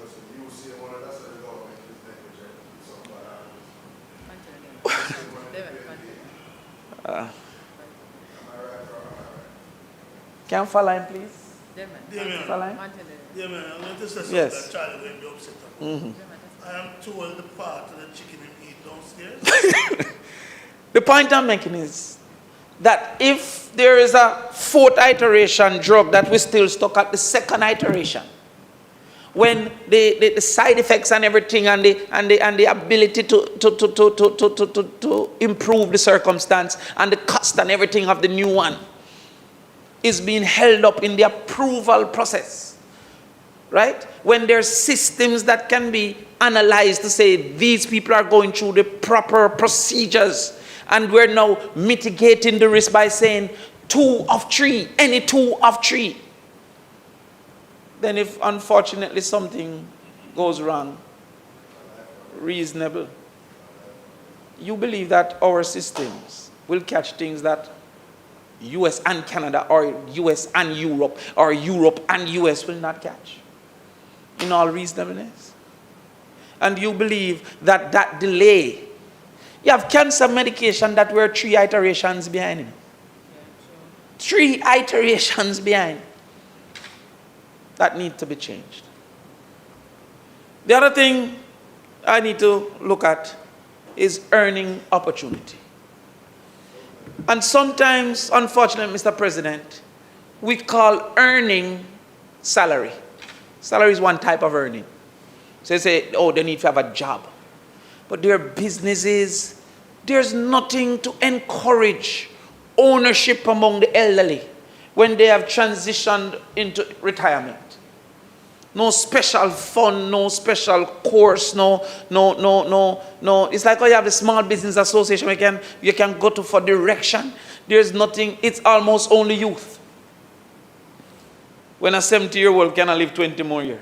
I'm going tomorrow to a 100-year-old birthday party. 100-year-old. And he remembers, he remembers everything. So I'm saying that earning opportunity in farming, in investment, when I say investment now, more so in the stocks, because we don't want them to go take advantage. People tell them all kind of fancy scheme and all kind of thing. But in understanding stop marketing in small businesses like soap and fashion in government, reserving a percentage for businesses that facilitate these age, because we don't want a system that by law you must take care of them as a dependent. We want a system that allows for their independence.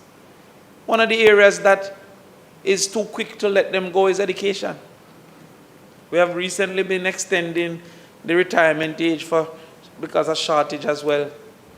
But a 65-year-old now, just ready, Mrs. 65-year-old, I'm married for the third time.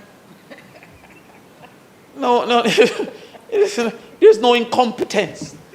I've seen 65-year-old doctors. Then why can't have a 65-year-old teacher? Especially in the areas that we're short. What is the reason that we feel committed to not an analysis at the age of 65, but a directive at the age of 65? If we feel that due analysis and care and everything need to be taken, and check if you have mental deficiencies and check if you have physical deficiencies, but if you have none, why is it automatic still that we feel like, you still have to retire at this particular point in time? So what I want us to consider is, how do we have a mindset of independence in targeting relief for the elderly, more so than a mindset of dependence? Senator Golden, imagine if we improve telemedicine to the point that them can call in and get them things delivered from the pharmacy. Them can call into the doctor and get a certain level of diagnosis. They can do these things. Imagine if we should improve that.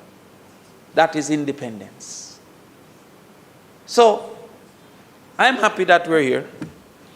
I'm hopeful we're not delayed by just the joy of doing everything at this moment in time. But I also hope that our mindset changes from seeing the elderly as dependents to facilitating their continued independence. With that, Mr. President, I thank you. All right, thank you very much, Senator Crawford. Just, Minister, just hold a second for me, please. All right, we have been going for quite some time, and I understand that there is another speaker on the government side, and there's also another speaker also on the opposition side, and you'll have to close. So we're looking on going a bit longer. We have had our guests here for quite some time, and they were here even before we commenced what they had a greater interest in.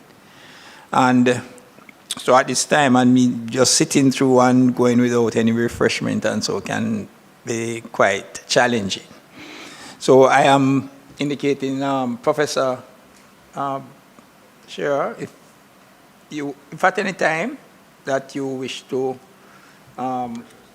refresh yourself or to go, it's up to you, as well as our guests that are seated in the gallery. All right? Because I believe that at least 2 and 2, you're looking at possibly another hour or so. So the choice is yours. All right? Minister, you will proceed. What I'm saying is that just let them know that if at any time that they feel that they have to, then, yeah. All right, so Minister Dana Dixon. Thank you very much, Mr. President, and I'm very happy to stand and to speak in support of this wonderful report that I see before me. I had to stand up because Professor Denise Eldemeyer Shearer is here in the room and she's about to go out. She was very much my grandmother's doctor, and she helped my family through first arthritis that was getting worse, and then Alzheimer's. And so I know as a child, as I was growing up and I would go to some of those doctor appointments, how much her voice on older Jamaicans mattered. And so I had to stand and to speak on this, especially because of the work you did with my own grandmother, who I loved so dearly. And also, you've been very, very encouraging of me in this role that I have taken on. And so I thank you very much for all of that. And this is all about you. And so had to stand to support this. I also, Mr. President, want to acknowledge my sister, Jean Laurie Chin, and also Hubie, who is up there. And I have to say that your entire sisterhood of the International Women's Forum is so proud of you, Jean, and what you have done. And so my remarks are not just from me, but also from all of our sisters in the IWF who really look at you as a great example of what advocacy looks like. I have to say another thank you to the entire committee. Have to say especially thank you to Senator Golding Campbell. When I heard the amount of meetings that were done in 6 months, I was very impressed. I also have to acknowledge Senator Professor Morris for bringing us to this point. I really want to thank you for that. This is very important. And I mentioned my grandmother before because she was so important to me. And as she got older, I was the one that was her main caregiver. And it was difficult. It was extremely difficult being the main caregiver of someone with Alzheimer's disease. And there's so many Jamaican families who are having to deal with these issues, not just Alzheimer's, but other issues that are devastating. And there are very little avenues for support. And so I was very happy to see some of the recommendations that were in this report, because many families really do need additional support in helping to take care of those who are older. The demographic shifts that we see are real.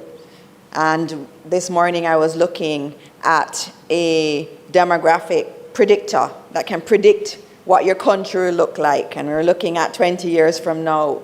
And the bulge is going to be at that aged area. And it also reminded me when I looked at the report, it defined someone who is an older Jamaican as someone who is 60 years old and older, which means that in 15 years, I will be an older Jamaica. It is coming. And so we're going to be seeing more and more older Jamaicans. And our goal is not just to have people living longer, but really for them to live better longer. And that's why for me, I've been happy to see some of the work that the government has done, especially for older Jamaicans, and especially as someone who was there with an older Jamaican who was struggling in her latter years. What I was happy to see especially was the income tax relief for pensioners. That was a big deal, and a lot of our pensioners were so happy, where that moved from $80,000 to $250,000. That exemption was a big deal to a lot of our older Jamaicans, and we have to celebrate that. That's right. I've also been very happy over the years, Mr. President, to see the changes in terms of the NHF, the very important NHF. And the work that it is doing, especially under the JADEP program, where those who are over 60 can get drugs. And we're looking at the list, and the NHF subsidy list contains 72 drugs that are important, and they treat conditions like hypertension, cardiac conditions, diabetes, arthritis, glaucoma, psychological conditions, vascular conditions. And these beneficiaries pay a minimum of $40 per item on that list, and up to $240 for 6 or more items at participating pharmacies. Those are things that are really important to our elderly Jamaicans. And this is something that I understand, and I see that we keep adding more conditions, and it is very important. Mr. President, one of the things that we've spoken about and we've heard on both sides, and I like the cordiality that I'm hearing today, and I will continue in that vein, is how do we make things easier for or elder Jamaicans. And there was one thing I was working on before I was moved into the Ministry of Education that was really very important to me. And it had to do with how do we get rid of those life certificates that cause so much stress on our older Jamaicans having to go and find a JP all the time. And we were creating an app called I'm Alive, Proof of Life app. And I'm very happy, Mr. President, to say that that app is 95% complete. What that means is that as an older Jamaican who is a pensioner, you do not need to always go and find a justice of the peace. It means you can use your phone, use a neighbor, you can use your child, your grandchildren to help you to navigate it. You just put your face up to the phone and it recognizes who you are and it matches your face against another ID that you may have. And that is what proves that you are alive. And they have all of these beautiful features in it. It is very simple. And Mr. President, I am so happy to tell you that today, while we're having Senate, some of our senior citizens are at the central sorting office, not far from here, doing preliminary testing of the I'm Alive app, which is going to make the lives of our seniors so much better. And I'm so happy and I can't wait to see more of these kinds of initiatives for elderly people. They've worked too hard for all of their lives and contributed so much to our country for them to be stressed out at this stage in their lives. In the report, I was especially happy to see the references to community spaces, and I heard my colleague, Senator, talk about community living too. That's very, very important, because I know one of the things that my grandmother experienced when I went away to study was loneliness. It was a real big thing, and I think it exacerbated her Alzheimer's disease. And it is very important that we provide these spaces for older Jamaicans to be together, to have friendships. And as you know, as you get older, I remember going to my grandmother's funeral and most of her friends weren't there because they were dead. She lived longer than her friends.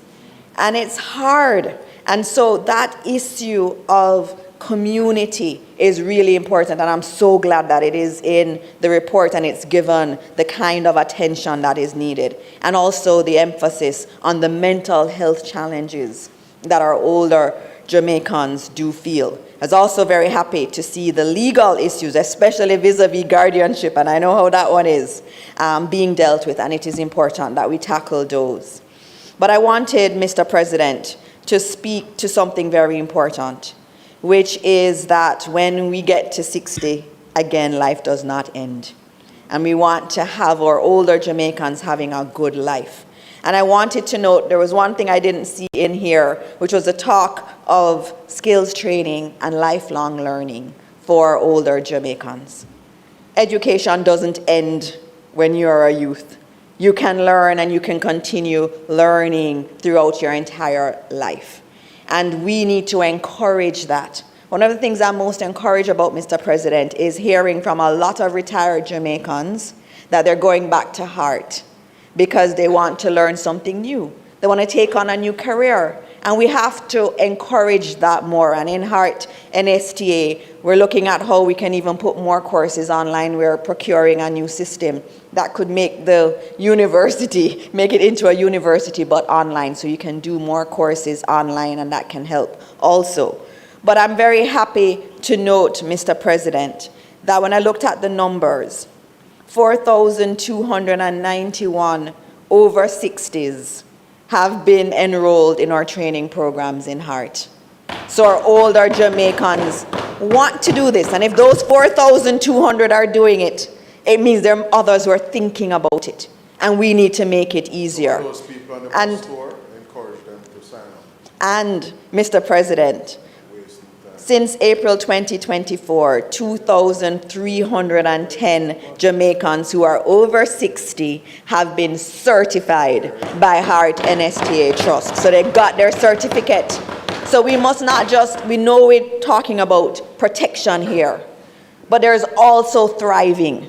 So we're protecting them, but we also want to, as we talk about our older Jamaicans, provide an environment where they can thrive. And education is one way, and skills training is one way. Mr. President, some of the areas they've been doing are customer service representatives. Some of them want to go and do customer service. They're doing introduction to ICT, which is our digital literacy program. They're doing event planning. They're doing micro entrepreneurship. They're doing small food facility operations, air conditioning, maintenance. They're doing masonry, project management, data protection officer programs. We had some that were at level 5 of the data protection program that are over 60, Mr. President. Life does not end when you get to 60. There's a beautiful life after 60, and given I have 15 years, I'm really looking forward to that beautiful life after 60. And we have to recognize real lifelong learning, and we are committed at heart to do that and to continue doing a lot more of that. I know we've been here for a long time, and so, Mr. President, I again want to congratulate the entire committee that did this number of meetings in record time and produced a beautiful report, which was so very nice to read. And of course, again, special commendation to the chair, Senator Golding Campbell, and also to Senator Professor Morris for leading this charge. I also want to acknowledge again our key partners. Congratulations to Prof. Congratulations to Jean and the CCRP team on your advocacy. And I too look forward to us moving forward expeditiously to enact the proposed legislation that is here. I thank you, Mr. President. Thank you very much, Minister. All right, we now have Senator Sophia Fraser-Binns. Thank you, Mr. President, and I shan't be long. But as a member of the committee, you will understand why I feel the urge to stand up and say a few words. You know, sometimes in life, we have experiences which confirm that the things that hold us together are far more than the things that divide us. And I believe that the way in which this committee came together, well, let me start with the Senate. The support of the Senate jointly to the motion of Senator Professor Floyd Morris was indicative of that belief. But the way in which the committee, the special committee, worked together confirmed in my mind that regardless of the colors we wear, we are Jamaicans who want to see Jamaica advance. And we saw that being played out at every single meeting of this special select committee. And I want to certainly put on record, like my colleagues, our own congratulations and appreciation to Senator Golding Campbell for the very efficient way in which he managed this committee.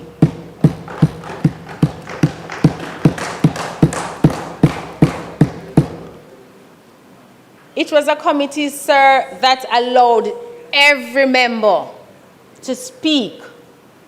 It was a committee that allowed you to disagree, and a committee that allowed you to probe.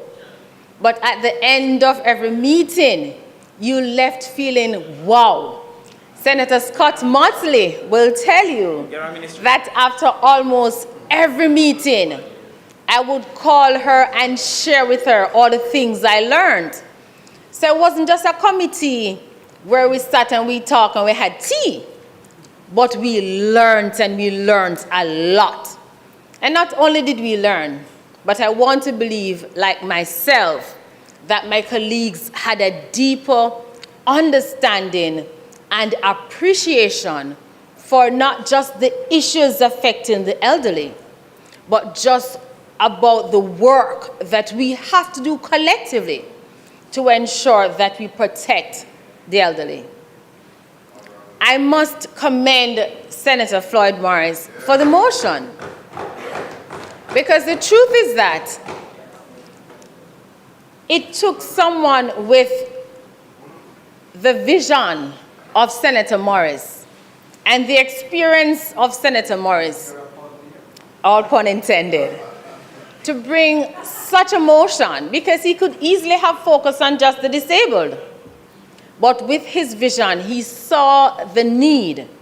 He brought the motion, reached across the aisle, and today we can stand here very proud that we have a report coming from the motion that Senator Floyd Morris moved some time ago. You know, Mr. President, sitting on the committee, I recall there was a conversation about dementia, and I said to the Permanent Secretary whether in his field, whether he has seen an increase in the number of elderly persons who are being affected by dementia, Alzheimer's, but certainly some kind of mental impairment. Because I wasn't sure if it was just my experience within my space or whether or not this was a national change. And he confirmed that certainly from the ministry's perspective, Ministry of Health's perspective, they have seen an increase in the number of elderly who have been affected by dementia, Alzheimer's, or some kind of mental impairment. And early onset. And you know, what it did for me was it caused me to start to think about how we treat with some of these persons.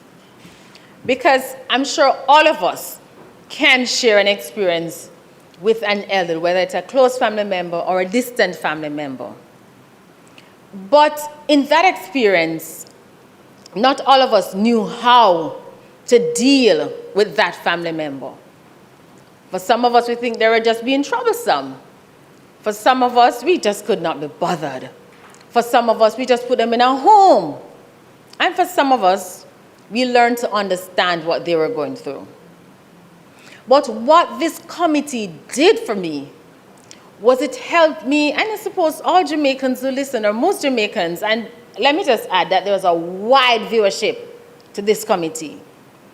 It allowed you to have perspective. Perspective, not just that there is an increase in the number of Jamaicans who are being affected by this, but what is it that we need to do? You mentioned Dr. Sophia Longmore, and clearly because of her training, she consistently reminded us about the mental health and what is required jointly. The other thing that struck me was the discussion about homelessness. And I'm saying homelessness broadly because we're not talking about just the elderly living on the streets, but just a number of persons who have been abandoned in our hospitals. And also led me to start thinking about what it means for public health and the delivery of public health. And secondly, why would family members feel a need to leave their loved ones in the hospitals? One of the questions asked was whether a private hospital could, well, I think the question along the lines, Senator Golden, was whether we have this degree of abandonment in private hospitals.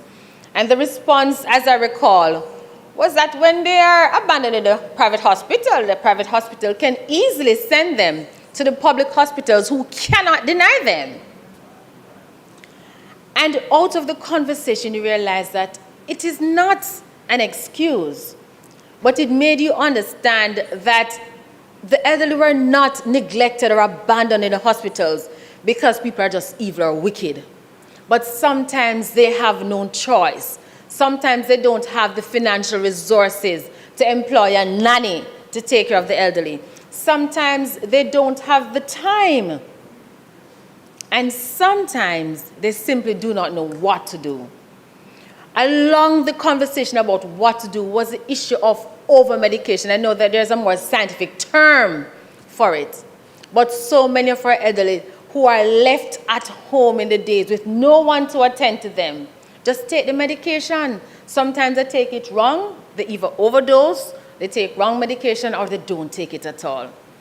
And it led me, and it now leads me to the point where a recommendation was made, I can't remember who, but she entered a whole business enterprise, almost like a daycare center for the elderly. And I said, wow, there is opportunity in caring for the elderly. Because she spoke about the business that she has undertaken, where you take the elderly, almost a daycare. So you take the elderly there in the days, and they're engaged in a raft of activities. And after work, you pick them back up, and you take them home. And for persons listening, it is an opportunity that we can consider, a business opportunity. But it also means that we collectively will have to do more. And I know that we have the work of Mrs. Lorichin and her team, but so much more is needed for our elderly, particularly during the working hours. Some of our elderly who can't go out, we have to find a way, whether it's community, and of course the government is going to have to take the lead to ensure that we create spaces in our communities so that we can look after our elderly more. The final thing I want to talk about is the legal discussion that took place. And we have to really commend Council Sharon McGregor because she gave a thorough review of some of the legislative issues that plague us in treating with the elderly. And we have discussed here the need to look at the Mental Health Act. Again, that came up. And I believe that even without the completion of the Elderly Care Act, or whatever the name will be, that the next administration must move post-haste to amend the Mental Care Act. Because as it is now, it is a challenge to providing the care for elderly. And it is something that I am supportive of, that we move to amend sections of the Mental Care Act, the Mental Health Act, I'm sorry, to ensure that persons who can be deemed, for example, guardians, are allowed to do it. Because as it is now, and I will not take the time and go back through what Senator Gordon said, but it hinders a lot of persons who generally stay and care for the elderly from being appointed as guardians under the Mental Health Act. Mr. President, Senator Crawford spoke on, he touched on pension. And what I would call for is not just the independence of our elderly in terms of employment and entrepreneurship, but that as a country we begin to really look at a national insurance. And I'm not talking the NIS. So don't say that we have the NIS. Because the truth is, that which one gets from the NIS really cannot go to the supermarket. We have to contemplate how do we create a national insurance that will allow the elderly to live a decent life after retirement. It means, therefore, Senator Dana Dixon, that we may have to start our financial literacy. It means that we have to start from earlier and talk about saving and pension. And even if you're not employed in a 9-to-5, that you start paying a pension somewhere. We may have to have that conversation. But certainly, we have to start thinking about how do we create a national pension so that everybody can be a part of it over and above what presently exists, called the national insurance, which serves a purpose, but certainly is not sufficient to meet the needs of our retired.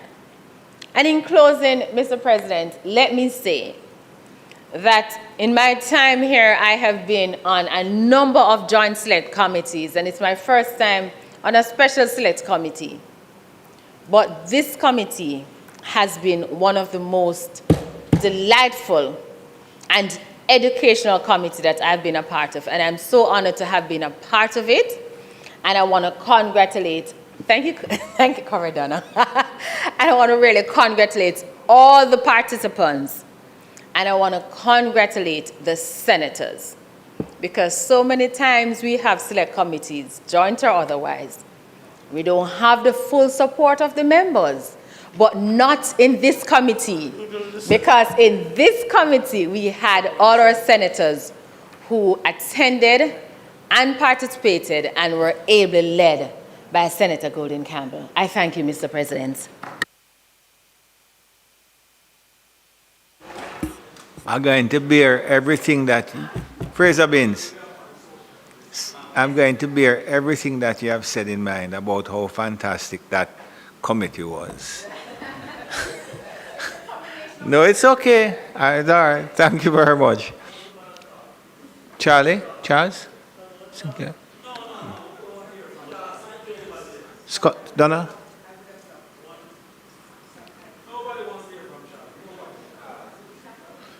That's it? Okay. Senator Golden Campbell?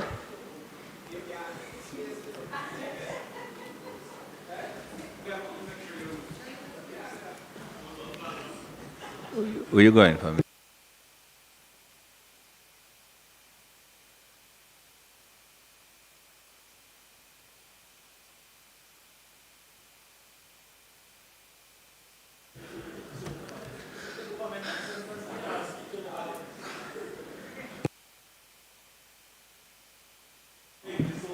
I think I can wrap up. I hope I can wrap up.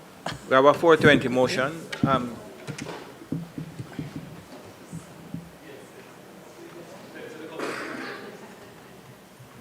Mr. President, it is almost 4:30, and I ask that we can continue this wonderful sitting of the Senate. Thank you very much. The question is that the Senate be allowed to sit beyond 4:30 to complete the business of the day. Those in favor? Aye. Against? And I recognize you from a seat other than your own.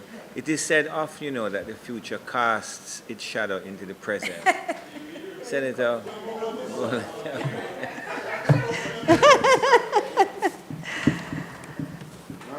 Wow.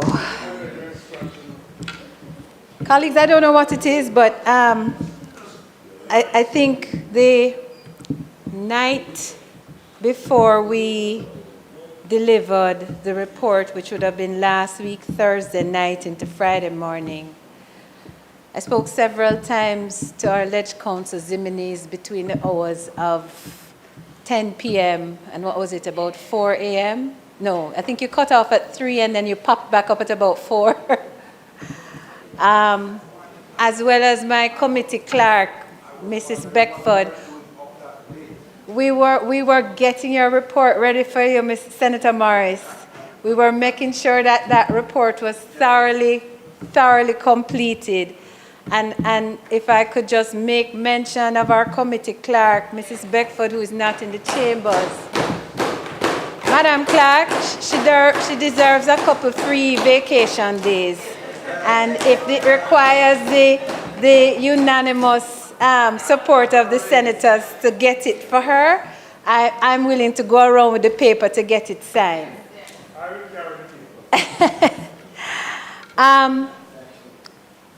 I felt an exhaustion that morning after we had our meeting and tabled the report. That Friday evening I went home. I'm beginning to feel it coming on me now. That it's done. It's done. I want to thank all my colleagues. I want to thank, and I thank you, Senator Fraser Binns, for singling her out. Council Sherrianne McGregor, who is a partner at Nunes Schofield and De Leon, who I called on behalf of the committee almost near the end of our work because we just had some areas that needed unpacking. And I knew she would have been the right person to help us unpack it. And she did more than unpack. She unpacked, she opened our minds, she opened up the heavens. and we really got a good understanding of some of the legal hurdles and challenges and what were suggestions for potential solutions. So I really want to thank her for her contribution to the committee. They're not sitting up here now because they needed to grab something to eat, but I want to thank my office team, Ashley, Tyra, and Chrisanne, our intern, who have been having to manage without me, being physically in the office sometimes because I was consumed with getting this done. But Mr. President, I hope I have captured all the comments that were made and on which I will try to offer some amount of a response from the perspective of the committee and the work that we did. I want to say in relation to our hope that we would have been able to fit in the town hall meetings directly with seniors. It was something I very, very much committed to trying to organize, and I did have those meetings with the clerk who was in full support of it, but the timing and the amount of organization you had to do to make it happen and to get good attendance, I didn't see us being able to do that. And I really wanted to be able to deliver this report on behalf of the committee to the Senate, because I did not want to be caught, I did not want our work to be caught in the election fever and Parliament dissolved and we were not able to produce this report. So I join Senator Morris in the fervent hope that those who will take this work further in not too long a time will engage our seniors directly. I think it is important to hear from them their lived experiences in their communities, and that those meetings will enable an even better bill than we anticipate. Mr. President, I took note of Senator Crawford's comments in relation to the problem of elderly males who are often existing without support in the situation of abandonment by children and in the difficulties of the family relationships we have had. And you know, the truth is that there may be those out there who very much did support their children, but because of unhealthy relationships with the mother, they perhaps may not have been permitted to take part in their children's lives. I've certainly seen circumstances like that in my own practice of law when I used to practice in the family law courts. And so I appreciate that you raised that, Senator Crawford. You know, this question of how older persons live, the circumstances in which they live, and the potential for things like intergenerational mortgages, and for a state considering, our state considering rent concessions, is a valuable consideration. Reverse mortgages were a thing that when I lived in the United States many years ago, if you were watching TV after 9 o'clock, you'd see all the commercials about reverse mortgages and how seniors could access reverse mortgages. When it was discussed in our committee, I got a WhatsApp message the following day, I think it was, from a gentleman who gave testimony to a reverse mortgage solution that I think it was Jamaica National had offered at the time. This may be about 10 years ago now. And he spoke of how much of a help, how much of an assistance it was in terms of caring for his elderly parents until they died. I think it was his mother. And he just continued to service the mortgage until she passed away, and then the house was sold and the mortgage discharged. and he was released from the obligation. But it certainly allows for dignified management of the affairs of older persons. It is something that I hope the private sector will take another look at, because I understand, like I said, it used to be done. I don't know how many are doing it now. I'm not hearing of it. And I'll make this comment in terms of some of the solutions that have to be crafted. I said in my presentation, this is a whole of society responsibility. The care, the protection, the well-being of our older persons, because one thing is for sure, that if we are granted life, every single one of us is going to get old someday. And so it is not a government fix. It is not the government, them, that is to fix it. It is we, it is us. It is government, it is society, it is individuals, it is church, it is social organizations, civic organizations, it's political parties, it's all persons, all entities invested in Jamaica. And so I encourage the private enterprise to take a look at possible solutions that could engage seniors.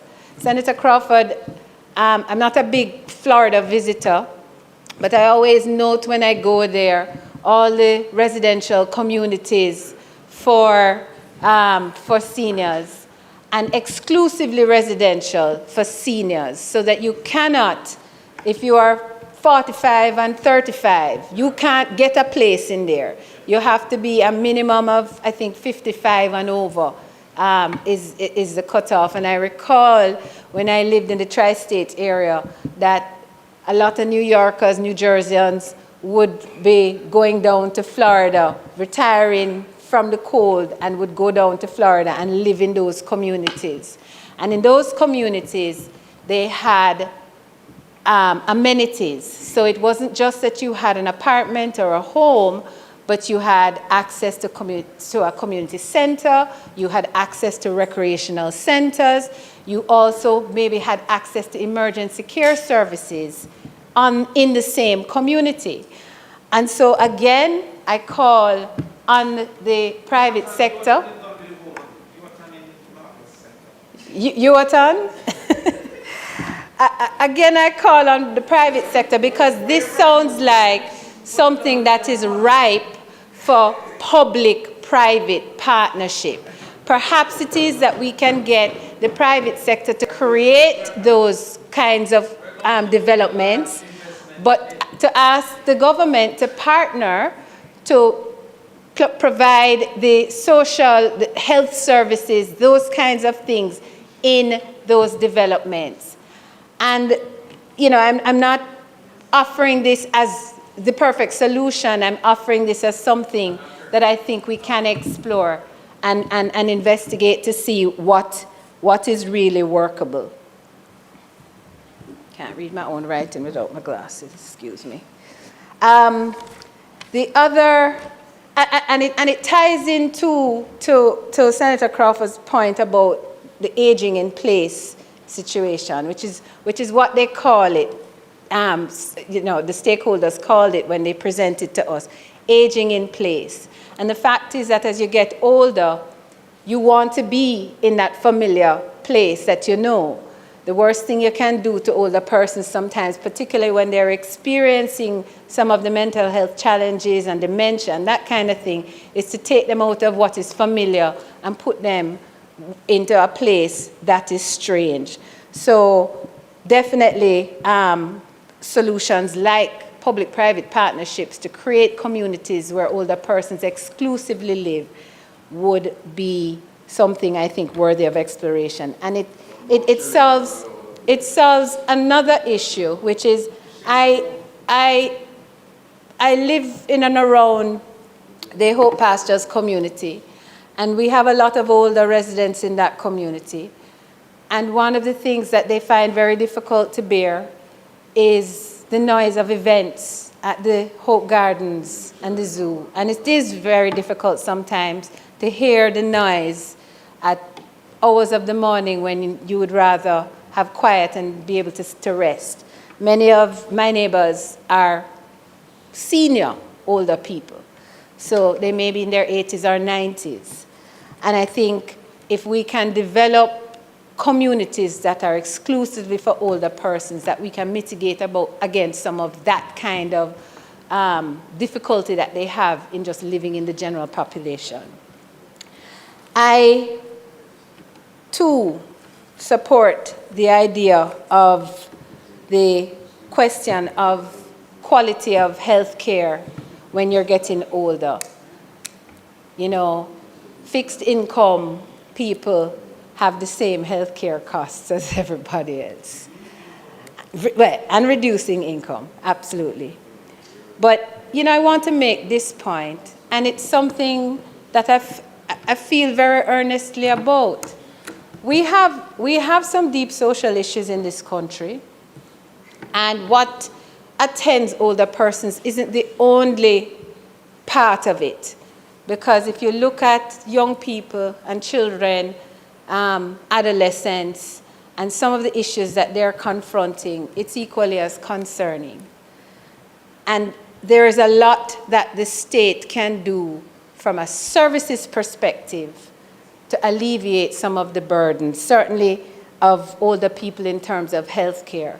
I know for sure that NHF has expanded its list of available drugs, and I think Senator Dana Morris-Dixon spoke to that.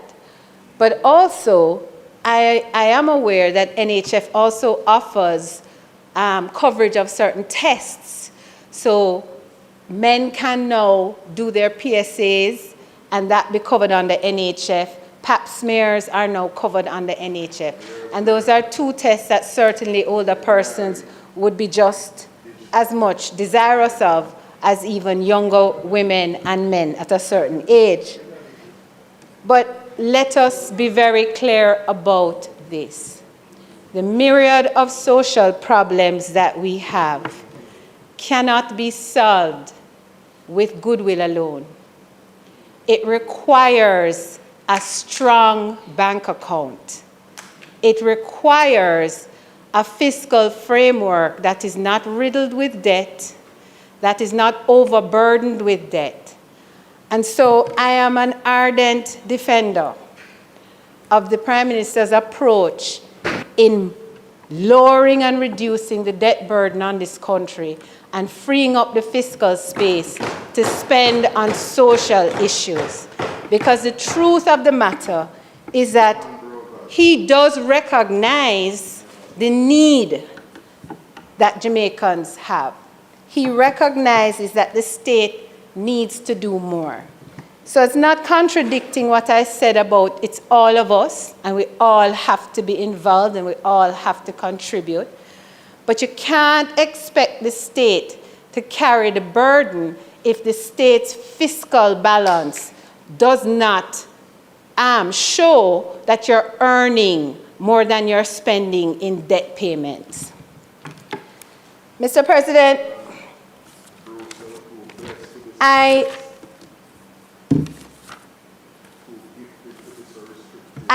endorse the view as well that the Ministry of Health needs to do more in terms of public education and campaigns about how we eat, what we eat, because one of the points that was made to us in the committee was that the question of Alzheimer's and dementia and those kinds of conditions don't start at 65 and 70. They start much earlier, and Senator Longmore, who I wished was here to give you all the full details, but I'm going to try and capture as much as my memory will allow me. She spoke a lot about the fact that it starts from your 40s and 50s and sometimes earlier. And so that reveals a need to live a lifestyle in a particular way. And that's something that I think public education campaigns can help us to deliver better health outcomes. And I recognize the Ministry of Health and Minister Tufton and his team in terms of the public education campaigns that they have run. the fitness campaigns that they have encouraged us to get onto. I've always aspired to being part of the run walk. I haven't quite gotten there yet, but I keep aspiring, and I know that one day I'm going to bring you, Donna. We're going to go together, except Donna don't run where leave me, because I know you have that in you. So you know, the Ministry of Health is seized of that. I'm confident of that. Perhaps there needs to be more done. I suspect that's a budgetary issue, but certainly as part of my responsibility, I will undertake to take some of the comments back to the relevant ministers, just to indicate that this feedback came out of the committee or out of the debate on the report of the committee. So I thank you for that. The last thing I want to address, Mr. President, is the question of the work of the committee and how it was engaged. And I want to say that we did have very good support from the parliamentary team, but it was support that was hard for them to deliver, and yet they delivered. And the reason is because there are so many other committees that were competing for their time. And the truth is, Jamaican people may not know this, but we only have 2 people in the Legislative Council department, and we in the Parliament have how many committees? We have a dozen, maybe more, joint selects, house committees, etc. So I have to use this opportunity to support again the initiative of a new Parliament. And I say this from the perspective of a non-executive senator. I do not have a staff dedicated to my senatorial work. I do not have an assistant who will write my briefs and presentations. I have to do that myself, which means I'm either taking time off my work or I am taking time off my family. We need a resourced parliament. We need a parliament with proper, adequate legislative support from council. We need more committee clerks. We need the ability to meet in committee, more than one committee at the same time. And so I am making a plug for the new Parliament as quickly as we can. And I know my Prime Minister is likely to hear me.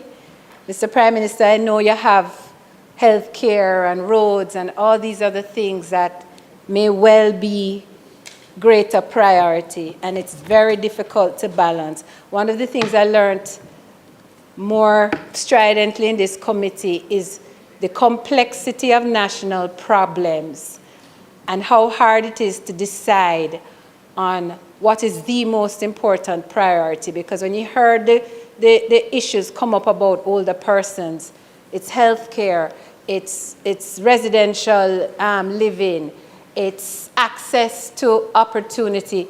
You ask yourself, which one do you fix first? And which one is the most urgent? That's the job of a government, and it's a complex and difficult job, and one that should be entrusted to someone who has already demonstrated competence of achievement.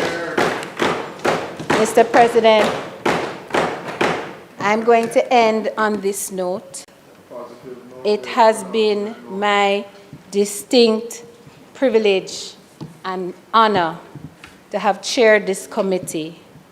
I am grateful to Senator Floyd Morris for what developed as a real solid collaborative relationship. And I thank Senator Sophia Fraser-Binns on that side as well, Senator Gabriela Morris, who isn't here today, on the other side. I big up my ever-faithful senator on my side, Cavan Gale, who never left me in that chamber by myself.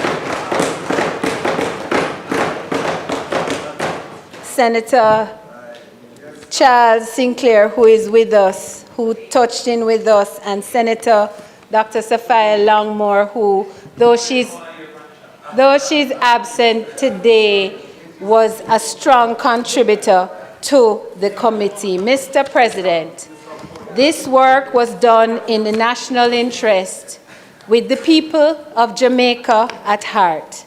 It was not about JLP, it was not about PNP. It was about our country, our elders, our communities, our grandparents, and it was about ourselves. Because believe it or not, I reached there in another 7 years. So I am grateful for the collaboration of the committee and for the ability to serve my country yet again. May it please you, Mr. President, I now ask that the report be approved. Thank you very much. I just have a short presentation that I don't think would be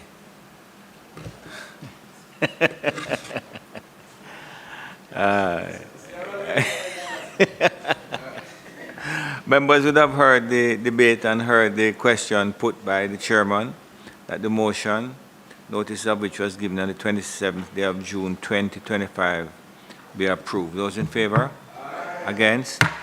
Minister? Mr. President, I think we've had a very fruitful day. And the question is? Will be asked when I'm ready in a moment, sir. But really, truly, we've covered a lot of work today, and we know the bills we've had, but especially the subject of this report. I really cannot ask you to close, Mr. President.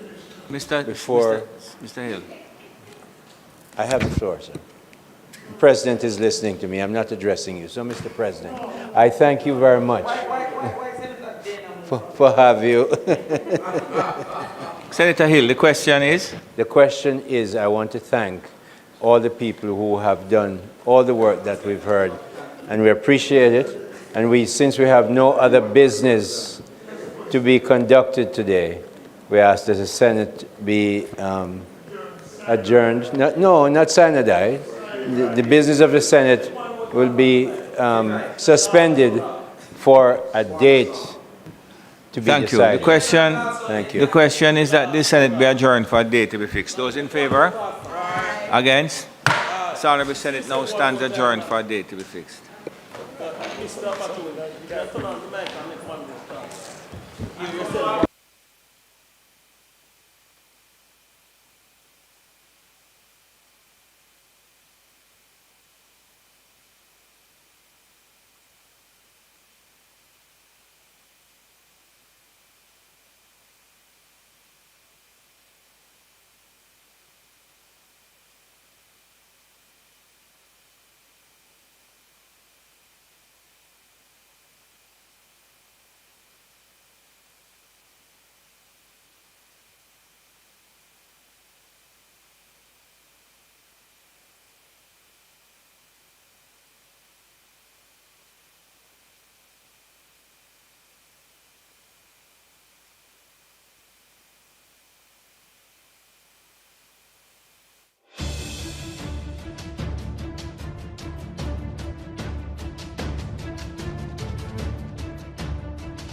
make we steam it. Fresh so me need it, tilapia a real fish. Cook it up and make we roast it.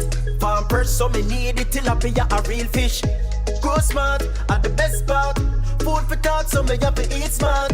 Easy catch, fully net. A tilapia, so you don't know what's next. Cook it up and make we fry it. Fresh so me need it, tilapia a real fish. Bring home the best in freshwater fish. High content of vitamin B3, protein and potassium. Tilapia, simple, healthy, delicious. The 49th CARICOM Heads of Government meeting will be held on July 6th to 8th in Montego Bay, Jamaica. The summit will be under the chairmanship of the Honorable Dr. Andrew Holness, Prime Minister of Jamaica. Join us this Sunday at 5 p.m. for the opening ceremony. That's the live opening ceremony of the 49th CARICOM Heads of Government meeting this Sunday at 5 p.m. on PBCJ, the People's Station. It was rough. Every time the rain fall, the whole place wet up. I have to put the kids' them book in a bag until the place dry out. Ah boy, I couldn't afford a new roof. Then one day, Ross tell me about a grant I can get through the government. So I sent a letter to the ministry telling them wagwan. The officers came, them do them inspection where I was able to go to the hardware store, get the supply so my roof could have been fixed. I don't think I ever see my kids them smile so much yet. That means everything to me. I tell everybody about the grant. The Ministry of Economic, Growth and Job Creation make my life better. They make a big difference to me and my family.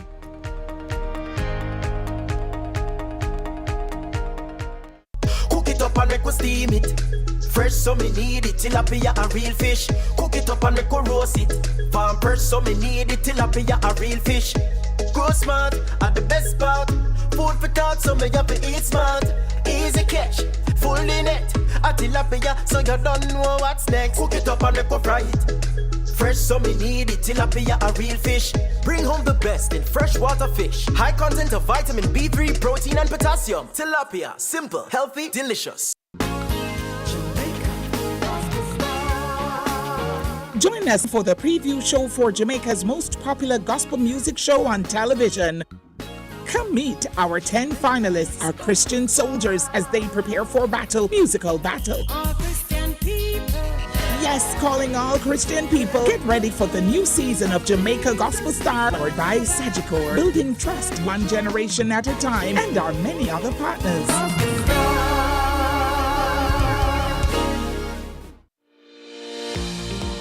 The 49th CARICOM Heads of Government meeting will be held on July 6th to 8th in Montego Bay, Jamaica. The summit will be under the chairmanship of the Honorable Dr. Andrew Holness, Prime Minister of Jamaica. Join us this Sunday at 5 p.m. for the opening ceremony. That's the live opening ceremony of the 49th CARICOM Heads of Government meeting this Sunday at 5 p.m. on PBCJ, the People's Station.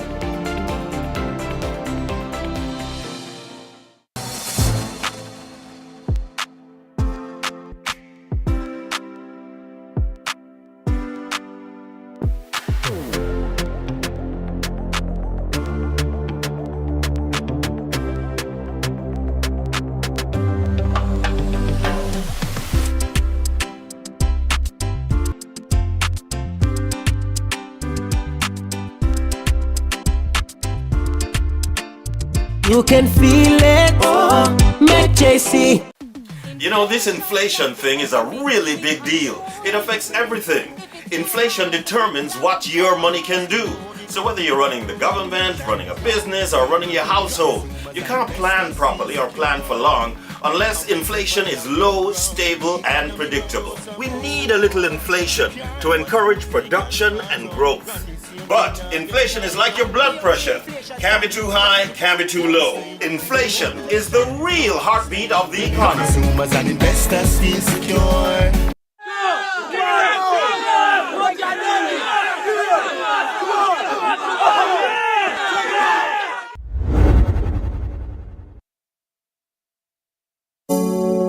Yes, yes, I am. Larry Israel, you know? It's Glenaya.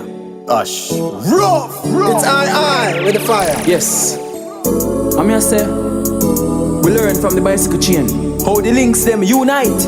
So we use it as example and stuck it in our brain. Yes, I. But you know, unite, join the tribe, praise the most high, yo, every time. Nah, go straight, keep the vibes. We put in the work from 9 to 5. And this you don't get, yo, we get a vibe. And a demon can disturb we vibe. One life, one vibe, so that we say. Unity we a deal with right away. We have to do it, tell them, we a go shine. Clean and clean out and a pure mind. We a chat pound, holy guns in a blind. So we do it when we stepping with the most time. Free the youths and help us stop crime. This are the truth and it's real and no up time. Right now, we dead on maritime. Sad days have to change when we unite. Unite, join the tribe, praise the most high, yo, every time. Nah, go straight, keep the vibes. We put in the work from 9 to 5. And this you don't get, yo, we get a vibe. And a demon can disturb we vibe. One life, one vibe, so that we say. Unity we a deal with right away. And we stay upon key, we not go straight. Any police mission that right away. Uplift my peeps, we no stay down. Every queen, every king, that a straight crown. Safety for every youth on the playground. Militancy cause fire, no play around. Hot, hot, hot, this a fire, no play around. Tell them we a do it, we no fear none. Unite, join the tribe, praise the most high, yo, every time. Nah, go straight, keep the vibes. We put in the work from 9 to 5. And this you don't get, yo, we get a vibe. And a demon can disturb we vibe. One life, one vibe, so that we say. Unity we a deal with right away. Another day if we join hands link up. And we no care what the pagans think up. We still a live good, although things tough. If you love peace, make you rise every drink up. This toast is for love. And this one is for peace. And one more for unity. Unite, yes. Join the tribe, praise the most high, yo, every time. Nah, go straight, keep the vibes. We put in the work from 9 to 5. And this you don't get, yo, we get a vibe. And a demon can disturb we vibe. One life, one vibe, so that we say. Unity we a deal with right away. Unite, join the tribe, praise the most high, yo, every time. Nah, go straight, keep the vibes. We put in the work from 9 to 5. And this you don't get, yo, we get a vibe. And a demon can disturb we vibe. One life, one vibe, so that we say. Unity we a deal with right away.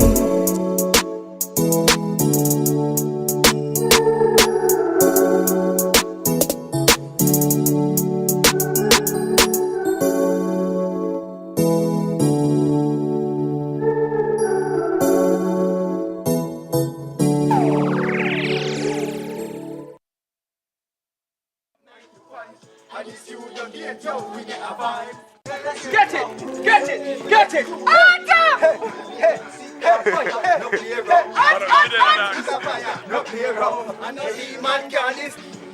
B-side! B-side!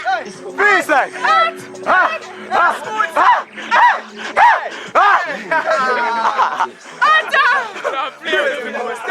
Every time. But you know, unite, join the tribe, praise the most high, yo, every time. Nah, go straight, keep the vibes. We put in the work from 9 to 5. And this you don't get, yo, we get a vibe. And a demon can disturb we vibe. One life, one vibe, so that we say. Unity we a deal with right away.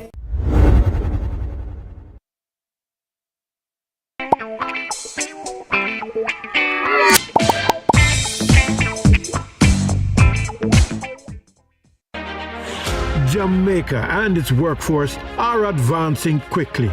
Life-changing opportunities are arising. You need training and support. We are the Renewed Heart NSTA Trust, committed to providing new and emerging skills training and opportunities. Come to Heart. We'll help you claim your place in the workforce of the future.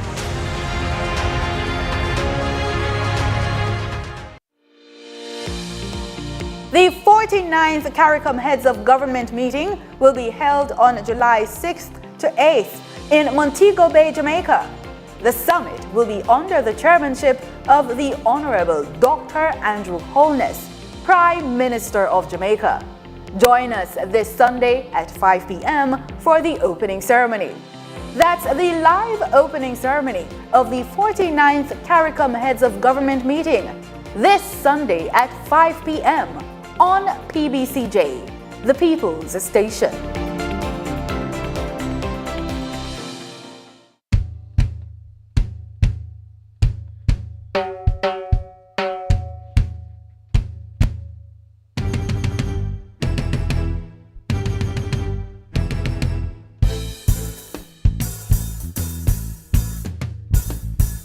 Take it down. Reggae music is the heartbeat of the country. Low and stable inflation is the heartbeat of the economy.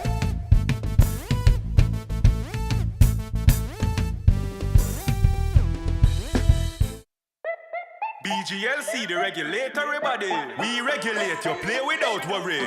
We regulate, you play. BGLC, fair play when you play. For the fun of the game, you know when they are. BGLC, keep it fair for the player. You play the game and we are the rules setter. Keep everything fair so the game play better. The Betting, Gaming and Lotteries Commission. We ensure fairness, integrity and responsible gaming practices. Keep the game fair and fun for everyone. We regulate, you play.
Don't delay.